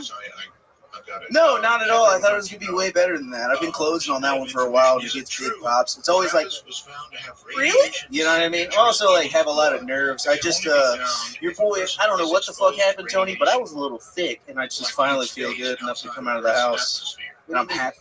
Sick as hell. Like, I don't know, bro. I was like, yeah, I've been letting people hit my vape, Tony. And don't do that around here. Everybody's fucking eating booty hole and spreading disease and shit. All right, Michael, stick over here. You're fucking water next to me. Yeah. How long have you been sick for? You're sweating like an AIDS patient. Yeah. I have hyperhidrosis. How dare you, dude? Okay, Michael. So how long have you been sick for? What have your symptoms been? Probably COVID. I don't know. Probably some new shit. Definitely. That's not what I asked you at all. How long have you been sick for? I've been sick for like 2 or 3 days. I've just been in the crib for 3 days. And then you decided to come out tonight in public around a bunch of people who can't get sick. No, I'm fine. I'm good. You don't look fine. I always look kind of sick. Like, ever since COVID, you can't be a sweaty Asian guy in public. Like, you just always look like... That is true. I've always been sweaty. Like, I've always been a sweaty guy. But so you feel great today? I feel so good. But I'm being serious. No symptoms at all? No, I'm good. Okay. I've just been in the house. I'm happy to be out of the house. You've been locked up in the crib sick, and now you're like, I want to be social. You say a lot of stuff in between questions. Do you really have little Asian nipples? You said that during your set. Is that true? Nah, they're big and brown, dude. Are they? Yeah, I got some brown areolas. I got some fat boy nipples, dude. Really? Huh? Dinner plates? No, more of like probably like a $50. Yeah, not super big, but not super small either. How's the hair on those things? Fucking. How is the hair on those things? The world wants to know. I have to fucking, dude, I shave them. I have to shave them. They're so sporadic. I have like Asian fibers that come off of them. They'll thread through my shirt sometimes. How many of you want to see these hairy Asian nipples? We've been talking about them. It's that time. He's been going to the gym. Let's see what happens here, ladies and gentlemen. Whoa! Look at that. That demon is full of shit. So the king will take the throne. What the fuck is this demon seeing? Yeah, the whole joke is that I'm still kind of fucking fat as fuck. Hell yeah, you look like a fucking bag of rice. I wasn't really expecting much from a guy that goes to the gym with Bobby Lee. They always do that. So, Michael, Ridley, what else is going on in life? Have you really been going to the gym? I was for a little bit, but then, dude, I was sober for like 2 years. I started drinking again, dude. Oh, is that what happened last week when you came up to me and said you're ready, that you're going to do so good? I fucking relapse. You know. Now it's all making sense. I got to witness a real life relapse. I wouldn't really call it a relapse, more of a return. It's the same thing. Dude, if you can't drink, dude, what the fuck are you doing, dude? If you can't drink and keep it together, what's wrong with you? What are you, gay? I don't know. Can you keep it together? I think I can do it pretty Do good. you think every comedian after a Monday night taping comes up to me and goes, just to let you know, I'm fucking ready? You think that's what I do all night after the tapings, is just field comedians going, I'm ready. Your boy was like 4 or 5 crowns deep, but yeah, 10. Yeah, so was I, and I was bored as fuck at the conversation. Last thing I want to do while trying to fucking drink my sorrows away is have fucking sweaty little fucking Asian men. Ready when you are. Are you ready? That's me, Sketch. I'm doing that. I'm doing that, Sketch. Sketch is looking around. Sketch has puppy-like behavior sometimes. Just like, what's that? Just wants to see those Asian nips again. Yeah, they are big. When you have glasses that thick, those are big Asian nips. They're medium to us. Meaty. Just my type, though. That's right. Absolutely. Oh, I thought you quit all that. No, I'm making a return too. Hey, Return of the Dragon. Michael Ridley, congratulations. You got pulled out of the bucket again. There he goes, Michael Ridley, everybody. Getting to watch a man relapse in real time. That'll be a story to follow. All right, ladies and gentlemen, it is that time. One of the greatest regulars in the history of the show, an international superstar. I present to you a brand new minute from the one and only Cam Patterson.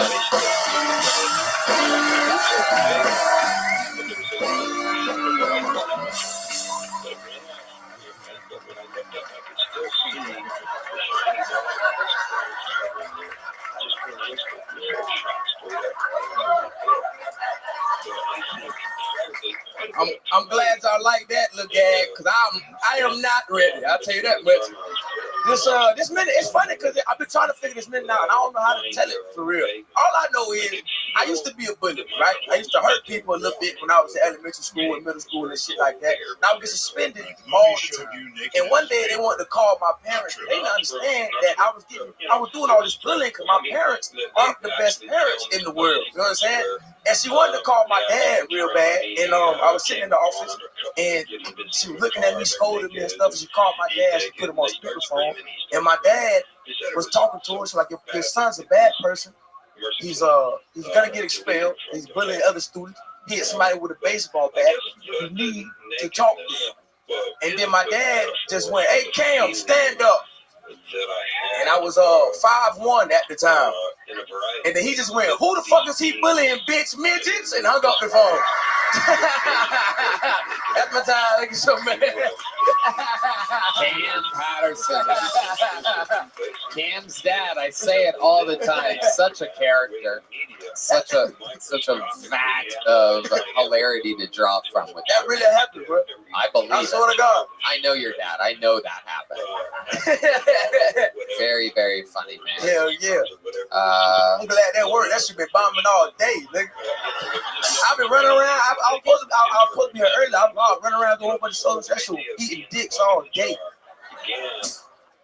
Well, going up after. Oh, look, there he is. His dad, everybody. Who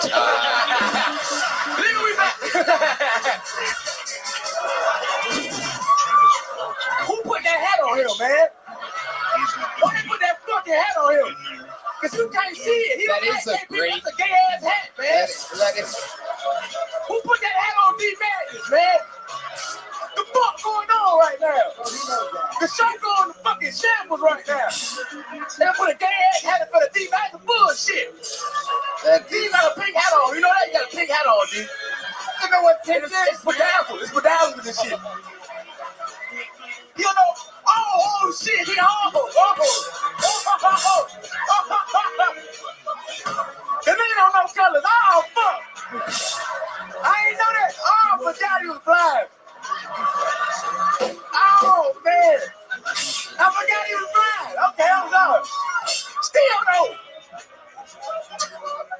you gonna give him his damn bass guitar, Josh? What the fuck? Josh, you have 2 jobs. What the fuck going on right now, man? Jesus fucking Christ, man. The show going to shambles, nigga. God damn. This poor guy, he just sits D up here to get roasted to death. You have any idea how stupid your head is? D's just sitting there like, whoa, what the fuck's going on? At least give him his, there it is. Oh, man. Oh, my God. D Madness is normally an absolute master of style. D, can we get him a mic? Is that mic part of the thing? Let's use this one here, D, so that it makes it to the show. This one's... Is that on the air? Is D's mic on the show? Yeah, use that one. D Madness. Just try to edit those out. Yeah, Matt, shut the hell up. I'm kidding. We're all fucking friends here. D Madness. We don't often get to talk to you deep and personal. I like a moment like this where it's a little bit off the beaten path. Now, normally, for those of you that might not know, or maybe it's your first episode, D Madness is a master of style. I don't know how you pull it off. I don't know what kind of advisors you have or what exactly goes on. Why are you handing him a different mic? What's going on? Why are you fucking with this poor guy? So, D, can you take us through what is it like getting ready for, like, I mean, how do you know what that hat looks like? You talk to us about the aliens. And oh, geez, come on. Don't give him the auto-tune mic from the musical performance. Give him a real mic, Deez. Come on. All right, very good. Very good. God damn, man. The show coming to shambles and shit. Well, I do. I don't know what it looks like, but I do like that. Hey, D! That's all I know is texture. It does look like it has great texture. It is a good hat. It actually is cool. It is a little bit pinker than you would wear if you knew what it looked like. One of the most famous homophobes in the show's history. It looks like Tiffany Haddish's underwear. Like it. Thank you, Red Man. That was terrible. It looks like weird ass reference. If you threw a fanny pack on, you'd look like every older black woman going to Vegas. Well, ain't that wonderful? It's so. I'm gonna keep all this in mind next time I talk. What'd you say, D? I'm gonna keep all this in mind next time. Oh shit! Oh, he's gonna get you back, Cam. Next time you smell funny, you're getting roasted. Yes, brother Darkness. I'm gonna get you. Brother Darkness, he just called you. I call him Darkness. He called me Blacker. So it switches from time to time. You know. What's up, Darkness? What's up, Blacker? What's up? Yeah, you know, they all mean the same to me. D Madness, do you have any final words you'd like to say to Cam Patterson, who decided to shift all of this part to you and that roastable hat? Actually, hold on. Actually, Cam, why don't you do me a favor? I want you to look at my T-shirt. Well, most people, how you know what it say? I know what it say. I know what it say, nigga. You look, nigga. I know what it say.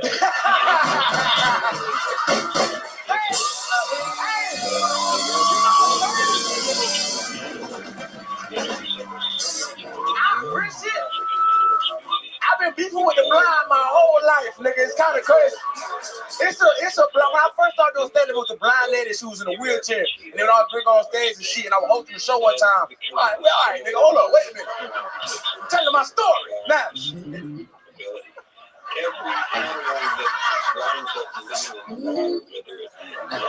I swear to God, none of goddamn struggle about it. I'm shooting. Okay, calm down. Because the words are fucking me up. I ready to say you big nugget.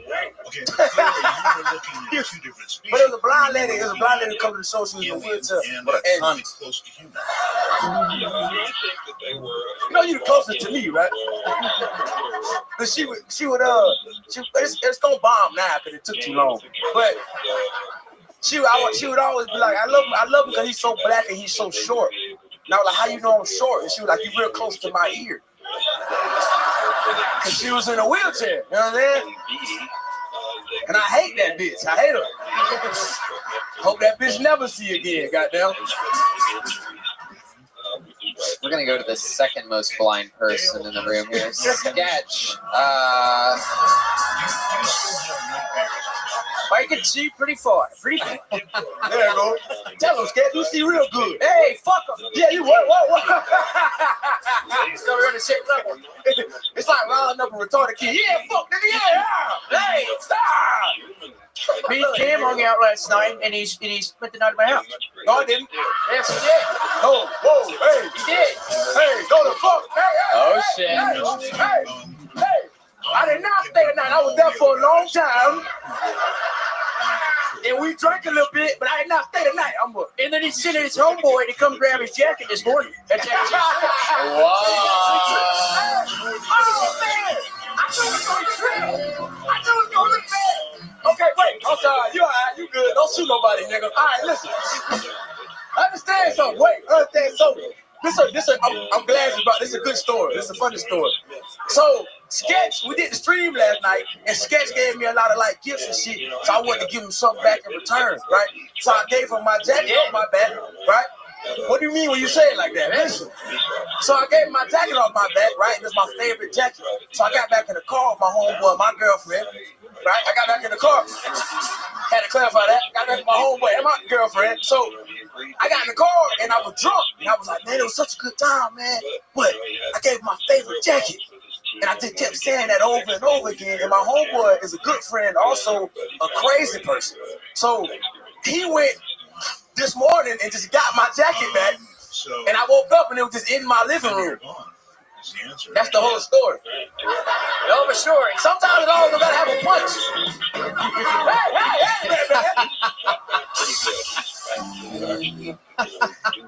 Cam, don't wipe your nose with the towel that you wiped the COVID mic with. No, I didn't. I did this. So you're gonna get us both sick. Come on now.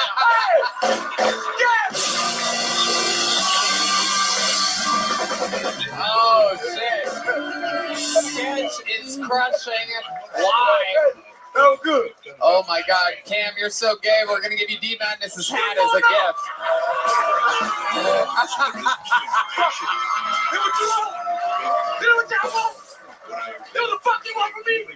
I want to know that he's just sitting there shaking his head, very disgusted at me right now. Look at this beautiful black queen we have here.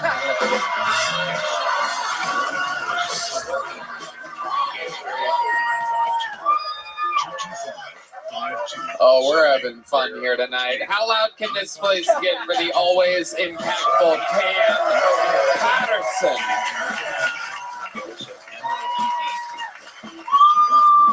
One more time for Cam, everybody. The man, the myth. And the show goes on. Back to the bucket. This guy's been getting on this show for years. We've seen him a lot. Very lucky man. And he's back again. Make some noise for a new minute from Tim Warner. Always fun styles of Tim Warner. So, Trump was elected president. Right? Yeah. But yet, Biden is still in the White House. Like, I think this is really awkward. Like, you ever been in a relationship that ends before the lease does? One of you's on the couch, the other's in the bedroom. Every time you come out, they're just like, all right, listen. No, come on, man. The guy you're with, he's garbage. Hear me out. Just hear me out. Increase in availability of drones. A lot of women now apparently are going celibate to protest Trump's election, which I just think is crazy, you know? Just when you thought they couldn't get any worse at driving. Recently saw a sticker for a Zen competition. How the hell does this work? I'm at peace. I'm at more peace than you. Okay, Tim Warner. All right. Okay. Hi, Tim. How's it been going? All right. How are you? Good. Remind us all, how long you been on stand-up again? There's been a dramatic 14 years now. 14 years. Okay. Why? I was gonna say normally it goes better than that. That was something. What do you think went wrong there, Tim? 14-year veteran. Oh, Jesus. A lot of takes, dude. But you know. Yeah. Oh, being sober hasn't helped. Dealing with a lot of shame without, like, getting fucked up and escaping reality. And just, you know, accepting things. That's been a bitch. How long have you been sober now? We are on 2 years and 1 month. We remember that. We remember when you went sober. A lot of those initial sober performances were good, rock solid. What do you think's going on with you? You've been going to meetings and stuff? What's happening? Yeah, doing everything. Yeah, I don't know. Just had I've had a difficult 4 months. Like I said, just dealing with shame, dude. Like part of it, with the clarity, it's like all these new memories of just not being great, not being a good human, and I don't know. It's like in a movie at the end of it when you have the big reveal. And it's just like, oh, I thought I was a decent person. It's just like, oh, you're kind of a piece of shit your whole life. And taking it all on at once, like all of the moments, it's just pretty heavy, you know? And it's very tough for me to forgive myself, you know, for the past. It's just tough, you know? Hilarious.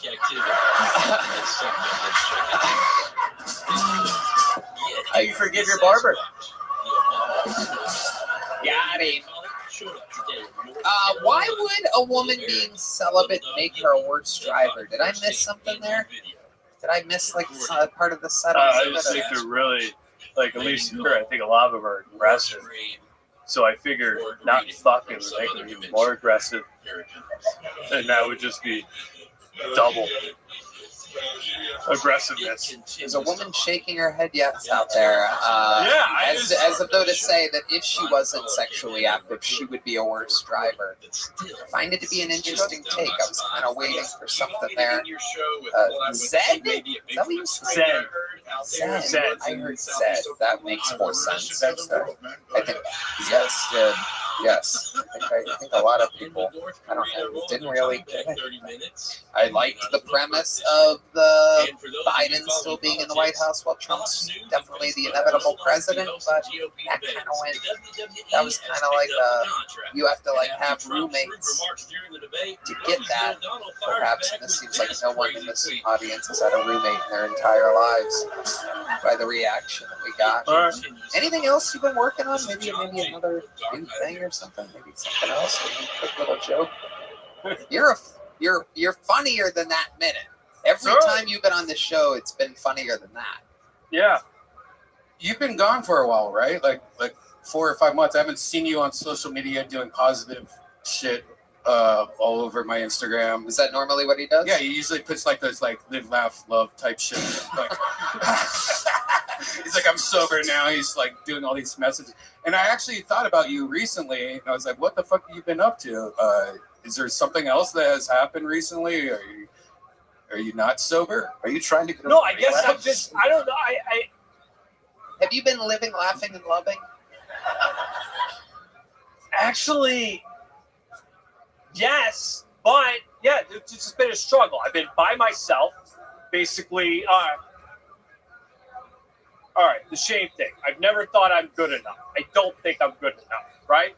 So I did you are a comic. Thank you. Yeah. So I did the stupid the competition in Austin thing. Fucking worse than this. Completely bombed. Didn't make it to the next round. Whatever else. So What do you think went wrong there? Oh, and then let's God, get back to your dude. next. First of all, no one should have moved on. That was such they began the show. The first person on the show brought like everybody. Right. So the first person up brought everybody. Went over their time. They're completely eliminated. There's 13 people after that no one cared about. And I was last, and I didn't give a shit. I came up with a shit Those of you attitude. that don't know, which I'd imagine is 99.7% of our listeners at least, there is a famous old competition here in Austin called Austin's Funniest Comic, which was a thing like mattered before this invasion of real comedians coming from LA and New York, more experienced people from a more tougher club, in which had better performers, so you have to be better to be able to be on the lineup and stand out. So this Austin's Funniest Comic thing is still a thing that people try to win and try to get on, but it is voted on by the audience, so people invite an audience to come. So the more people you know, the better your odds are of winning. And Tim, by the sounds of your lonely diatribe, I'm guessing you got about nobody to go there, right? So I didn't advertise it like that. I don't want to stack the audience. I like to win based on like media. Trust me, I get it. You know, I did that once when I first started. There was a competition at the Ice House. I got second place. I won a side of fries. I wore a shirt and tie for that. I thought I would be a shirt and tie comedian back in my first few weeks, literally, of doing stand-up. May 2007. Someone just poured a drink on their own head in memory of my side of fries. Anyway, this shit's gone off. It's fucking. Can we get Cam back up here to talk shit to D Madness? No, I'm kidding. Tim, so your competition goes awry, and then what happens? We went way off base. No, it's just I don't know. I started questioning a lot of things. Hung up on myself. I don't know,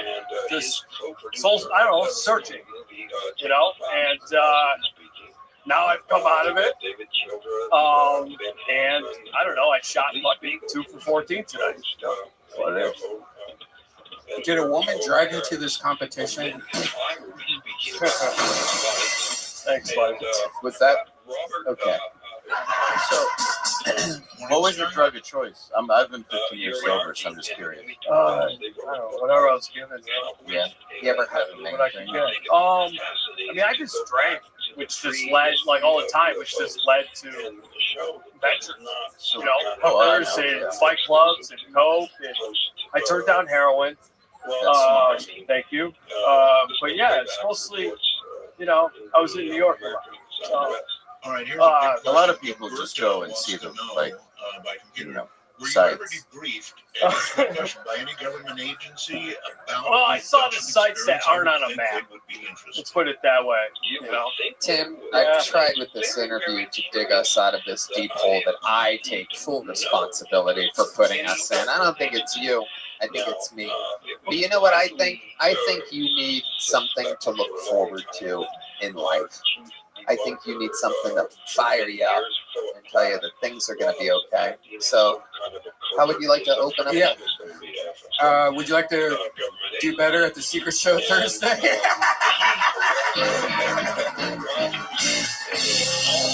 You get a real spot on Thursday. Look at that smile. That's a real smile there. Does that sound like fun, Tim? Yes. Michael, relax. Jesus Christ. Yes. The fuck, are you just going to beat the fucking drum forever? We believe in you. Just short circuit? We believe in you. We know something's not right. We believe in you, Tim. So, I would love to see you do better Thursday. Okay. There you go, Tim Warner, everybody. It's the first time where this was going to be like, you want to open up the Secret Show? I don't know why. All right, we're having fun. How about a hand for Heidi, everybody? Like a piece of ginger. In between rotten sushi bites, she cleanses us with her spirit. Live, laugh, love. Isn't she live, laugh, lovely? All right, we got another bucket pull. This looks like a new name. I hope it is. We've had a lot of old characters here tonight. Make some noise for Eliezer Guzman. Eliezer Guzman. Hey everybody, my name's Elazar.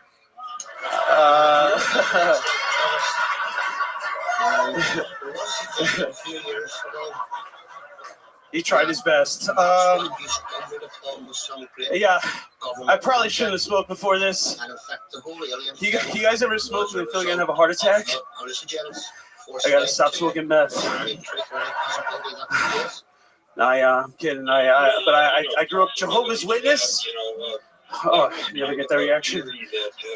Usually even Mormons are like, yikes. So I made stuff like my birthday recently really weird. I just recently turned 34.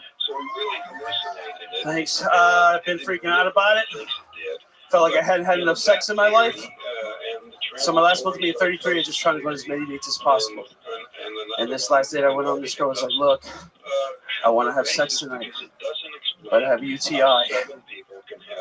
And I said, look, I don't care what school you went.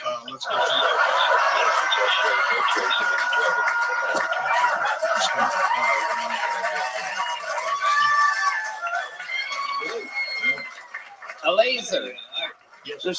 Am I saying that right? It's Elazar. Elazar. Elazar. There's a second E in there. Silent. Yeah. It looks like Eleazar. Yeah. Or Eliezer. Yeah, it's people say that a lot? Yeah, people say it. When they read it. Yeah. About 100% of the people that read it. Yeah. Just making sure. You tried to make me look like a fool. I know. Elazar, obviously. How long you been doing stand-up? 11 years. 11 years? Awesome. Where at? New York City, New Jersey, all over the country. Fantastic. Well, you live in Austin now? I live in Austin, yeah. Past For how long? 8 months. What do you do for work? I work at NADC Burger. Oh. NADC? Not a damn chance. That is one of the best burgers in the entire city, owned by our very good friends. You have fun working there? I love it there. A lot of pride. It's a great place. Amazing. You get high on your own supply. You eat the burgers over there? Oh, yeah. So addictive. I'm broke as fuck, so I eat a burger every day. Yeah. Amazing. You getting a lot of spots around town? Not really. I just kind of make my own shows. I've been producing for a while, so Smart. yeah. I love that. Very smart. You put on a good show and book the people you think are funny. Eventually, it will pick up steam. Is it a weekly show? Yeah, I have 3 right now. Very smart. This is what I think more people should do and try, especially if you're a more experienced comedian at 11 years. How long were you doing it in New York for? Pretty much the whole time except for the past 8 months. Yeah. What was the part where you said in all of that? So I did like some tours through like Tennessee and like New Orleans, Texas, but just like bar shows, Arizona. Very cool. What were you doing? One of those people pronounce your name right? No. Yeah, it seems like they would. Yeah. Eleazar.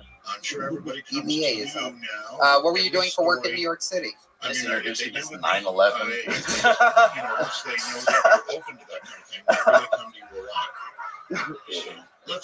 I was a busser. A busser? A busboy. Yeah. You say a busser, like you're not a boy at all. Yeah, no. I say bus man, so yeah. Absolutely. What else about your life? I write stories. What kind of stories? Short stories and novels. Nice. I do that for most of my life. You do that like on a typewriter or a computer? Or what? Mostly on my phone. What's your love life like? You seem like a good-looking guy. Not great. I'm a little awkward. So yeah. So you know, I fucked once since I've been out here. It's all that matters. Yeah. Once, that's all you need. How about love? When's the last time you were in love? You ever been in love? Yeah. Yeah. Yeah. How long ago was that? Maybe like 2-3 years ago. What happened there? She was psycho, so that happens. Yeah. That happens every once in a while. Is she a bad driver? No, but she carried a gun. She's in New York City. No. Yeah, actually New Jersey. Oh. Yeah, that's not a cycle. That's just New Jersey. Elazar. What is that? Mexican? No, I'm Puerto Rican. Ah, nice.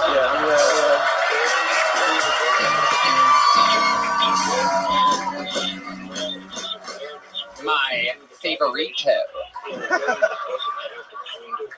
I hear they're garbage. No, nobody heard that. Nobody said anything. I haven't seen that at all anywhere at any point. No one's ever said such a thing. Have you been to Puerto Rico? No. I have.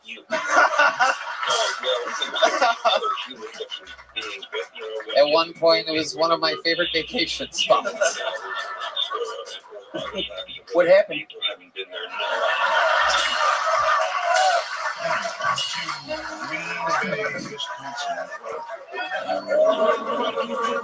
Had to get a president elected real quick. No big deal. Just had to do my due diligence. Shut up. Shut up. You're welcome, Mr. President. You're welcome. Anytime for you. So, are your parents obviously both Puerto Rican? No, my mother is Puerto Rican and my stepfather's Mexican. Okay. Did you talk to your mom about any of the incidences that happened a few weeks ago? With no. With my thing? She kind of stopped giving a shit about the political stuff a while ago. So. She didn't, but I mean, Puerto Rico was in the news. She's been to Puerto Rico. I've been avoiding saying anything about it, honestly. Perfect. Yeah, it's a lose-lose situation. Yeah. And look at you now. Little does she know that I just gave you the biggest opportunity of your life. It all comes full circle, just like an island. All right. Fun times. Nice to meet you. Welcome to the show. Here's a brand new Bonsai leather, real Texas leather joke book. And that is the Kill Tony debut of Elazar Guzman, the only Elazar spelled Eleazar, Eleazar. Another bucket pull. This looks like a fun name. It's a 3-word name with pretty silly handwriting. So this is a good sign. Make some noise for what I believe is the Kill Tony debut of Eric Ray Stone. Everybody, Eric Ray Stone.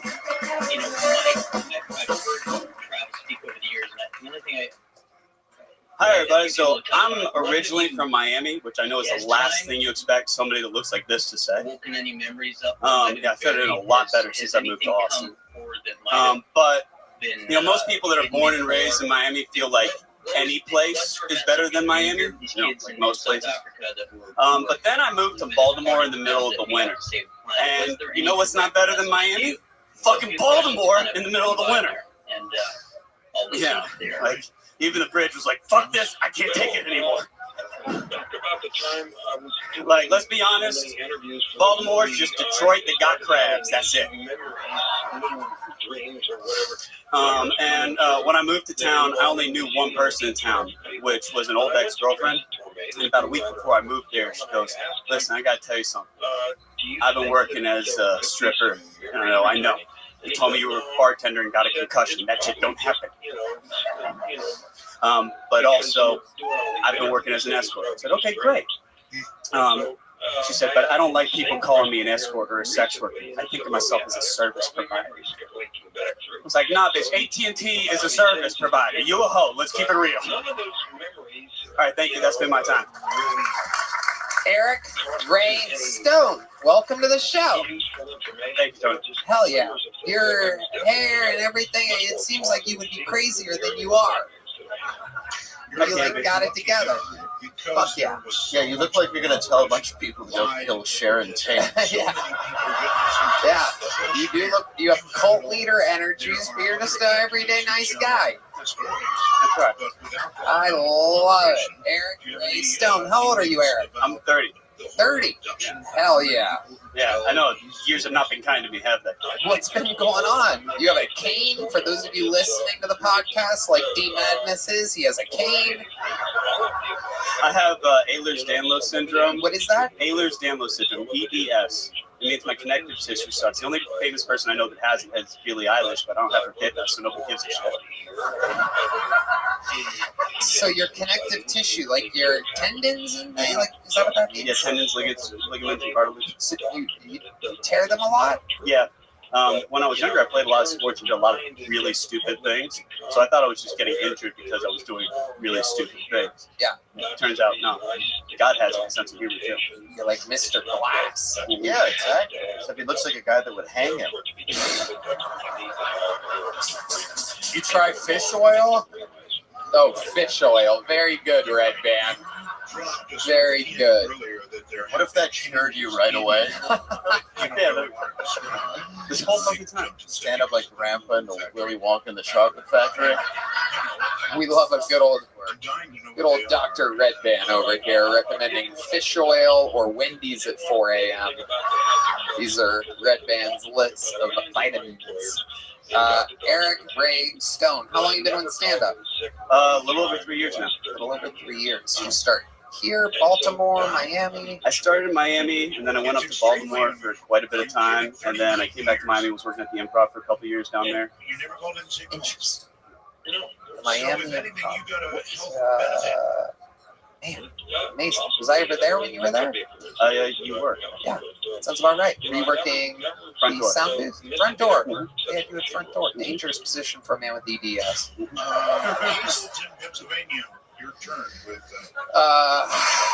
Did you look like that when you were in Miami?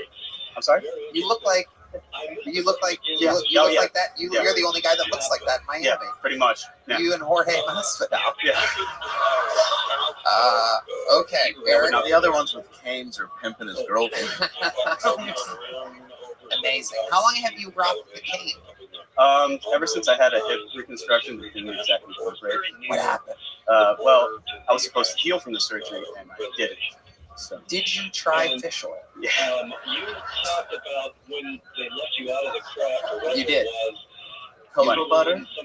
Yeah, ironically, they actually make you stop fish oil before you go into surgery. Like, that's one of the things they're really specific about. I was like, that's odd, but okay. Interesting. No explanation for why they made you stop fish oil? No, there was an explanation, but I smoke a lot of weed, so I don't remember exactly what it was. That makes sense. Do you live in Austin now? I do. I just moved to town about a month ago. How do you like it so far? I'm loving every minute. Yeah. What's a guy like you do for fun around here? You know, everybody else said hikes earlier, I'm guessing. Putting on the Ritz? Yeah.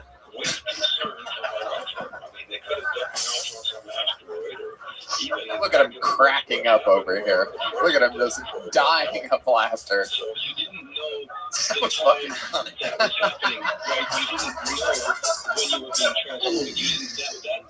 What do you do for fun in Austin, Texas? Well, every day since I've been here, comedy. But I've actually been hanging out at Sunset Strip a lot. We got a lot of friends that work there. Look at that. Look at that. All right. Tell us something crazy about your life, Eric. What's a fun fact that would surprise us about you? You ever do anything crazy or see anything crazy with your family? Yeah, so I found out not too long ago that apparently a lot of my family that was in Cuba that are now millionaires here were political prisoners because we were very fond of explosives and not so fond of condoms. Yeah, I did not know that. Can you really just spell out what you just said? I prefer not to because it's... Okay, all right. Well, he makes bombs. And he looks like a guy who makes bombs. Yeah. Guys He just finished his manifesto before he walked up there. And I mean that with love. That and the Ten Commandments. They've been moseying along. Eric, you have a look to you that is incomparable to most. Does this, do you go on dates and stuff? Do you ever... Yeah, actually, I went on a date with one of the most beautiful women I've ever met about 2 weeks ago. How'd it go? Great.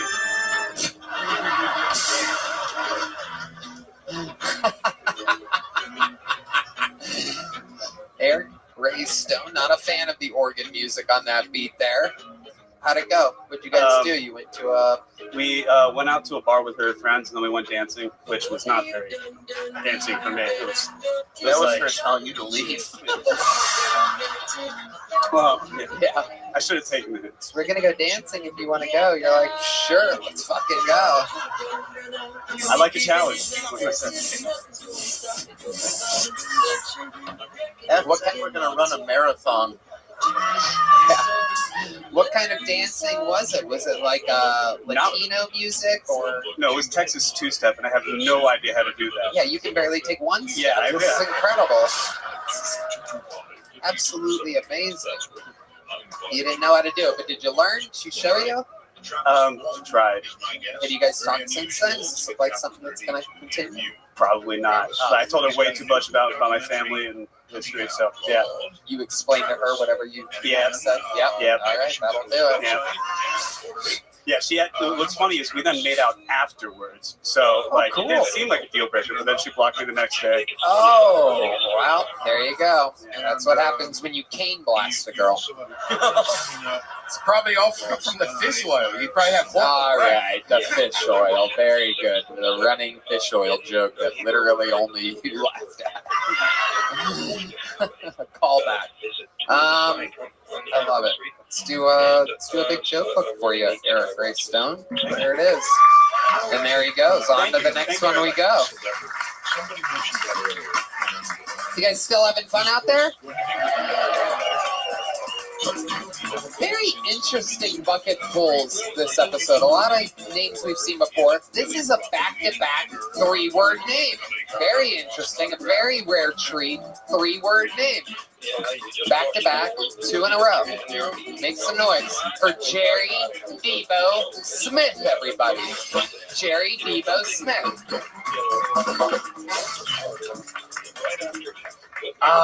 The whites. Hey, a lot of people can't tell by looking at me, though. I like to tell people this all the time, but I'm actually mixed myself. My mom is white, my dad is black. It's a lot of pros and cons to being a mixed kid. Like, the biggest con to being mixed is that I got high blood pressure and mesothelioma. That's fucked up. Y'all laughing, but some mornings I don't know what the fuck wrong with me. And here's the best part. This is the part I like the most. I have a big dick and a high credit score. Brr, brr, brr, brr. My eyes up here, nigga. Get the fuck out of here. I do, and I do. All right, I'm lying. Listen. My dick is huge. My credit is fucked up, son. They do jump in. My dad told me a long time ago when I was a kid, he said, it doesn't matter if you got good credit if your dick big. You'll find some fat white woman to buy you anything you want. I said, niggas, you talking about my mother? I almost whooped his ass that day. That was the day. Thank you. Wow. One of the performances of the night. The Kill Tony debut of Jerry Debo Smith. Eagles Nation, my nigga. All right, you from Philly? No, I'm from D.C., but I live in San Antonio. Okay, welcome. How long have you lived in San Antonio? Well, I started my career in San Antonio in 2010. They got my picture on the wall at last night. Okay, very good. Very good. I know he ain't asked me that, but I felt like a nigga gotta shine. Gotta shine. Hell yeah.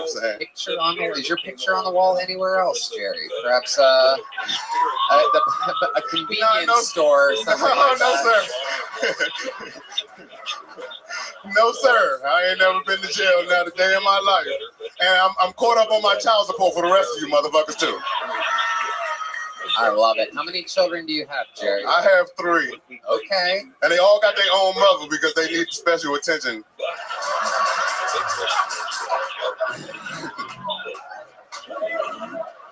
When I'm thinking now If you're gonna have them, that's how you have them. That is fucking funny. Yeah, thank you. I've never heard that twist on being a terrible father before. You're a funny guy. Thank you, I appreciate that. So you've been doing it about 14 years. 14 in November, yeah. Love it. It is November. Yeah. Oh, shit. I mean, upcoming November. No, shit, last month then. I meant September. All right. October. Fuck you. Congratulations. I'm high, nigga. I've been over there for 2 hours. Love it. Jerry Debo Smith. Why do you go by? Because like a lot of my name is Jerry Smith because I'm fucking white. My mom thought that shit would be cool in the hoods of DC. So I had to smack a lot of niggas around to get Debo in the name and shit. So that's my real nickname. So I like to go by my nickname when I'm on stage. I don't want to go by Jerry Smith. Nobody will come see me. I like it though. I get it. You have a Debo hoodie, but it's Seinfeld. Yeah, that's my favorite show, man. I'm sorry, I didn't mean to talk over you and shit. No, that's great. That's me sitting on Seinfeld couch smoking a blunt and shit. You know what I'm saying? I love it. That's my merch. If y'all want to buy it, JerryDeboSmith.com. Seinfeld's really your favorite show? Yeah, it's my favorite show. Wow, you really are a Jerry. That is the last per minute on that show is fucking amazing. Yeah, I totally agree. You ever watch Golden Girls? Yeah, I do. Yes, I do.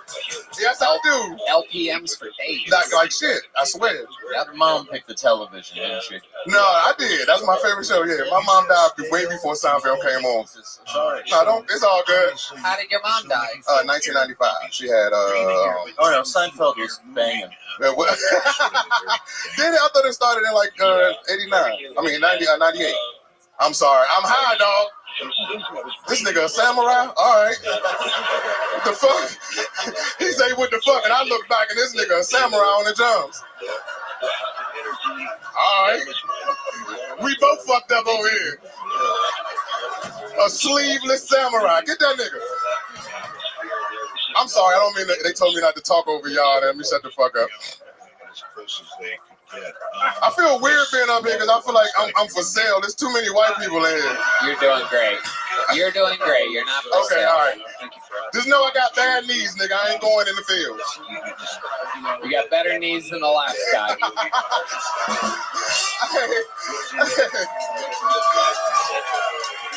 I seen him. That's funny and shit.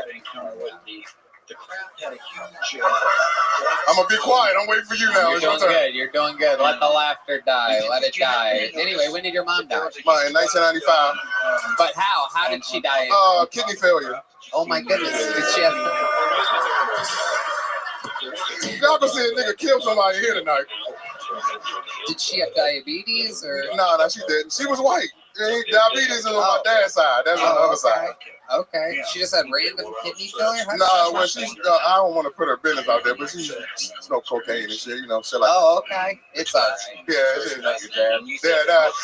honestly, yeah. You ain't wrong, though. It ain't like he wasn't a drug dealer and shit.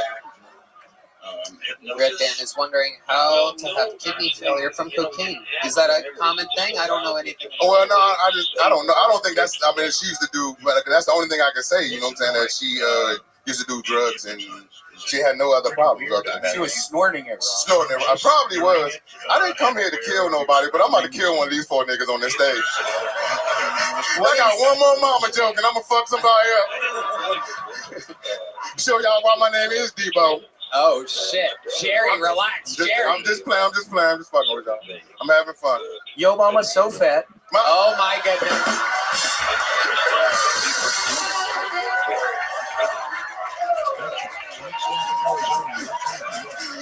The nigga all the way in the corner talking shit. I wouldn't be able to look the police. I wouldn't be able to get to you and shit. Hey, Debo. Yes, sir. You should take his chain. That shit fake. That's his. Oh shit. That's shining like a motherfucker. It's fake and your eyes crossed a little bit. They got you, my nigga. It was close. It was close call. Are all your kids in one city? Or? No. My oldest son is 13 and my daughter is 12 and they live in Virginia. And my son, I have a 7-year-old here in Texas.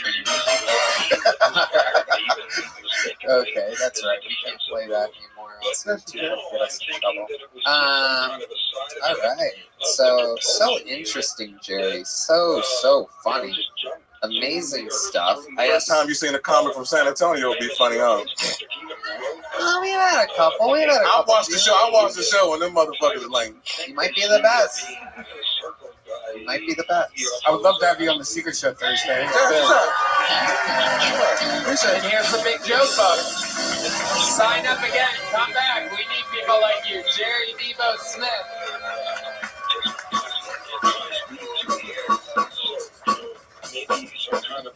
All right. We're going to fly through these last 2 bucketfuls real quick. Turbo rounds. Brand new minute coming at you. This looks like another new name. Make some noise for Sam Cokes, everybody. Sam Cokes.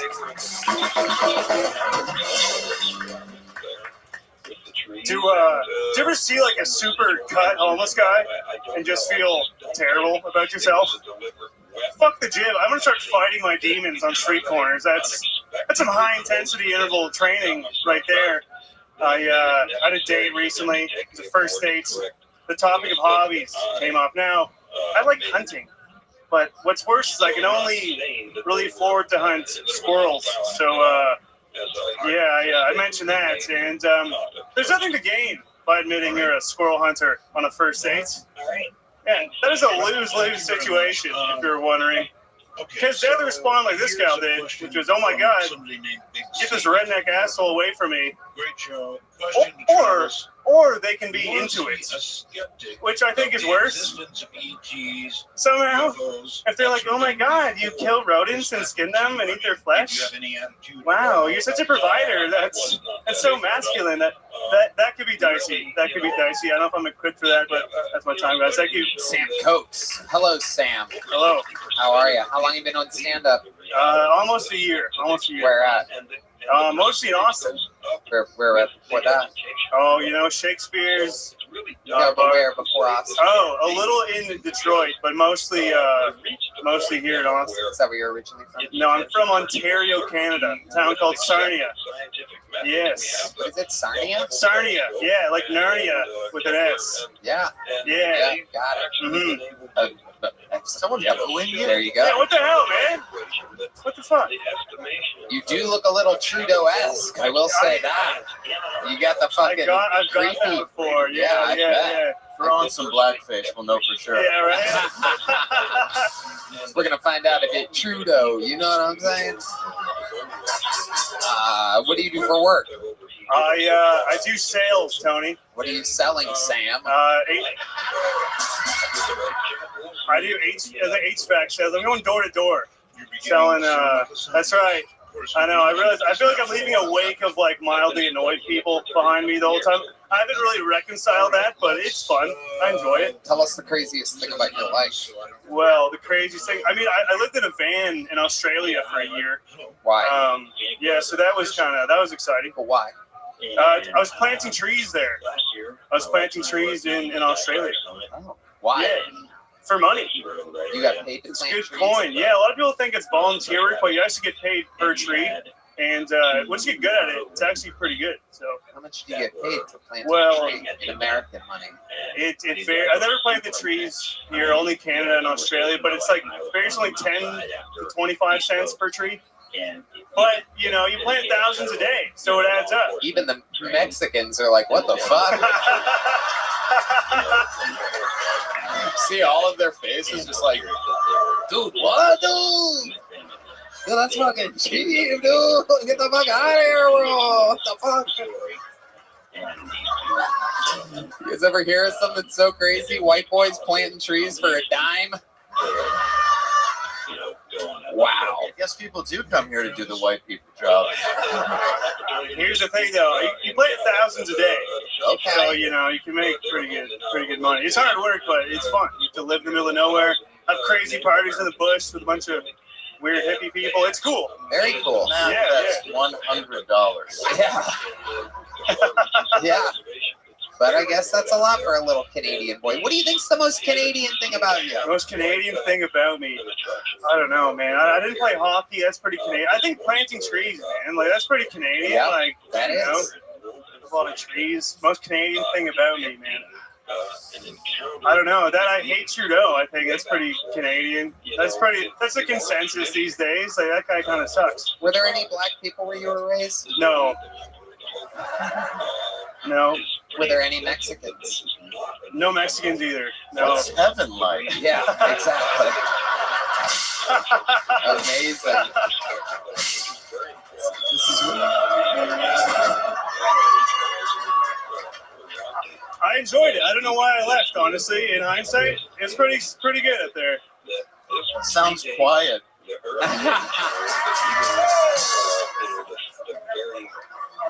Sam, here's a little joke book. We're flying through the rest of this episode. There goes Sam Cokes, everybody.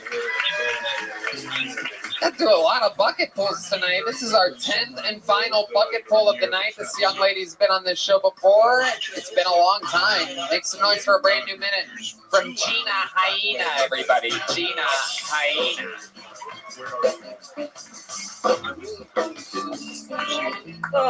I'm not even goth. I just dress like this because my ex used to hit me. Every once in a while, if somebody come up to the show and be like, "That's awful. You don't deserve that," and it's just like, get to know me better, you know. It's my fault. It's totally my fault. Not just because I talk back, but it's my fault because I dated a pimp for 4 years. Yeah, that should have been a fling. My dumbass tried to turn a trap house into a trap home. Yeah, calm down. He wasn't black, Texas. It was I'm Italian. I couldn't do that to my Italian family, you know? Like, I could take a criminal home, but I'm not gonna push it.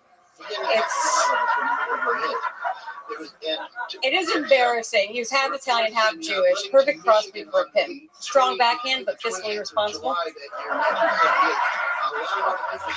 Embarrassing to hold it down for a cheap criminal. Embarrassing to waste your 20s, your tight skin, your youthful outlook, date a guy that hits you when he didn't even play for the NFL. When I meet young girls, I tell them, date an athlete, just don't take the elevator. Thank you, guys. Boom. 1 minute, 9 seconds. Gina Hyena, punchline, punchline, punchline, punchline, punchline. Amazing. Welcome back. It's been a long time since we've seen you. How's it going? Oh, great. I haven't been here. This is awesome. Fantastic. Where you been? I've been in Philly. I live in New York now. I've been doing shows in San Diego, Albany. It's been fun. Love it. I love it. Amazing. Amazing set. What else is going on? I mean, just trying to get into comedy. I got to get more online. So this is awesome to be here. It's awesome to see you guys. And this is just fucking fantastic. Just fantastic set. Trying to write, trying to bring it more to life. That's all true. Didn't you live here for a while? I did. I lived here 2018 to 2020. So I moved down here out of the blue. That was actually because when I was dating that guy, some shit got hot, allegedly. And I moved to Texas, didn't know anybody. And then I started comedy a year later because I was like, nobody knows me. I didn't have a stage name, whatever. And then lost my job during COVID, had to move back to New York. And then everybody from comedy moved here. I've been kicking myself and trying to come back as much as I can. I love it. Okay, you're hiding from a pimp on one of the biggest shows in the world.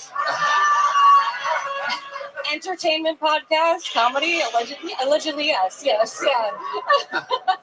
No, I think he quit. He had quite a portfolio, but that's like the most fun one to talk about, you know. He got out of London. Yeah, no, he's a real estate. He grew into the Jewish genes.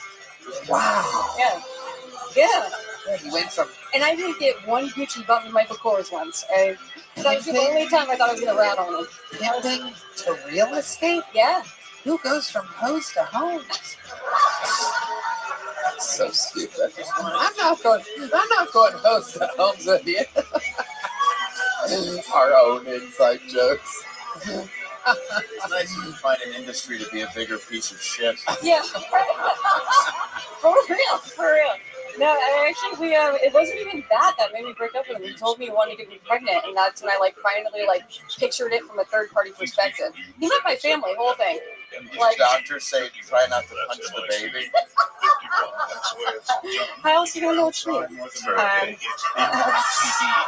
And if you shake them too hard, yeah, you don't know. I like the idea of coaching, but slip right, you know. I know all his moves. No, it's I got away from that, moved down here, moved back. Are you dating anyone now? Yeah, I'm actually dating a psychiatrist, not my psychiatrist, but I'm not that hot. No, it's he's great. He's great. He's awesome. I have no shit to talk about him. I can talk shit about dating down here all day. How long have you been with this? About 8 months now. And what's that like? Does he communicates. It's weird as fuck. Yeah, he like asks you about you. Yeah. And just sits there and listens. He listens. Whoa. It's like Coco the gorilla. Like he just like communicates back. It's weird as fuck. That's wild. Yeah. That is wild. Yeah, I'm not used to it. Like the first time he ever asked me if I needed reassurance, I thought we were about to fight. Like I didn't know what the fuck that was supposed to be like. Yeah, I'm his muse. It's Gina, you are very, very funny. Red Band, are you in town this week? I am. I'd love to have you back on the Secret Show. There you go. Another one. Thank you so much. Thank you guys. It's been a while since we've seen you. Do you have one of these? Gina, do you have one of these? There you go, Gina Hyena. Booyah. Follow her. Eggs and hot sauce. The letter N. Eggs and hot sauce. All right. This is it. We did it. 10 bucket pulls down. Absolutely fantastic episode of the show. There's only one way to put a ribbon on it. Ladies and gentlemen, I present to you Kill Tony Hall of Famer, record holder for all-time appearances on the show, all-time interviews. A man like no other in this show's history. Tens and tens, perhaps hundreds of hours of entertainment given to us by who some people call the Memphis Strangler, the Zipic Zorro, the Vicar of the Vape Pen, the Vanilla Gorilla, the Virgin of Virginia,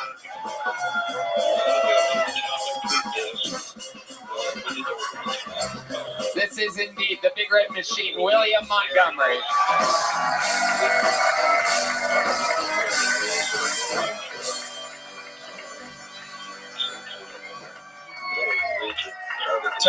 Tony, first off, you know I'm not a virgin, and you know I don't smoke a vape pen. So, and also, just I hope the girl who's just on realizes that I think a lot of the time psychiatrists are psychopaths. So I hope she realizes that. I tried to join a gang, but I couldn't even pass a background check. Describe it as a flying saucer.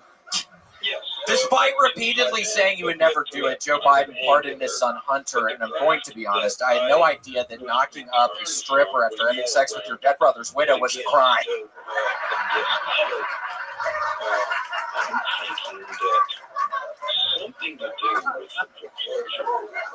And also shouts out to Hagrid in the crowd tonight. It looks like we got Hagrid from Harry Potter out there. Okay. Employees at a Planet Fitness recently found a guy who had been dead in a tanning bed for 3 days. The good news is he smelled like shit. The bad news, he had... God damn it, I messed it up! Red Band, why'd you play the song? Okay, he was dead in the tanning bed for 3 days. The bad news is he smelled like shit. The good news is skin had a nice glow to it. Okay, thank you. He has done it again, ladies and gentlemen. The biggest, reddest machine of them all. William Lights Out Thunderfuck Montgomery. So nice to be here tonight. We love you, William. Tony, we had a wonderful Thanksgiving. Tony and I and Red Band, we spent Thanksgiving together. We did have a big, wonderful Thanksgiving together. We had a big family Thanksgiving, family style. It was wonderful. Tony actually brought some really good baked ham, and Red Band brought a bowl of marshmallows. Like the little marshmallows. It was like the dumbest, it was like the stupidest thing. It was like what a little child would bring or something. It really was like the stupidest. But your ham, you did, Tony, was wonderful. And then I had a wonderful Native American Heritage Day after that. And Tony, that's where I actually got my hair done. I went to So I was able to, I told him to do it in Rasta colors, but yes, it is for Native American Heritage Day. I was able to get it on Friday.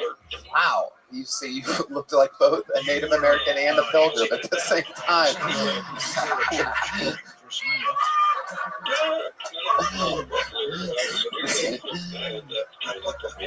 Oh, fun. But yeah, it was fun. And then I got into, you're not going to want to hear this, Tony. I've gotten to Prestige number 7 in Call of Duty. We just experienced, which Tony is a pretty big deal. Most people I'm playing with in these game rooms are, I don't know, Prestige 3 or 4 or something. I'm at Prestige 7 right now. So, wow. Do you know about Call of Duty? You're more of a Madden guy, right? Yes, sir. But Call of Duty, do you know about that at all? Oh, yeah, I don't play it, but I do know that. So Prestige 7 is pretty good, right? It's pretty impressive. Yeah. Along with that hairline.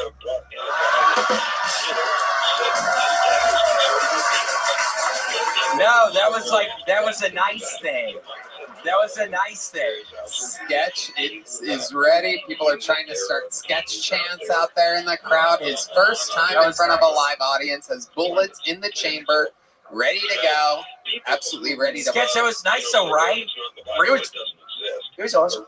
Yeah. What was nice? No, you were being nice saying there at the hairline. Like, that was like a nice thing, right? Oh, I like it. A little Ben Frank.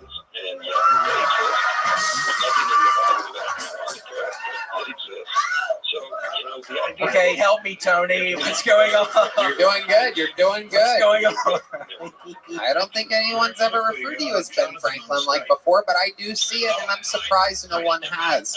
Yeah, my gosh, I'll take it. Right around Thanksgiving, it's fun. Thank you. Maybe you guys can fly kites after this together. Have you ever flown a kite before, William? Yeah, one time I was in Destin, Florida, Tony, and I was able to, they used to have those big spools that you could, big things of string for the kites, and I remember connecting 2 of those big spools together, and the kite got so high up in the air, and a storm came in, and I was having to hold the spool down by the sand because it was shocking, Tony. It was up that high, so I got a kite up really high one time. Did you look like that before? No, it was when I started losing my hair and.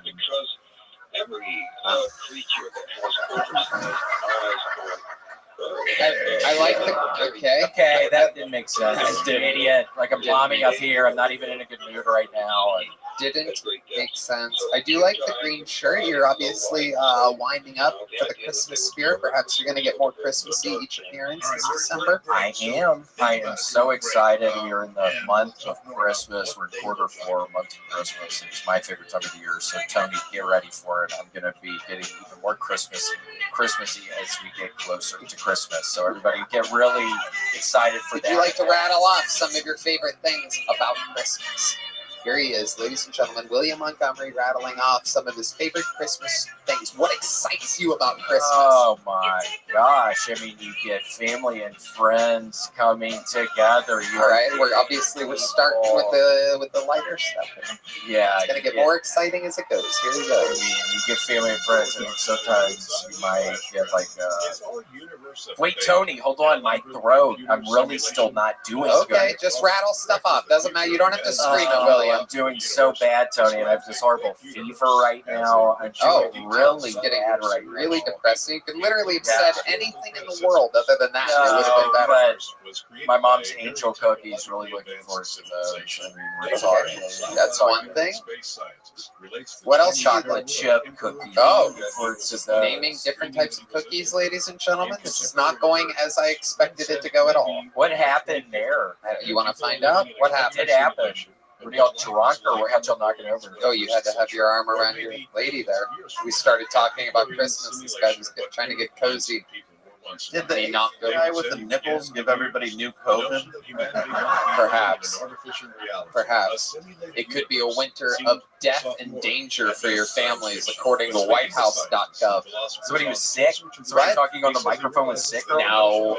Cam cleaned it off, thank God. Yeah. Oh. It's a gigantic computer game. Because that's something I start thinking about, Tony. I'm like, oh my God, what if somebody before me is sick? It's like, I'm going to get fucking sick up in this motherfucker. Like, sometimes I'm not even. One guy could barely walk. Yeah. It's true. It's true. He had a cane, and spoiler alert, it was not a candy cane. We're rattling off some of William's favorite Christmas things, but you could tell by the music and the sleigh bells. Here he is with some more Christmas things. Master improviser William Montgomery. Can say anything Christmas related. People are literally yelling out things. All you have to do is repeat them into the microphone for the millions of people watching at home. Here he goes. Christmas things with William Montgomery. You hear the sleigh bells? Here he goes. Perhaps the lighting is going to help him rattle off some Christmas things. To put a ribbon on this episode, Candy canes and Snickers bars and Butterfingers and Snickers bars and candy canes on Christmas. Candy canes and Snickers bars and Snickers bars and candy canes at Christmas. Christmas this year is going to be fun at my mama's house. We're going to get a dog for Christmas this year. That's what my dad says. Okay. wow, amazing. William Montgomery. Okay. How low can this place get for the great powerful William Montgomery? We did it again. This episode is brought to you by Zippix, our amazing sponsor. Here's some cinnamon Zippix for the holiday season. Some sweet whiskey for this guy. Some Zippix. Ooh, peppermint watermelon. Is there perhaps a cool black guy? Nope. All right. It's going to a Latino. There you go. All right. El Mocha. All right. There you go. A little mocha. Thank you, Zippix. The drawing from Ryan J. Ebel is in. How loud can this place get for Sketch, ladies and gentlemen? His first time in front of a live audience. Check out his... I mean, you probably already follow him on Twitch and YouTube. He's a global superstar, but if you don't, follow him there. He streams DaveLandau.com. That's LANDAU.com. Hilarious tonight. He's on tour. Go to DaveLandau.com for tickets and check out Normal World on Blaze TV featuring Dave Landau. Let's see what Chris Rogers drew tonight over there. Oh, John Dees. Look at that. That's you, John. That's what you look like. It is. It's good. We are going to be auctioning that off after the show. We're going to also auction off the painting.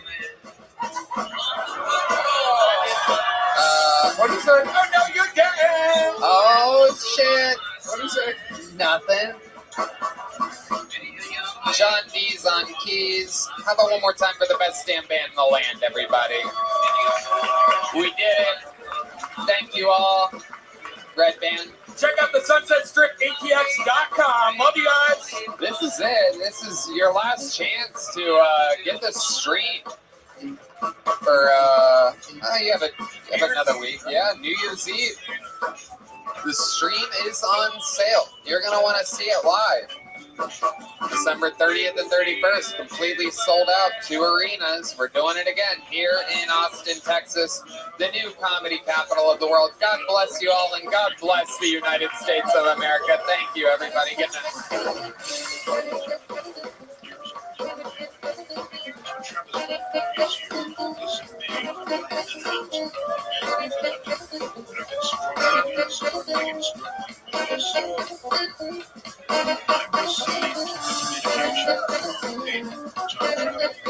Consider this obligation to be legitimate.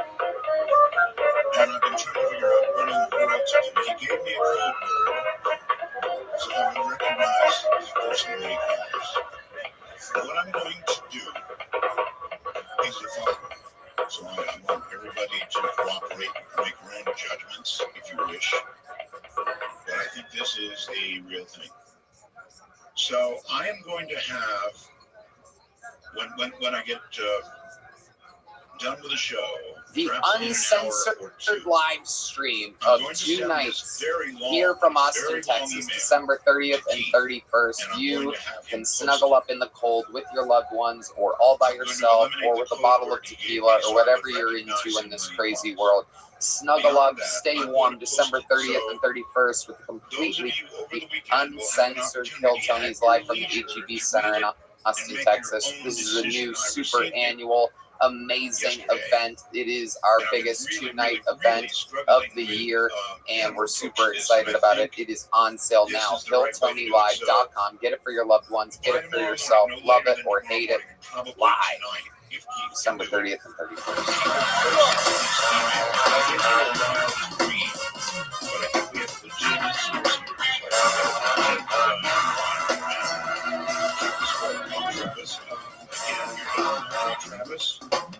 We are done.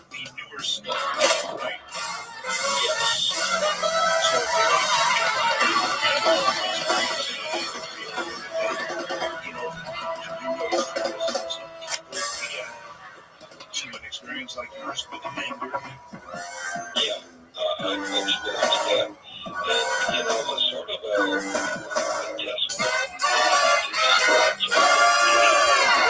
Hey, this is Rabbi coming to you live from the Comedy Mothership here in Austin, Texas for a brand new episode of Kill Tony. Get up for Tony. Let's go!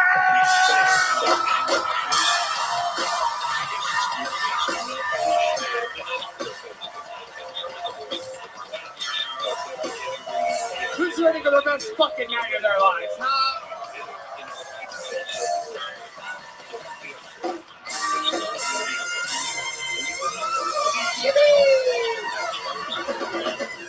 Make some noise for Brian right there, ladies and gentlemen. Keep it going for the best damn band in all the land. That's the Kill Tony band.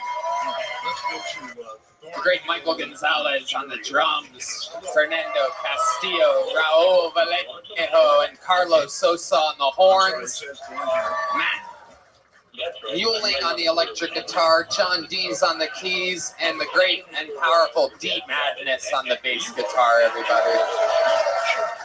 Having fun in here tonight. Feels electric. Before we get started, here's a little bit more from the amazing sponsors that made it all possible. The Sunset Strip Comedy Club in Austin, Texas is now open. Check out Red Band's secret show every Thursday. Go to sunsetstripatx.com for tickets.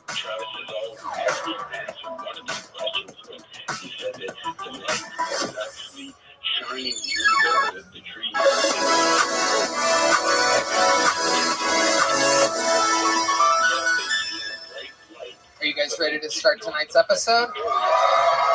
Well, here we go.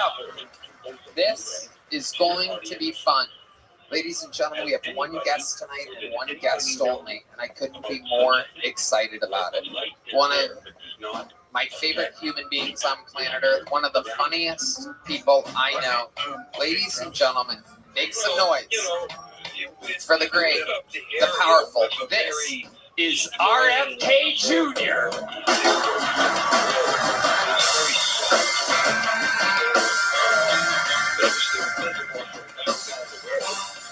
Wow, live in the flesh. Good to see you again. The great.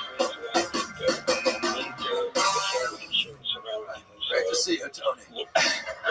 I'm so glad you're here, RFK Jr. You're one of my favorite people. I should probably say that I can't stay too long. I have a German Shepherd slow roasting on my grill, but I have to tend to. I'll be here for most of the show.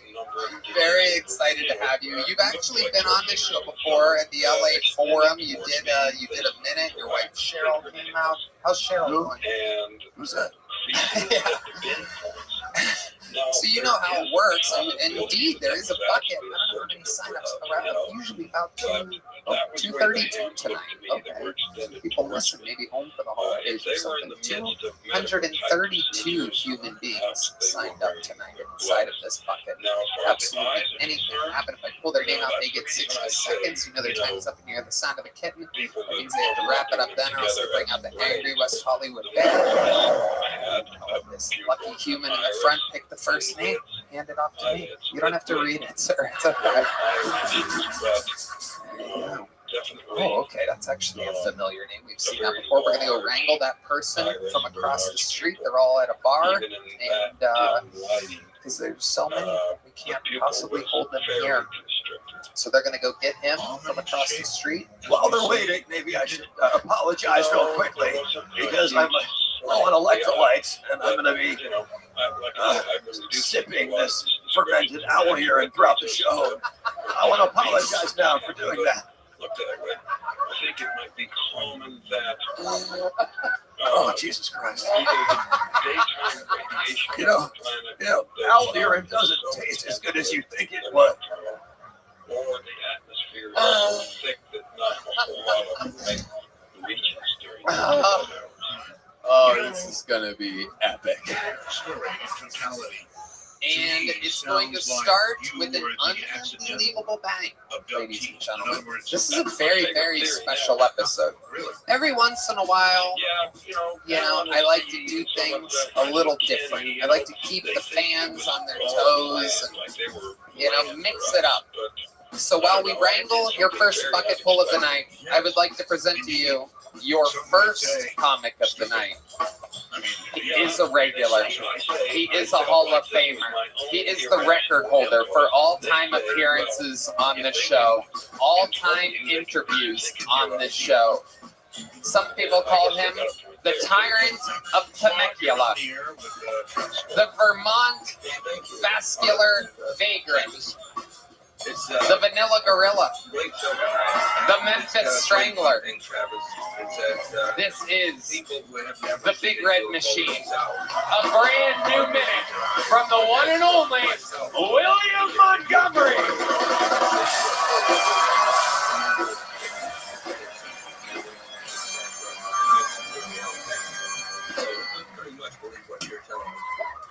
H-O-T-T-O-G-O.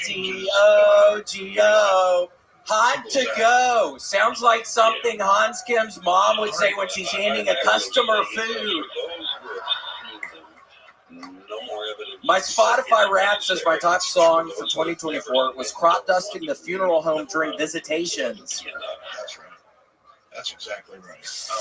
The guy who shot the United Healthcare CEO in New York City was caught today at a McDonald's in Pennsylvania. Apparently, he was meeting with a Hamburglar to get some tips on poisoning people. For you and Travis, thank you. I'm planning a bar mitzvah, and at the last minute, the rabbi cancels on me because we're not Jewish and I don't have a son. So, yeah, I'm back on the Hamas train. Okay, that's my time. Thank you, Tony. William Lights Out Montgomery, the vagrant of Vermont. Yeah, hello. How exciting! You going first? It was so exciting because Tony, I wasn't able to play any Call of Duty this weekend. I was in Buffalo this weekend, so I am about to play some fucking Call of Duty, Tony! Whoa, look at this. I'm currently at Tony, but here's the problem. I currently only have 20 20 diamond camouflages for my guns. I need 33, so I need to get 13 more diamond camouflages this week, Tony, before I go to Indianapolis, man! Whoa, this is very exciting. I don't know how many of you know this or have been noticing or paying attention to the episodes, but lately William hasn't been screaming that much because he's been having a sore throat. Your throat isn't sore at all this week. No, it hurts like a motherfucker. But I'm just so excited about Call of Duty tonight. I'm not even kidding. I'm about to play for 10 hours. I'm about to pop a little Adderall, drink some espresso. Really? I don't know. I mean, it is kind of late. It will be kind of late, but I might tomorrow. I probably will when I wake up tomorrow. But incredible, great. Would you like to? You have any questions, or would you like to talk to the great RFK Jr. here live in the flesh? Yeah, RFK. So what is going to happen if there's another something? Are you all going to force people to get the vaccinations? And what are you all going to do there? Well, I'll tell you what I'm going to force you to do because I can see by your sunken eyes you don't have enough iron in your blood. You're losing blood. And so what I want you to do for me is I want you to save your feces and I want you to leave it out in the sun. And then I want you to just sprinkle that on your oatmeal in the morning and you'll thank me. You'll thank me for it.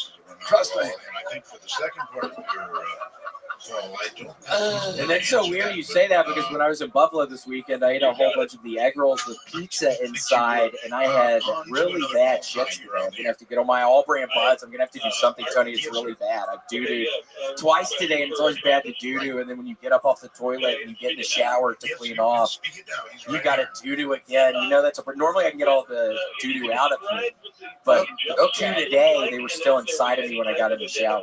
How were your shows in Buffalo? How did they go? Went good. Yeah.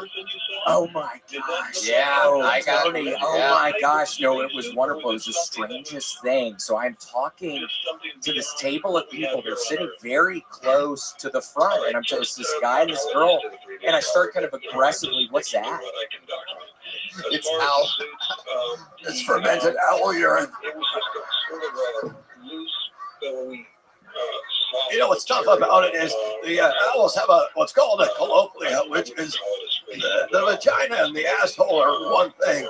So it's more like a vast hole of sorts. And so what I have to do to get the urine is I have to filter out the feces, which you can never get all the feces out. Weirdly enough, that looks very similar to the antifreeze I was feeding to Red Band's fucking mom to keep her ass sick last year when I was living over at her house. Wow. Yup, I was giving her fucking dumbass antifreeze at night, dude. Whoa. And she get real sleepy then, Red Band. Wow, making yo mama sleepy. Here he is with a big retort coming. He's grabbed at the purple. So wait a minute, I got this report this weekend that you made a woman cry and she had to leave with her husband. Is this true? Is that what you were getting the strangest thing, and I was telling the guy he needs to divorce the woman. I mean, it was the craziest behavior. I was just kind of aggressively talking towards them. And then I look back after like 30 seconds and the woman has her hands in her face. I'm like, bitch, are you crying? And she was fucking crying. And then I kind of went after her stupid fucking ass because it just seems like such weird behavior. And then they ended up leaving and they were trying to steal the drinks as well. They tried to leave without paying for their food. So they were weird. I don't know. It was very strange. You told the man, is this your bitch? And then she was crying. And then you said, you need to control your bitch. Yeah, it was fucking out of control, Tony. Yeah. He really did.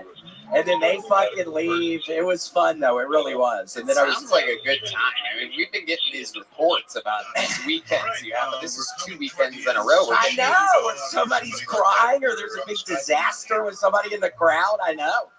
Like my mom, you seem very mean to women. Are you gay or something, maybe? Are you a little gay boy? Wow, look at Red Band roasting. I wouldn't tell you. Whoa. Whoa, secret gay man. An in the closet comedian. Have you ever thought about how he was sustained? You keep that type of behavior up, you might get a Netflix special real fast, William. All right. Well, anything else we should know about your crazy weekend and your life and everything? Getting a little better at Tetris. I've been playing Tetris on the Game Boy and like the airports and stuff. I'm getting a little bit better. I started looking it up on YouTube. I'm looking up different techniques. I'm seeing how to play. I'm figuring out how to play. Absolutely incredible. I mean, what can I say that I haven't said about you 1,000 times before? You're a legend. We love you. The new minutes piled up. You are the record holder. You are the backbone of the show. Red Band is your day. Yeah, I know. That's kind of weird. That is kind of weird. That's a new angle. That's a new angle coming from Red Band. Red Band has figured out that calling me gay is something. Did you color your beard, Red Band? You got a little color in that, don't you? Did you do some Just for Men, Joe? It looks a lot darker than normal. I gotta tell you, I did. Oh, you look good. I put a little bit too much Just for Men. It looks so natural, no one can tell. Yeah.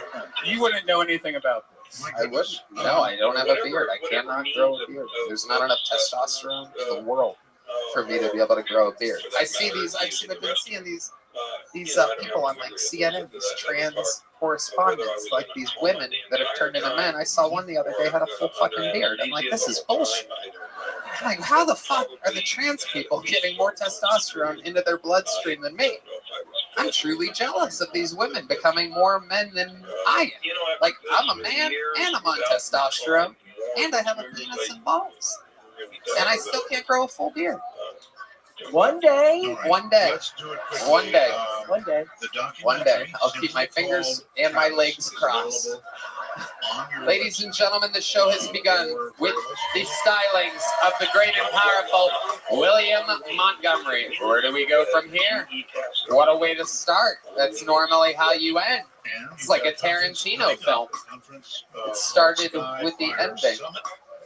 I did meet Tarantino, one of my new best friends. No big deal. Your first bucket pull is a legend, ladies and gentlemen. I remember this guy very clearly. Very interesting human being. Ladies and gentlemen, this is the long-awaited return of Sturm Worm. How can we forget from years ago, Sturm Worm? One more time for Sturm Worm. Yeah, so about a year ago, I got a lap I'm going to get this email that I mentioned from a posted guy, on the at artbell.com. and So I don't look came for it immediately. and Once you get back there, get it to Keith. It's going to take some doing. a couple of to get days it later, I posted. downloaded the But I want Grinder you app. to digest this over the weekend. Within an hour, I was getting It's head in really a something, let parking me lot. tell you. Really 10 other messages from dudes within a 1 mile radius begging me Good night, everybody. to suck Have a great weekend. my I'm Art Bell. dick. The world, all of you. You know, it's always looked like the gays are having more fun. After extensive research, I've come to the conclusion that theory is correct. I mean, my life is so gay, I might as well be fucking dudes. Pretty sure I'm not a homosexual, but I can't keep going along with this farce. Done this stalemate tie with all of y'all for being the straightest motherfucker that's ever lived. Fighting off the gay is exhausting.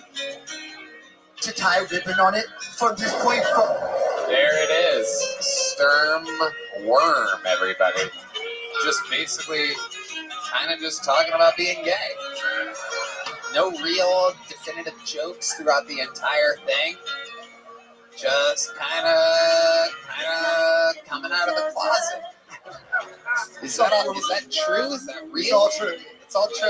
Yeah. So you really did. You got a lap dance from a guy, and you're like, I kind of like this. I was like, yeah, I gotta go through more with this. And then I did the Tinder thing, the Grinder thing, and like it was as lame as every hookup I ever had with the girl. Like it was. So this is all new to you. This is your first gay stuff that's ever happened. Yeah. This is like 2.5 years ago at this point. This is 6 months after I was on the podcast last time. Yeah, you were on years ago. I remember you. Yeah. Something's different though, right? You have facial hair. You said No, longer hair. same look. Same look. I got a podcast now, though. Nobody cares about that. Trust me, it's the illest podcast. Look, you're making people leave, Sturmworm. Please do not promote your and I gotta podcast. only- Stop. Relax. Let's get back to this becoming gay all of a sudden thing because it sounds like a lot of fun. We help William out. Oh, okay, you go right We ahead. help our friend William out. There you go. Yeah, I was back up. I heard that whole thing. Call back to 5 minutes. Okay, so let's stick with it here, Sturmworm. So where did you get this lap dance from a guy? Where did you possibly I went go? to a gay club. Okay. Yeah. Where were you at? Jersey. Jersey. Yeah. Okay. What was the name of the gay club? Did it have a I cool don't- gay name?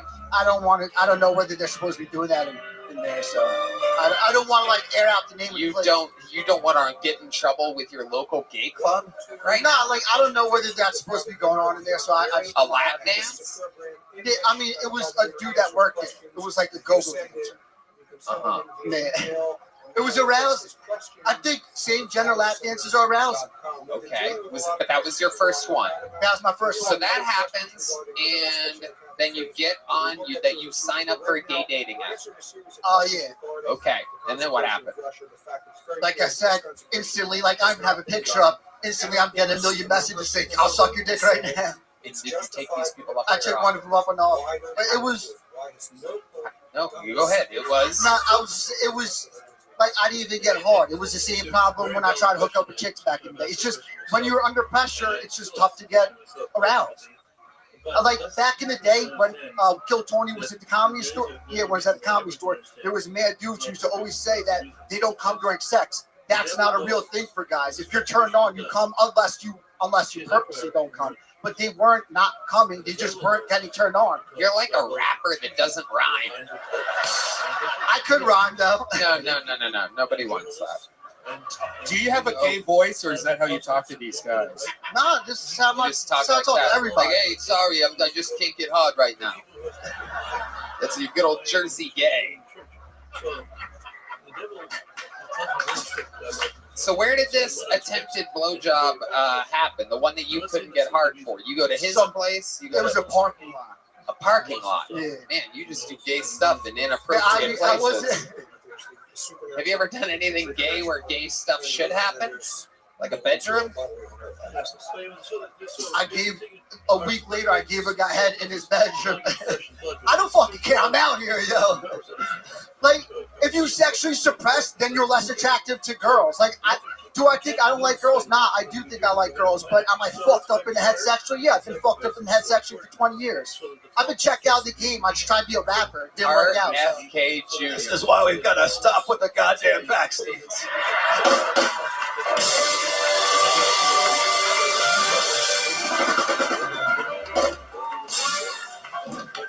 Yeah. Yo, they got. Yo, they got my water out there. Can I get it? Hey, Tony, could I plug something really Yes. quickly? I just want to tell everybody my Christmas album, RFK's Rockin' Christmas, is dropping tomorrow at 9:30. I sing all the classics. Like, guys, hold on, I want to. Go ahead, RFK. Yeah. Chestnuts roasting on an open fire. Jack Frost nipping at your nose, a son of a bitch. Come, they told me, pum pum pum pum, pum pum pum pum, pum pum pum pum. Sit back around the fire with your family and enjoy RFK Jr.'s Rockin' Christmas. Where can people find this? Where can people find RFK Jr.'s Rockin' Christmas? Silent night, holy night. Damn it. Probably, I don't know, Walmart or something. So, Sternworm, you were going to say something. Two things. I got a water back there. Can I get it? Heidi was going to bring it to me. You need water right now? Yeah, my mouth is very dry. Okay, yes. Okay. Thanks. And then the other thing, And then the other thing is, I have an OnlyFans. It's a free OnlyFans. I started like 2 years ago. What are you doing on this OnlyFans? Who wants to sign up for an OnlyFans where the dude can't even get hard? No, like, I show videos how I could actually get hard when I'm not feeling pressure, and I show videos when it's all shriveled up. I jerk off it. Okay, Sternworm, this is out of control. Have you written any comedy in the years that we haven't seen you? I've been working so hard on my podcast that I haven't been doing comedy, but I have a zillion comedy minutes. Like I have 15 3-minute. You have a zillion of them, and you came out tonight just talking about whatever the fuck that was. Yeah, I mean, to me, I think that shit's funny. I know it's not like joke funny, but like to me, like it's not like ha funny. I think it is, but I mean, I guess I have no sense of humor. I have a podcast episode called "I Have No Sense of Humor." But okay, all right, Sternworm. Well, it's been a while since you've been on this show. You know, this cool company. I'm gonna give them a shout out called Ghost Patch Custom at ghostpatchcustom.com sent us these. It's hard to describe, but it's like an iron missile, and it says "I bombed on Kill Tony." And I'm gonna throw this. You gonna catch it? Catch it with your eyes. There you go. There he goes, ladies and gentlemen. And it has begun. No chance of a rap. No chance of a rap. There he goes. I can't spit a verse. One verse, you can cut me off. No, Sternworm, everybody. There he goes. Sternworm. Did you have one in mind or something? Did you plan for that? I mean, what's up? Did you prepare to rap or something? Yeah, of course I did. I'm a rapper. I mean, that's what you did years ago? Yeah, you didn't know I rap? It's been years. Please tell me to have. It's so good. Okay, here he is. Give him a little beat. Sternworm's gonna rap real quick. A 1, a 2, a 1, 2, 3, 4. Rays of the sun shine brighter after rain. I started writing rhymes so that I can share my pain. No matter where you're from, man, shit could get real.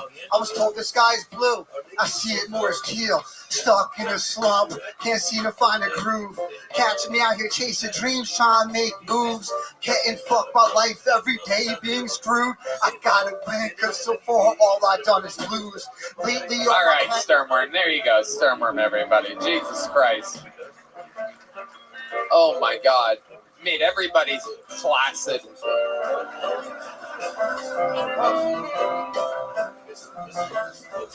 We got another bucket full. You guys ready for another comedian?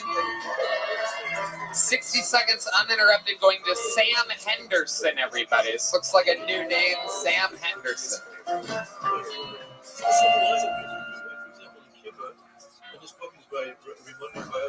I really miss being a kid just because you were young and dumb. You didn't have to have it all figured out. When I was a kid, I thought the word pedophile was someone who loved feet. And it really shouldn't have been a problem, but my dad was a podiatrist. Told my whole 5th grade class, when I grow up, I want to be a pedophile like my dad.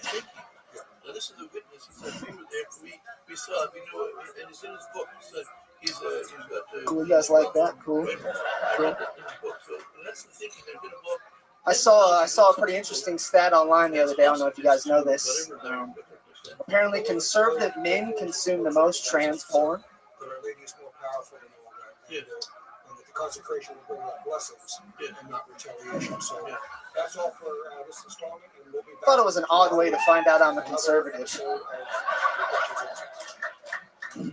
All right, thank you guys. There you go, Sam Henderson. Getting a joke there. And hello, Sam. How long have you been doing stand-up? I'm pretty new, man, like a year and a half. Okay, where at? Where you been doing it? Lexington, Kentucky. Lexington, Kentucky. Okay. Is that where you live now, or do you live here? No, I live in Lexington. Missing Indigenous women. Has anyone ever told you that you look like a full-size version of the mayor Fox of 13's Lauren Steinbreaker explains how it stems from searching for her own missing family Munchkins? Seraphine Remember that guy? I don't know. You ever seen him? Look him up on your Safari there. every Right weekend there. and search You're going for to see Aunt what I Ella mean. Mae Begay. This is 2 months actually later, quite the family incredible. still doesn't have Mayor the of answers. Munchkinland. Within these That's what I woven was rugs thinking is of. a scene, Munchkinland. Monument Valley Monument, with a story Look at created him. by Look at that. Seraphine's aunt, Ella Mae God. Begay. She was Pretty spot on very here. talented as far as Anyway, doesn't matter. It's more of a big fan of Seraphine now holds on to Munchkinland. is all she's got. I guess. It's harder to All right. How old are you, Sam? 27. What do you do for work? home June 15th in I the work for middle an of the ice night in company. Sweetwater, Oh, yeah? Arizona. What do Seraphine you do says for the ice? Navajo Nation Because Police I and the like FBI dog have trucks been really investigating and Okay. searching. The only real Back info is they very released. 17 degrees. Wow. Where we did make Wow. contact with our person of interest. How long have you been delivering Seraphine ice says the for? family launched their own search About following 8 leads, years. including in Wow. Montezuma Creek in southeast Amazing. Utah. But What's the still, most exciting thing that's happened to you while delivering ice? I was in a gas station once while I got robbed. You got robbed? I didn't get robbed, no.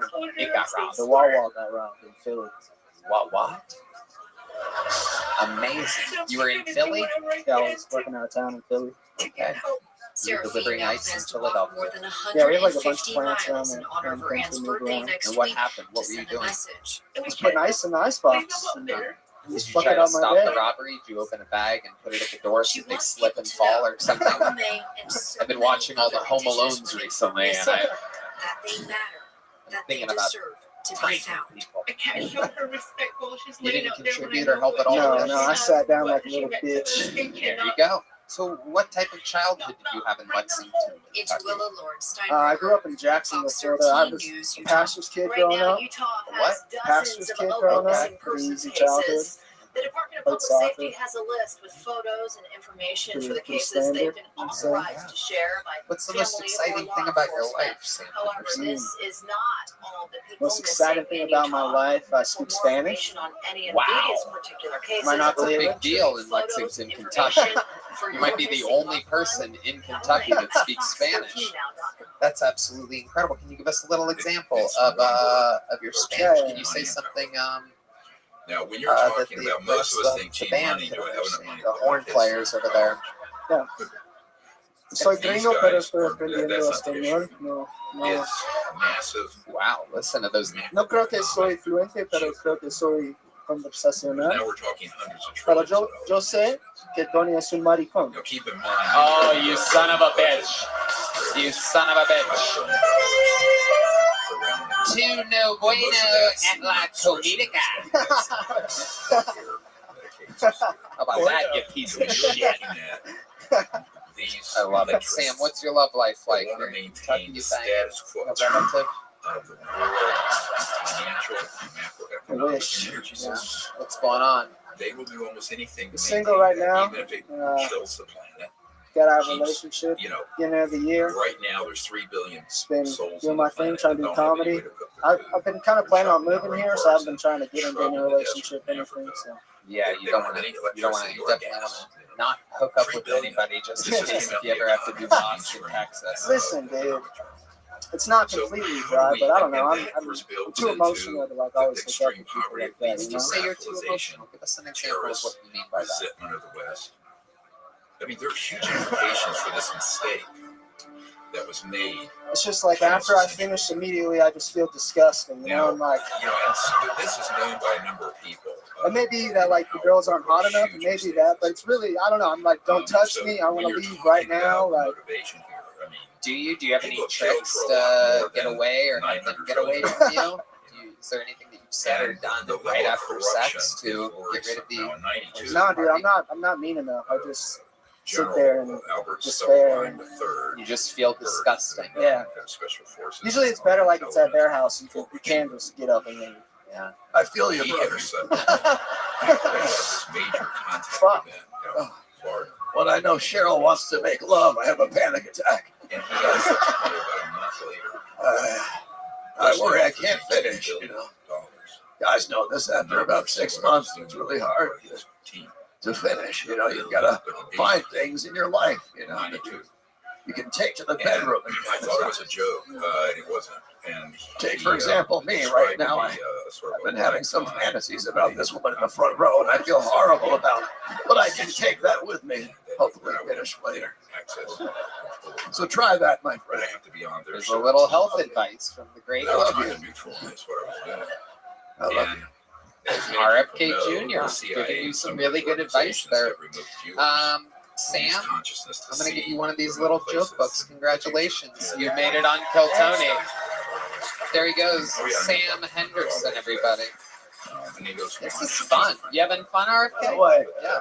Sorry, Tony. I have to apologize because I'm doing my amends of secrets, keep us sick, and I want to apologize to this woman for sexualizing her like that. The whole time he was talking, I was having a fantasy, and it's just not right, and I apologize. She was laying on a bed in my mind, not clothed at all, and I was above her, and I just Louis C.K'd all over her, and I just want to say I'm sorry. I mean, I think it's not so hard beautiful. to believe anymore. Beautiful. Well, anyone who's done The your new work can see the kind of thing. Director of Health. I can see it, but I think a lot of the Is that the US title? population can't Director of Health. Unfortunately, the fantasy didn't stop there, Tony. I then brought her into a tub to clean off my mess, and I was massaging her breasts, of course, and I began to get aroused again. I thought, God damn it, RFK, can you just, this is someone's daughter, God damn it. But I couldn't help myself, and I apologize to you. Yes. Wow. Oh, she says you're forgiven. Well, you may not when you hear about the rest of my fantasy. You see, no, please, just let me finish, and please don't laugh. I'm trying to make amends here, and secrets do keep us sick. Then what happened was, in my fantasy, of course, she had asked me to tuck my genitalia down under myself so I looked like a lady in the front. And then she said that I looked like a pretty girl, which, of course, brought a tear to my eye because it was something I always wanted to hear. And then, of course, she came from behind me and kicked me in the nutsack, and I ejaculated immediately. But, by the way, I'll be right back. I have to change. I'll be right back. RFK Jr., ladies and gentlemen. Says he has to go change. That's very interesting. Gotta love it. We worked so hard to get to this point, and it's. I wonder if there's a microphone back there. He's going to keep telling us about the fantasy. All right. Pulled another name out of the bucket. We're going to keep the fun train moving along. This looks like another new name. Make some noise for Joe Barnholt, everybody. Joe Barnholt. And they don't know necessarily this whole culture. And so they're not culpable. They're not. Somebody outside told me I looked like I play in a Weezer cover band, so that's cool. And they thought. You guys, I got married. Oh, thank you so much. I appreciate that. Then I got divorced. Hey, there's always a little bigger cheer for that one. Statistically, that makes a lot of sense. So don't cry for me, though. I got the house in Tahoe in the divorce. And now they're protected. And by that, I mean I live in my Chevy. If we have to, tactically. My ex and I are actually still good friends. Turns out she's a lesbian. Not saying that like a vindictive man, like she's actually a lesbian. And people ask me, Joe, was there an indication? I think I would have told you she's a lesbian. Aside from the fact that I'm a giant pussy and she ate me alive. Something like that happens that I know about in my team. Cannot say that there was any indication.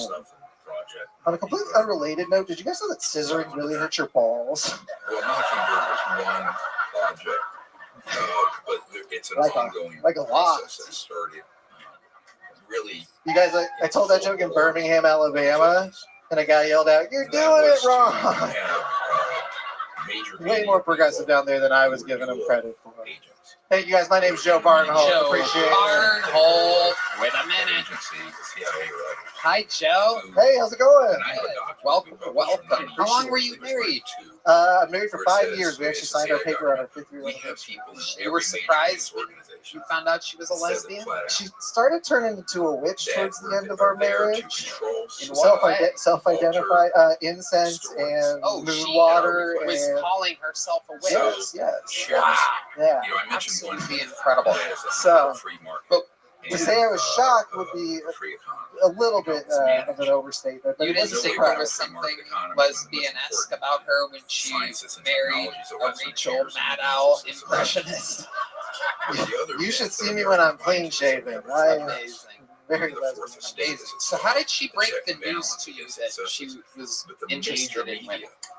She actually came clean to me because she was worried that a neighbor had seen her new partner coming through, and she wanted it to come from her rather than coming from a third-party source.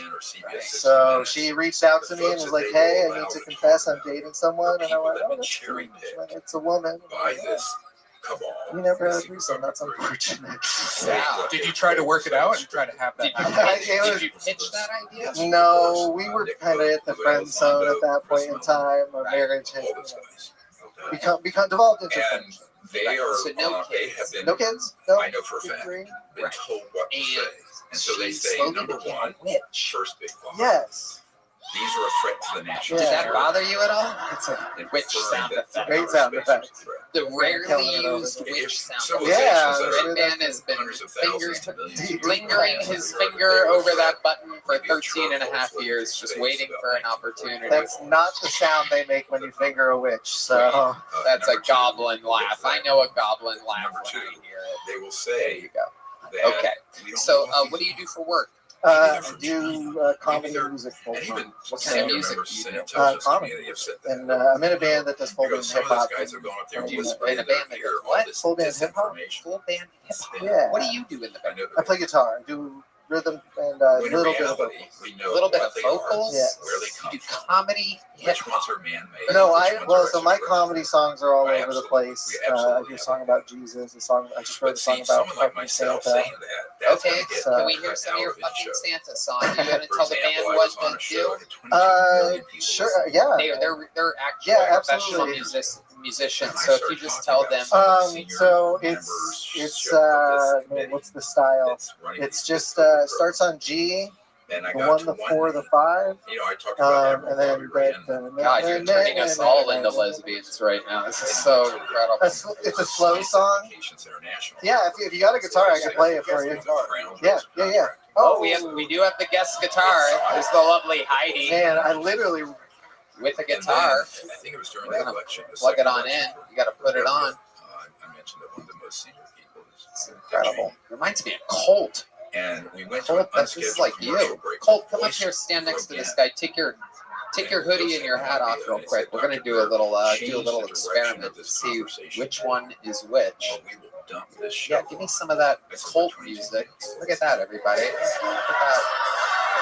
Look at this.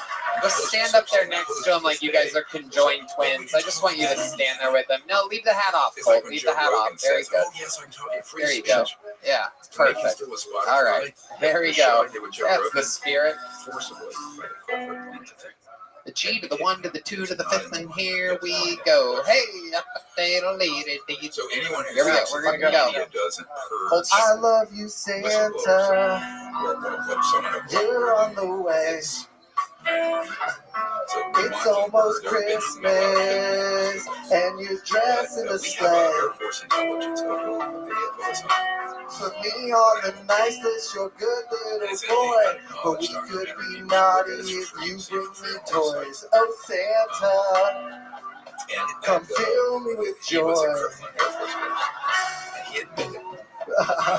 Oh, Chestnuts roasting on an open fire. yes. RFK Jr.'s Rockin' Christmas. Oh my God. Available now. Lincoln, some kids want presents, I just want your sack. I left out cookies and milk for you, Santa, but can I be your snack? My polar bear Santa. Wow. Amazing. You give me pause.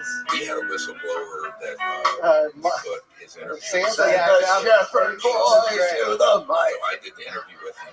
What did you say, RFK Jr.? Shave your beard, Shepherd boy. And then I Go ahead. Let's do a duet. Keep going. Let's do a duet. My voice blends well with other voices, so let's try this. And he's involved. There's Santa. You're a polar bear. You fucking bear. He knew of their use. Go ahead. And I'll follow the changes. alien abductions are being done by the I'll try, me boy. how deep the deception goes. This is your big break. Do it. In a few days, he hit 675,000. Show us what you got. You can do it, Rachel. And the counter is Shave your beard, Santa. Your beard, you son of a Your bitch. name's Mrs. Claus. The old whore. Slide down my chimney, it's my fantasy. Oh, no step Santa, I'm stuck in the tree.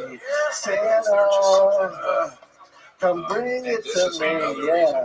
Get RFK's Rockin' Christmas tomorrow afternoon. Joe Barnhole with a little music, with the lovely Colt backing him up. Twin brother. Thank you, Colt. And amazing harmonies by the great RFK Jr. Amazing stuff. Drinking fermented alpes. I forgot. I thought it was Mountain Dew, and you really got to prepare before you put owl urine in your mouth. Were large financial and corporate interests controlling government policy and what the government would do against the interest. That's what fascism is. Look it up. Just a heads up, RFK Jr. is promoting KyleDunnigan.com. He's on tour. KyleDunnigan.com. That's DUNNIGAN.com. Important to know. Sometimes we have these people come on, like Dr. Phil promotes Adam Ray. It's exciting to have RFK Jr. promoting Kyle Dunnigan. I love it. You guys can promote anything in the world. Instead, you take care of good, amazing Canadians, free speech. This Kyle Dunnigan, you've met him before. He's Fantastic. He does like a lot of puppet work. And he juggles too. Go see Kyle Dunnigan. He actually just juggles the puppets. He doesn't actually mouth them at all. They just fly through the air. He was here this weekend. He was fantastic. KyleDunnigan.com for tour. One of the funniest people on planet Earth. Joe, what is the most interesting, craziest thing that's ever happened to you in your life? My band has played Red Rocks. Okay, so that's like your biggest accomplishment. How did you guys sell tickets for that? Are you guys famous? So, well, we're pretty well known in the Denver music scene, and we got the opportunity to play before they do a movie on the rocks where they show a film. What was the movie? Top Gun Maverick. So open for Tom Cruise. Wow, which is sweet. Amazing. Amazing. A lot of people open for Tom Cruise. Yeah. All these people also have to tell the truth a lot under oath. That in All fact, right, they Joe. were Well, and so I said, I don't think you want to did pretty decent. Right? No, you You people did say, man, this pretty guy's good, a son right? of a bitch. Here's a big joke bug. Take one of these. There he goes, Joe Barnholt. Thank you. Let's get one more bucket pull up here. Then we'll get a regular. All right, ladies and gentlemen, this looks like another new name. Exciting stuff. 60 seconds uninterrupted for Simon Perkovich. Simon Perkovich. How you feeling, guys? Are you feeling, guys? You know, Tony is. Anyway, I am 11 months sober from marijuana. Yeah, look at that. Nobody's happy for me anymore. People are like, boo. That's only because you hear the good stuff, you know? They never talk about the negatives. Like, you notice that it makes you stop dreaming? Have you noticed this? Of course not. You're toasted right now. Big dreamer right here. Guys, I'm from Colorado. What if, like my whole state isn't dreaming? What if Martin Luther King Jr. was from Colorado? He would have never had that dream, dude. We would be peeing in different bathrooms. The marches, it would have never happened. Would you ever hit the doobie and think, guys, let's go on a hunger strike? All right, everyone, shut up. Setting up camp for the night when I heard it. No, seriously, Something massive was moving through. Okay, Simon Perkovich, ladies and gentlemen. Hi, Simon. Welcome. Hi. How long have you been doing stand-up? I've been dabbling for 3 years, but I'd say I've been doing it for like a month. Okay, and that's in Colorado? Yeah, Telluride. Okay, what do you do for a living? I was a bartender, and I'm trying to be a farmer. Marijuana? Yeah, I wish. No, you can do that where I'm from, but you can't really do that here anymore, can you? Unless if you're doing that weird Delta 8 stuff, right? I don't really know the industry that well. I just buy it and smoke it. No, but I like organic stuff. Like I've worked on a mushroom farm, apple farm, all kinds of stuff. Okay, this sounds very healthy. Are you a healthy guy? I try to be healthy. It's kind of tough when you move to a new city and you're not connected to farm stuff.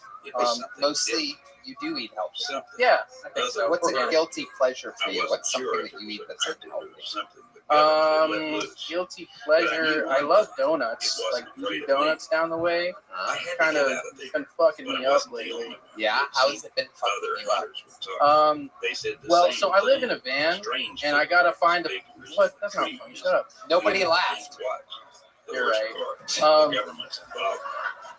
You can't just be like, "Hey, stop! That's not funny." But like everyone was just completely silent. Streaming. Yeah. I wish they would. Whatever they were. But no, like I gotta find a place to piss in the morning. So I'm walking down and it's always Voodoo Donuts. And like I'm trying, to eat healthy, like you said, but I feel guilty just going in and asking to use the bathroom. So I gotta get like at least 3 or 4. You eat 3 or 4 donuts daily. Yeah. RFK Jr., what do we think about 3 or 4 daily donuts? Why were they so determined to keep us all Work. Depends what kind you're talking about. What sort of donut are you talking about? That's a good question. Are there certain donuts? There's definitely a bunch of. They make actually a delicious spicy donut by me, and those are actually quite healthy. By the way, here I have some kangaroo meat. If you want to take a bite off that. You actually have kangaroo meat? Kangaroo meat. It's really high in vitamin Q. If anybody's interested in trying. Back of his hand. All right. Something about RFK Jr. I don't even laugh. I go directly to cracking the fuck up. It's pretty special. I can't believe my hero is on stage right now. You're a big. Is there? I've never been vaccinated, and like my mom. You're like my mom's biggest hero too. All right, I like to hear that. Have you tried any owl urine? Now that is here's measles, mumps, and I'm hoping herpes. Please God. Please God. And I think the government's involved, maybe even the side. We're being Take away the itch. all of us. My stomach churn. What are you talking about? Holy He shook shit. his head. So Simon, what do you do for fun? What's a guy like out in Telluride do for fun? They move Well, in Telluride, it's skiing, snowboarding, whitewater rafting. Is that what mountain you do? biking. Yeah, I do all these things. But here I've been two-stepping. And worse. Oh, They really? seem to know what Yeah. You just never see blacks. I tried to steady my breath. I mean, when do you? Hit me like a cold slap They to the they face. come for one festival in Telluride. It's called Blues and Brews, and they're all on stage, and we're just staring at them. They were thinking strategized. Money is not just for food, but for something else. I thought about the government vehicle, the strange sounds, Wow. the experiments in the woods. It was all starting to make Blues sense. and Brews? Nathan Yeah, was like his beer. voice even Oh, I I've seen expected them it with to my own eyes. be BRUISE But they're because they they're beat up stronger, people. faster, and they move in packs. It's like they're being trained. Okay. to control. And the worst part, I think I want to they've see been this tracking two-step. for How many do you years. think we should see him two-step? 1, 2, 1, 2, 3, 4. And you'd like to see that behind all of this. Nathan, Wow, it's a I giant, don't know for sure. it's a giant woman you're dancing with. I've heard their voices on the radio. Whoa. They've been here longer than we realize. Rudolph the red-nosed reindeer had a very shiny nose. And if you ever saw it, you would even say it was all of the other reindeer. Used to laugh and call him names, goddammit. They never let that son of a bitch play any goddamn games. So the bullies and assholes out there, use their reindeer, I'm gonna kick him in the goddamn head.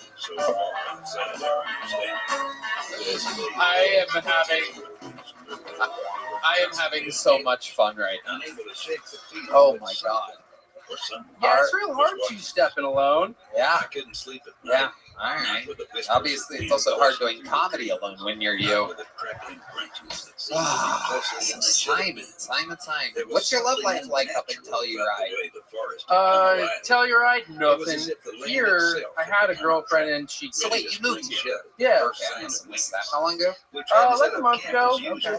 Halloween. You had a girlfriend here already? Yeah, I jump into these things real quick. How'd that go? They're not great. She two-stepped right out of my life. Yeah. And yeah, actually, I was gonna call her today and kind of say, hey, we can still be friends. Did she tell you why she liked him? No. Can you tell why? Can you tell why? Yeah. Why? Just basically how I am. I'm like, I'm awkward and I get too attached to people. You did. Can you give an example of how you got too attached to this woman and how soon after you guys started hanging out did you get attached? Oh, instantly. So but I was trying to play it off. Yeah, so give Well, us an I rush into these things because, like, it's kind of a trick to get that. Like, if someone cares about you, it's really easy to care about yourself. But then, like, when that person leaves, like, I'm supposed to still care about myself. I fucking don't. But, like, you know, when I mean take care of yourself, I mean, like, clean my room. Because someone will come see it. I thought you lived in a van. It is a van. Well, okay, my room is my van. Why'd you say yo like that? Like it's your fucking van. You're saying it like there's room in it. You call it your room? You didn't say I need to clean my van. You call it a room? Yeah, it's my living room. Wow. We're not going to be That's able amazing. to And it's like it's a bus. It's big. We need to get answers. All right. Well, we need to go to the source. So did you? What did you say or do that was so clean? You don't know what you're asking, Jack. Right after I got on Kill Tony the first time. You've been on before? Yeah, I was here like 3 or 4 weeks ago. Holy shit!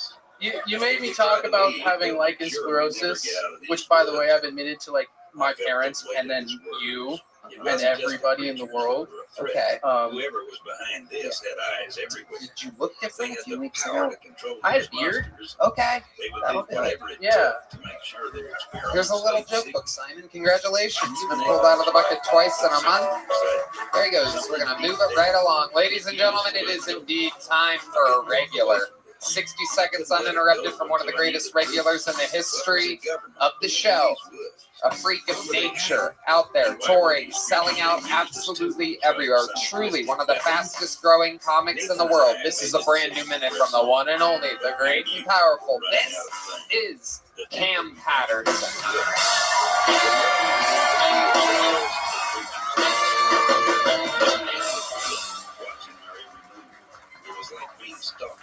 Alright, so I'm still trying to do like the acting thing or whatnot, and I had like an audition for a role a couple weeks ago, and it was for a drug dealer, so right on time, right? So I thought I had it in the bag, and then I got there, and there was a lady with a camera and the gay dude, right? Who was reading our lines, and he was reading with me, but he was reading the lines as my girlfriend. That's crazy, right? So I'm saying my lines and whatnot. I'm like, hey, bitch, here go the drugs. And then his line is, oh my gosh, I love you so much. And every time he said that, I laughed, because that's funny, right? Like, what the fuck? And he'll be like, you gotta be more serious. I'm like, no problem. He said, yeah, I laugh again. And I'm gonna tell you something. I should get that role, man, because that was fucking great acting, dog. He had no idea I was homophobic. You know what I'm saying? And if you think I'm dead ass, I'm not homophobic. I have no problem with gay people. I have gays in my family. I don't talk to them, but they in my family. I tell you that much. That's my time. There it go.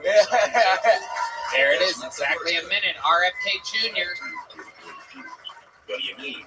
Tony, I haven't looked to my right yet. Is it a black guy? Oh, my God. Oh, that would be so racist. Like, Who you thought it was? I don't know. I just wanted to make sure. You the dude with the health shit? You be doing health and shit? You're the health shit. Hell yeah, it's good. That is his official title. The health shit. The health shit. Hell yeah. Yeah. That's hard, man. How about another hand for the great Cam Patterson coming out, getting some of the biggest pops of the night. Big pops of laughter. It was fun, man. Hell yeah, it's all happening. Hell yeah. You really went on an audition for that? Yeah, no, not well. Yeah, I was already in a lady doing shit. Yeah. You know what I'm saying? And so yeah. But it was funny. I'm not gonna get the part at all, but it was funny. You don't understand, Jack. I got a joke out of it. Yeah, you did. That's all that matters. See? Well worth it. And you still might get the role. Hopefully. Is it for like a big thing? Yeah, it's pretty big. They're protecting something. Right. They're part of something much What's bigger that under than your you can hat even today? imagine. But it was too Nothing. late. There's something there. No, it's not. Yeah, huh? There's a little something. Is that what we call a do-rag? The trees seem to close in around us. Whoa. The branches Oh my cross like goodness. fingers reaching for the sky. Like you're like a black genie. Oh my goodness. Whoa. Whoa. It was as if the land itself was holding its breath. Wow. Waiting for Whoa. its Oh, it's you. It's you. I got really scared for a second. creatures were there. It's a ski mask because it's cold and shit be cold outside, and I ain't got no haircut, so it helped with my hairline and shit like that. Hell yeah. Our people don't have that problem because y'all hair don't, you feel what I'm saying? You get what I'm saying? Help nigga, right? Yeah, go. The help nigga get what I'm saying. We reached the cabin. That's right, my N-word. Hell yeah, you get it? It's good, man. Hell yeah, this is nice. The place Hell yeah. something Hell out yeah. of a ghost story. RFK Jr., a true politician, able to talk to any type of person. You the one with the worm in your brain. Type shit. Hell yeah, that's hard. It's good, man. Hell yeah, it's fun. So, what's going on under there? It looks What like you mean? there's some stuff like happening under Out of my head? Yeah. Out of my, why? Like I ain't get a haircut in a minute, so my hair look crazy. Okay. Yeah. So, fuck no, bitch. Wow. No. Hell no. Nathan was leading. His rifles. I'll take it off for $200. Whoa, $200, lady. Bitch. Listen, Jack. Do you have the money, white bitch? Once we go in, there's no turning back. Nope, she says no. She does not have the money. Shock. I nodded, understanding. So what else is going on, Cam? I was in Rochester, New York this weekend. Yeah, that place is fucking terrible. Terrible. You that guys, place, it's so interesting to me. You and William, you were in Rochester. He was in Buffalo. Yeah. Truly, as I've said so many times before, absolutely two of the worst places in the United States of America. Upstate New York is the worst. Yeah, man. They had this shit out there called a garbage plate. And it was just like, it's exactly what you think it is. A bunch of bullshit on the plate. Puerto Rican food. Oh, shut up. Come on. Shut up. Puerto Rican. Exactly. Tony makes another joke about Puerto Rico. I followed his lead. That's right. When did you get that? That's a new one. Got a bunch of new shit. Wow, you got a few new ones. First time the soundboard has changed in 7.5 years. For those of you keeping track, very exciting. What else do you have there that's new? Anything else? I'd already made my peace with the No? message. There was no turning back. Nothing that you're proud of. Right? Never heard of them and don't want to hear them.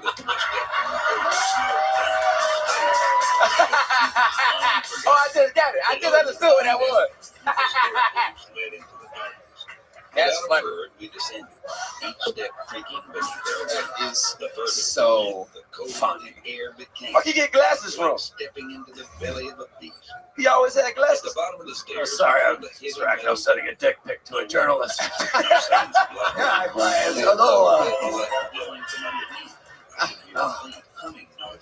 I love it. So, Cam, what were we talking about? Rochester? Garbage plate. Yo, yeah, garbage plate. Ass, nigga, it's terrible. It made me mad because they really stood by that bullshit. And it was me, Charlie, and my other homeboy Jar, who was all there. My cameraman is white. I got a white cameraman.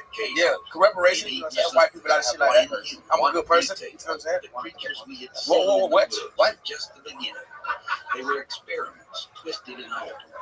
Some had humanoid features. Oh, but I'm their sorry. skin was thin, stretched over muscle. So I got a white cameraman, right? And we opened our food up, and it was the garbage place in front of us. And my cameraman just went, "Y'all want to be slaves so bad." That's how. They looked.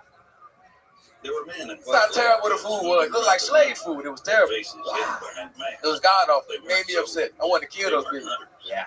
People was cool though. The food was god awful.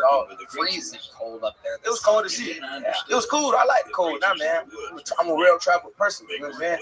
I be all around the world and I be seeing snow and shit like that. They don't even phase me no more. I just see snow and I go, that's snow. But I keep moving. That's right. I've been around the world now. Thank you, Tony. I appreciate that, brother. Hell yeah. Hell yeah. All around the world. Always writing, always working, a non-stop fucking undeniable machine.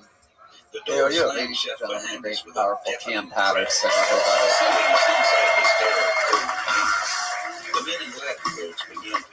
Another new minute. Amazing sometimes how the people that do it every week, you know. This has been a real sausage fest. Come on. Yeah, we're going to see what happens next. This is a one-word name. Anything could happen. Could be a boy, could be a girl. Ladies and gentlemen, make some noise for Law. L-A-W. It's Law, everybody. Get to the exit. So when I was in high school, girls would play this game called Fuck, Marry, Kill. And it's like where you make a list on who you rather fuck, marry, or kill. And one time this girl made a list of me, Shrek, and the donkey from Shrek. Its claws swiping through the air like Yeah, guess who got killed? He dodged, but just barely. The girl who made the list. For the first time, he wasn't invincible. He wasn't prepared for this. We ran, footsteps echoing down the metal hallway. But the sound of pursuit was relentless. The creature. Yeah, so my cousin just came out as gay on Facebook. I glanced back just in time to see. Because I have his password. Its monstrous form barreling toward us with terrifying force.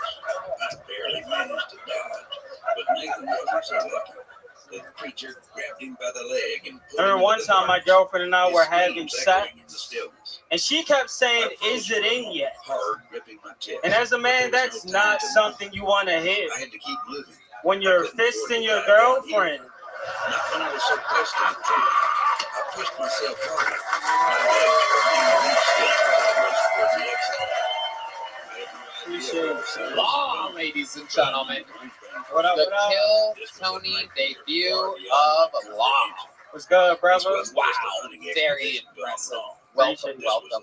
Thanks for having me, man. This is the first time I've seen your stand-up, but I have seen you around here. You work here at the mothership. I do. Yep. Amazing stuff. Adam knows how to pick up. Amazing. Do you sign up for the show often? I mean, yeah, when I'm working. I love it. I love it. How long have you been doing stand-up? 4 years. 4 years. Where at? Baltimore, Maryland. And you moved here how long ago? Like 6 months ago. You love it here? Oh, it's great, man. So many white bitches. Yeah. There's a lot of them. The shadow swallowed everything. I ain't like them at first, I but didn't now. look back as I bolted through the trees. Why didn't you like them at first? What do you prefer? What's the pluses and minuses of white As bitches? if nothing had ever happened. Racism. Creatures were gone, but I knew they were still out White bitches. The pros. It's just a cultural thing, you know. Baltimore, all the white bitches be there. So out here, it's just like ecstasy. closing in.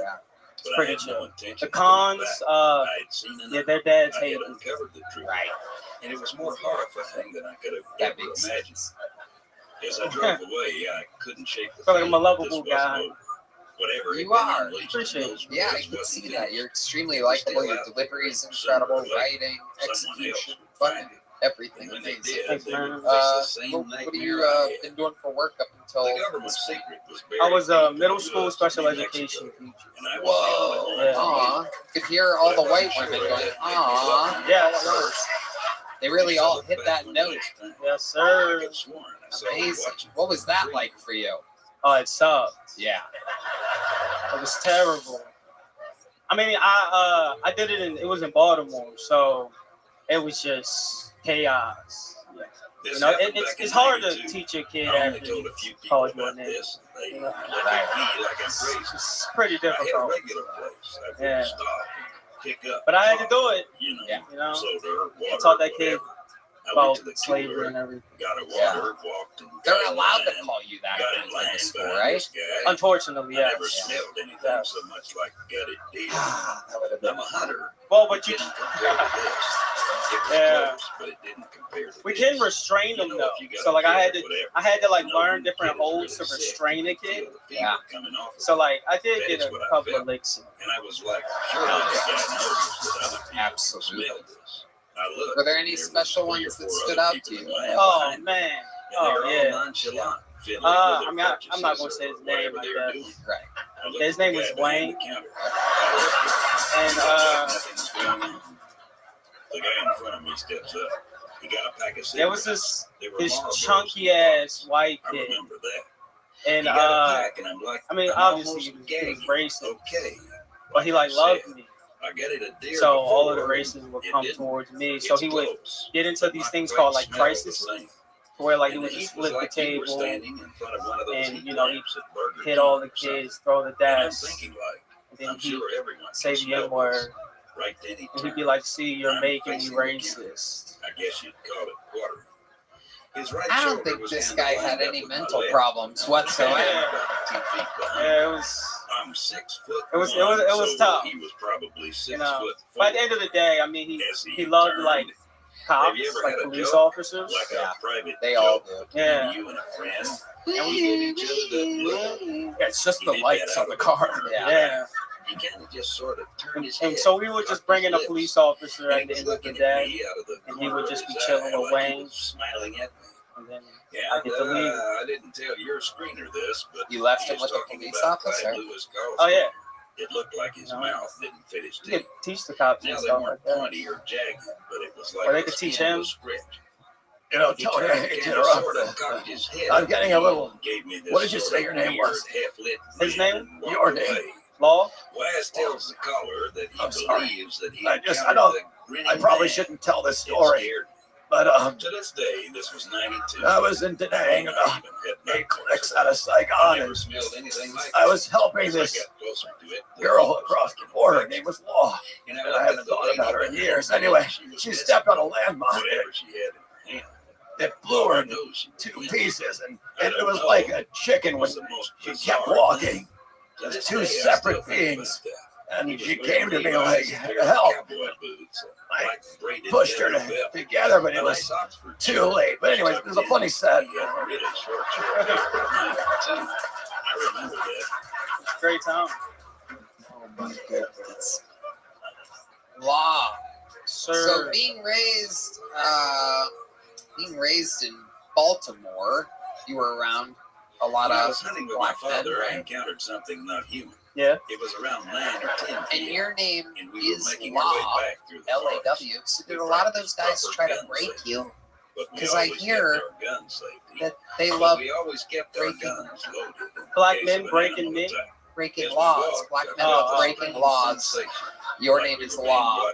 I got nervous at first. Oh, John Dees is booing my black men breaking laws joke. Okay, it's like I'll have to run for office next year. I thought it was smart. I've never met a black guy named Law before, but all right. Welcome. Huh? Oh yeah. We turned around and saw a Yeah. figure standing in Do the open you have any hobbies or anything like that other than stand-up comedy? Anything that you're interested in? Yeah, I mean, I read a lot of My father books. reacted quickly, grabbing Yeah. his rifle Yeah. off his back. What kind of But he books? didn't point it All at right, the figure. so He kept it pointed down, I guess paralyzed with fear. urban fiction. We stood there in What, silence for what about exactly 7 is that, like seconds Tales from before the we Hood? both had Yeah. the same idea. We prayed for about 2 minutes until we reached Yeah. our camp area. My father didn't say anything All right, first. so it's like Then this he looked author at me called and asked, Donald "Are Bourne. you okay?" So We you know, decided heard to maybe. end our trip early And and head back home. My type of On the way person. back, my dad said things like So he this has this happened, novel. It's and called there's Poor nothing Son. we can do about it. So it's better about like just a not to talk prostitute, about like a it. mom, I'll never and forget she that gives day. birth to a I son. always questioned She's like, "Well, I'm a what whore, and was that's there my and why I had son." to see it. So we're gonna call him Whoreson Jones. This is a real book. Like so pretty much he just becomes like a pimp. Only by obligation. Is this erotic fiction that you're reading? Like, is this like? I mean, if you like hitting women and stuff like that. Is this like? And it's about black people. Yeah, he's like a pimp. Is there a special like black library that you go to or something? Somewhere where you just take the books and don't check them out, you just leave with them or something like that? Yeah, it's like a one shelf in Barnes and Noble. With all the security cameras pointed towards it. Law, I am positive you're so funny. I just know it. Adam is the best guy for talent here, and if you work here, and if you have multiple minutes, anything like that, you did. What's the longest thing you've ever done before? 25 minutes. What's the biggest audience you've ever performed in front of? He didn't listen to me. Biggest audience. Again, just like About how many people? Just ballpark. He got rammed Probably by like the antlers. 500. He was lucky it charged after me the moment Would that you happened. like to do a I minute don't know far of a on distance, December but that boy 30th flung like a live rag from the doll. HEB Center in Arena? Sold out already. It'll be the new biggest audience you've performed in front of by absolutely thousands and thousands of people. You know, look at me on the Secret Show Thursday if you can. I'm in there. And of course, you're getting a big joke book. That's it, the total package. He's performing in an arena. Appreciate it. Law, ladies and gentlemen. Be on the lookout for this guy. That's funny. That guy's funny. All right, we're moving back to the bucket, everybody. You guys still having fun out there? Shit. One of Kid Rock's ex-girlfriends is going to the bathroom. There she goes. All right. Another one-word name, back to back. Make some noise for Taja or Taija. Taja.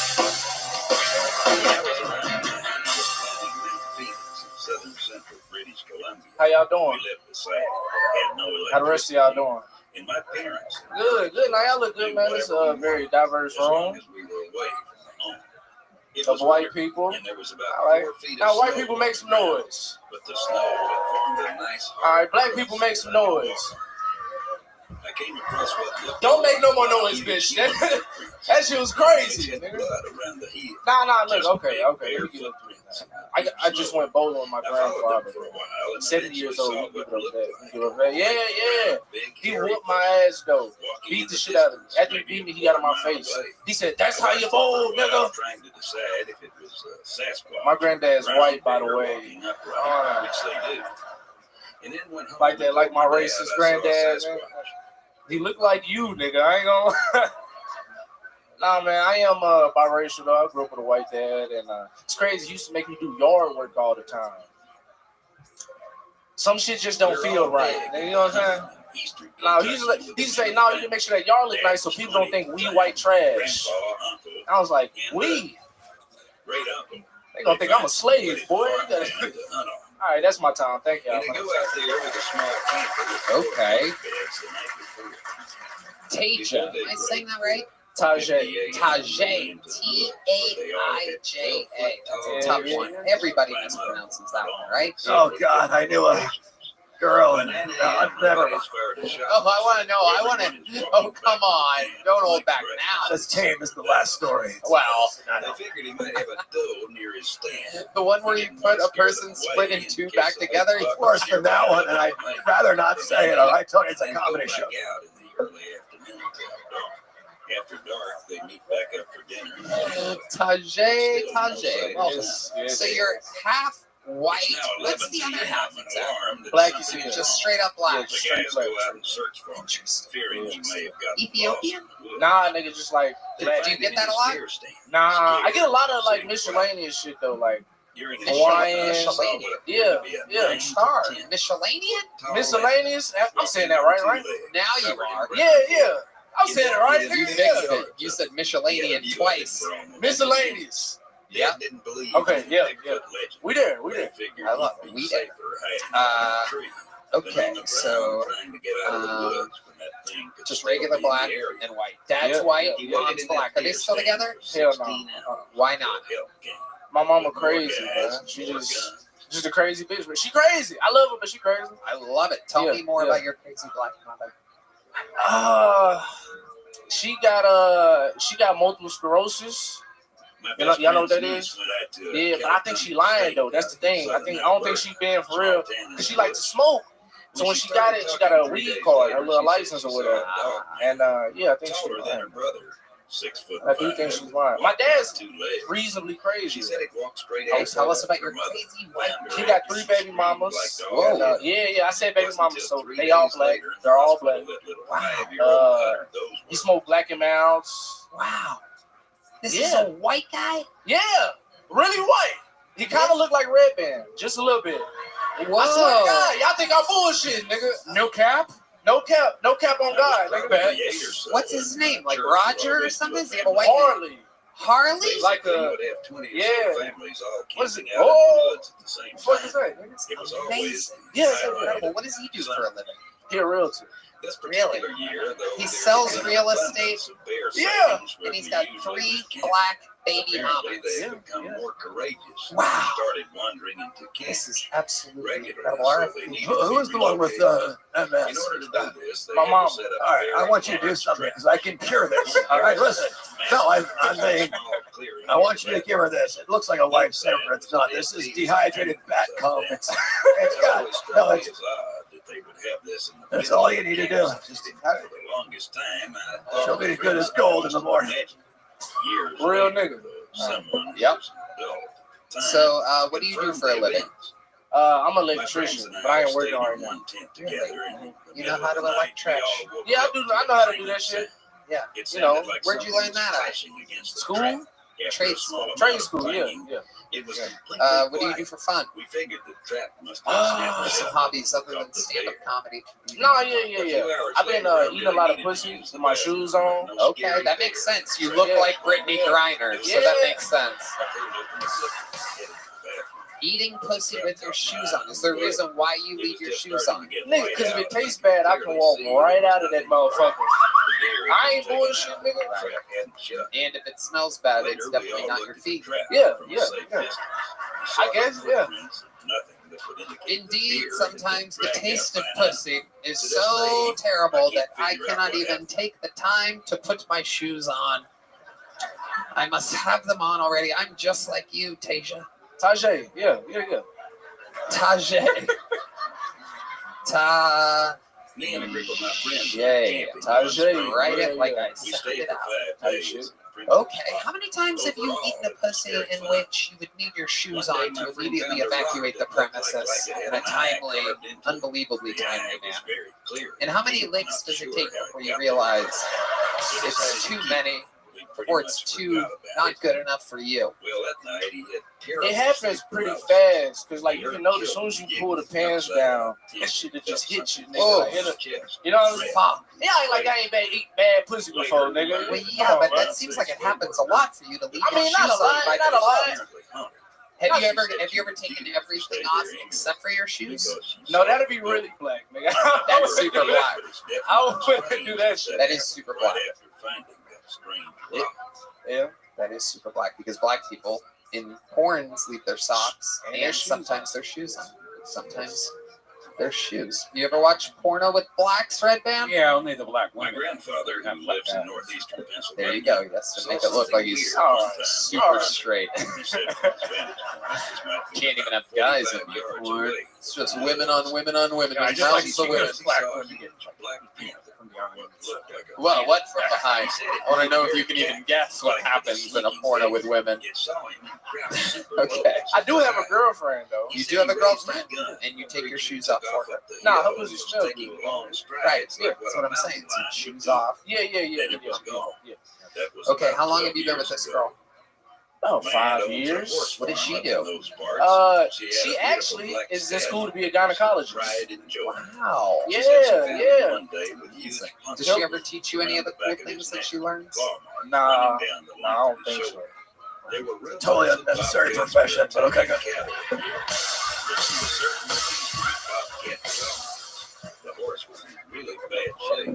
You just need to eat wheatgrass, lady. You just have wheatgrass every 3 days, and you're fine. It was at night, and I was looking out the window before heading to bed. That's when I saw this thing. This Wheatgrass would make gynecologists completely obsolete. It saw me looking at it and ran straight for Bad cum. I don't want the bad cum. It's for your mother. It's for your mother's multiple sclerosis. You are sure. Rapid wheatgrass. I love it. Tajay, you have any special skills or talents other than stand-up comedy? You have ever been good at anything? Yeah, I play a little bit of guitar, a small bit of guitar. Really? Yeah, that's my white side. Really? It comes out. When's the last time you played guitar? Do you own a guitar? 2 weeks ago, I owned 3 guitars. You own 3 guitars? I want to see this guy play guitar. Heidi, can we get the guitar out here? This has been a music-heavy episode. Can you put it in drop B? I'll put it in drop B. Don't worry about it. Yeah, drop C. What the hell? Jesus Christ, Cheryl Hill, right?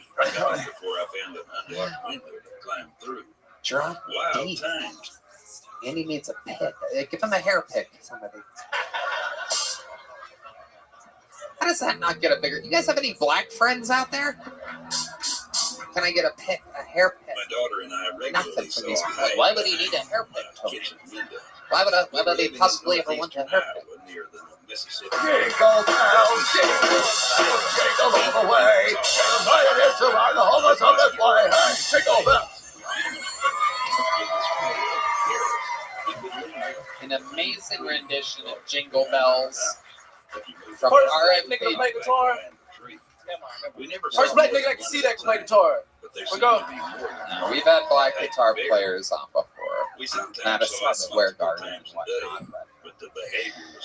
You are the first half black to play guitar. But if we stayed out of sight, half black out into view for a few seconds at a time. When we sent the dog out, it would run off into the forest after. It never chased it into view, so it told us nothing.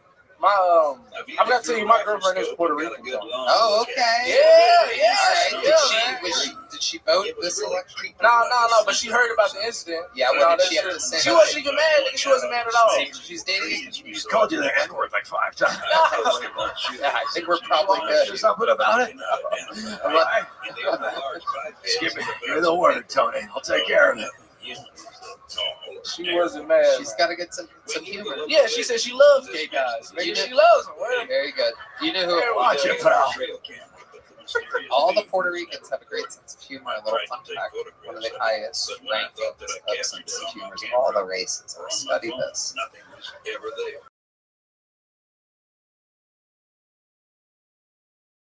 Big down to college. Yeah. Seeing dirty pussy all day, you gotta be able to keep your spirits high, nigga. She keeps her shoes on the whole time, right? Here and there, here and there. All right, Tasha. Very fun stuff. You got through it. It took you 30 seconds to start your first joke after the whole diverse thing, but keep signing up. We want you to do it again. And we'll give you ones. I spent my week off at home. Because winter ended so early, I found myself. We do have delicious watermelon Zippix toothpicks, but they're not just watermelon, they're peppermint watermelon. It's a mix of perfect nicotine toothpick for a half white, half black comedian. Peppermint watermelon Zippix nicotine toothpicks plus a little joke book. There he goes, ladies and gentlemen, the Kill Tony debut of Tajay. Peppermint watermelon, you can't even make it up. Brought to you by Zippix. Zip more, smoke less. All right, another name out of the bucket. Make some noise for Rick Schnoyer. Rick Schnoyer, everybody. Rick Schnoyer. Oh my God, wait a second. Hold on, Rick. Hold on a second. There's chaos amongst us. Ladies and gentlemen, Kill Tony legend. Let the bodies hit the floor. One of the biggest legends in the history of the show. We haven't seen him since Skankfest. This is Ari Shaffir, everybody. Oh my God. Oh, he has arrived. More evil than ever. Holy shit. Holy shit. Holy shit.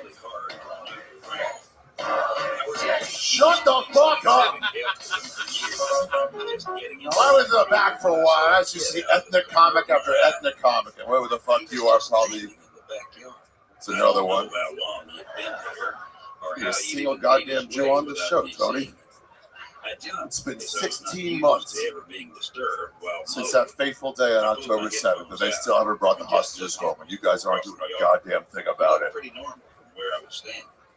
You're looking at RFK Jr. right now. Robbie, what's your plan? Good to see you. Yeah, it's good to see you too.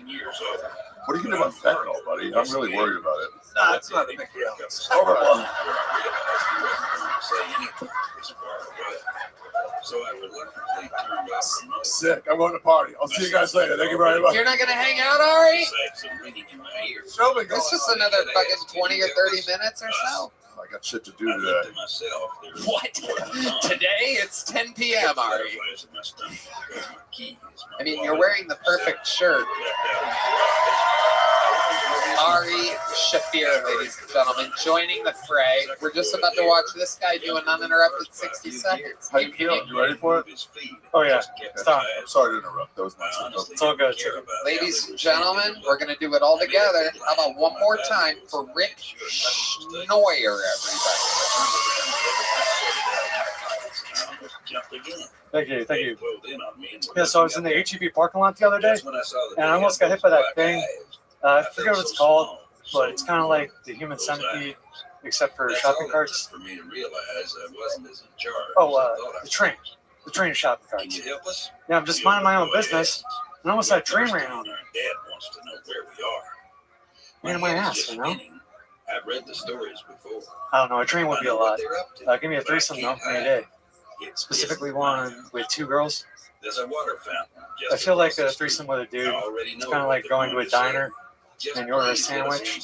You get a big pickle on the side with it. We are very thirsty. You need to let us in. I said no. It's like, I didn't ask for the pickle. I don't really want the pickle there. I knew I shouldn't, but I wanted to learn. Because now it's going to get its taste all over the thing that I want to eat. So I just followed. All right, thanks everybody. Unblinking. Rick Schnoyer. Even though Hello, I'd Rick. never heard it, Welcome. it was almost as if I was How are you? arguing Why did you with lead myself. with HEB? I was fighting the bus as I was slowly taking Yeah, steps you know where we back are, into the right? ride. The kids didn't What do you move mean by forward. that exactly? They didn't say By anything Texas? else. Yeah, They Texas. Yeah. just stared. What and I ethnicity are kept you by the walking. looks of your nose? A foot at a Mr. time. Ari Shafir? Finally, I was desperate to hit the button to close the garage door.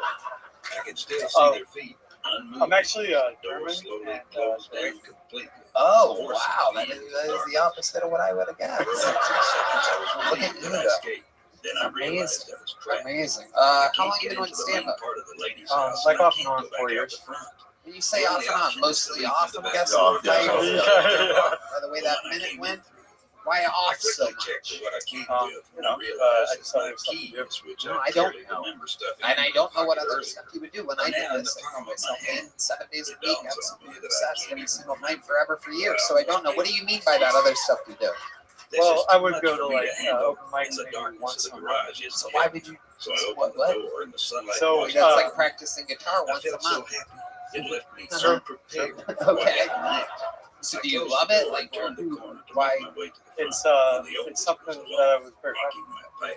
That He you screamed are at me. very passionate Nice, about? nice. What, not committing to Let us something? in. I spun around and bolted Your to the passion is backyard. failure? I didn't look back Yeah, to see yeah. if I was I'm being looking chased. forward to the part I one. ran past the tree, past the mower I'd left out. Kind of confused. I'm trying to understand. Why would you only do it once a month if you're passionate about it? Oh, it was just always like a dream of mine. I would love to got like an hour special or something like that. That was the whole thing. You thought you were going to get an hour special just out of nowhere? How do you? No, that was like my The little fucker tried to bite me. take on I ran for a few more strides, so close to my car, parked on the street when I stopped. All right. There was no traffic. What do you do Nobody for work? called my name. Oh, There was no reason I actually for me didn't to want to stop. talk about work because I don't want to get fired. The little Okay. boy was All crying. right. This is. I had You never didn't want to heard do somebody comedy. You don't cry want to like do an that. interview.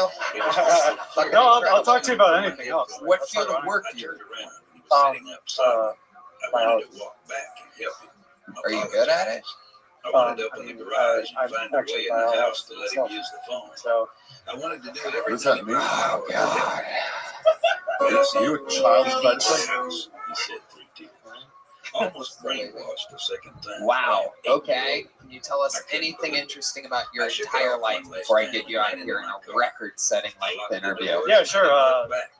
So I'm from Pennsylvania originally, but I Amazing. Wow. That's just you and That's pretty cool. yeah. And you're crushing it right now. Yeah. but I spent I didn't think you had it in yet, but you really stepped it up. Incredible. You and The comeback story of the year with that Pennsylvania story. Man, I fucking dug down deep. You're a real Doug Flutie. yeah, exactly. I ask anything interesting about you, you have a quick answer. Yes, I'm one of the 9 million people from Pennsylvania. I wanted to say that I spent maybe 3 years living out on the West Coast, so that was like California, Oregon, like living out in my car and stuff. What were you doing during that? I did some seasonal jobs, and I Like also what? What kind of seasonal jobs were you Then we heard So the I worked sound in of flip the Stanislaw National walking Forest. around in the kitchen area. So my cousin called her mom.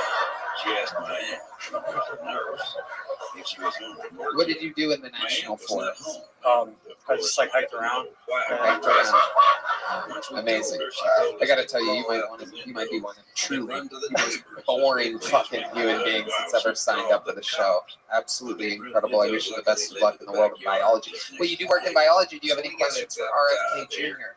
He's written many, many books about science, medical, perhaps biology, one could even say. And there was What do another you think left was in my the hand. hardest Now diagnosis my aunt you had ever had? recently gotten into a serious relationship with Say that this one more time. a goddamn word that you're around.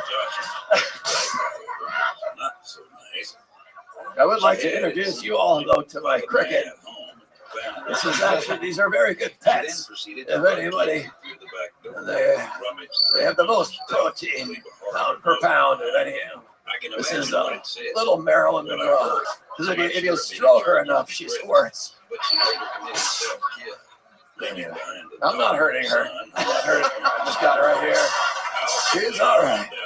She's all right. Severe bipolar disorder, a couple other things.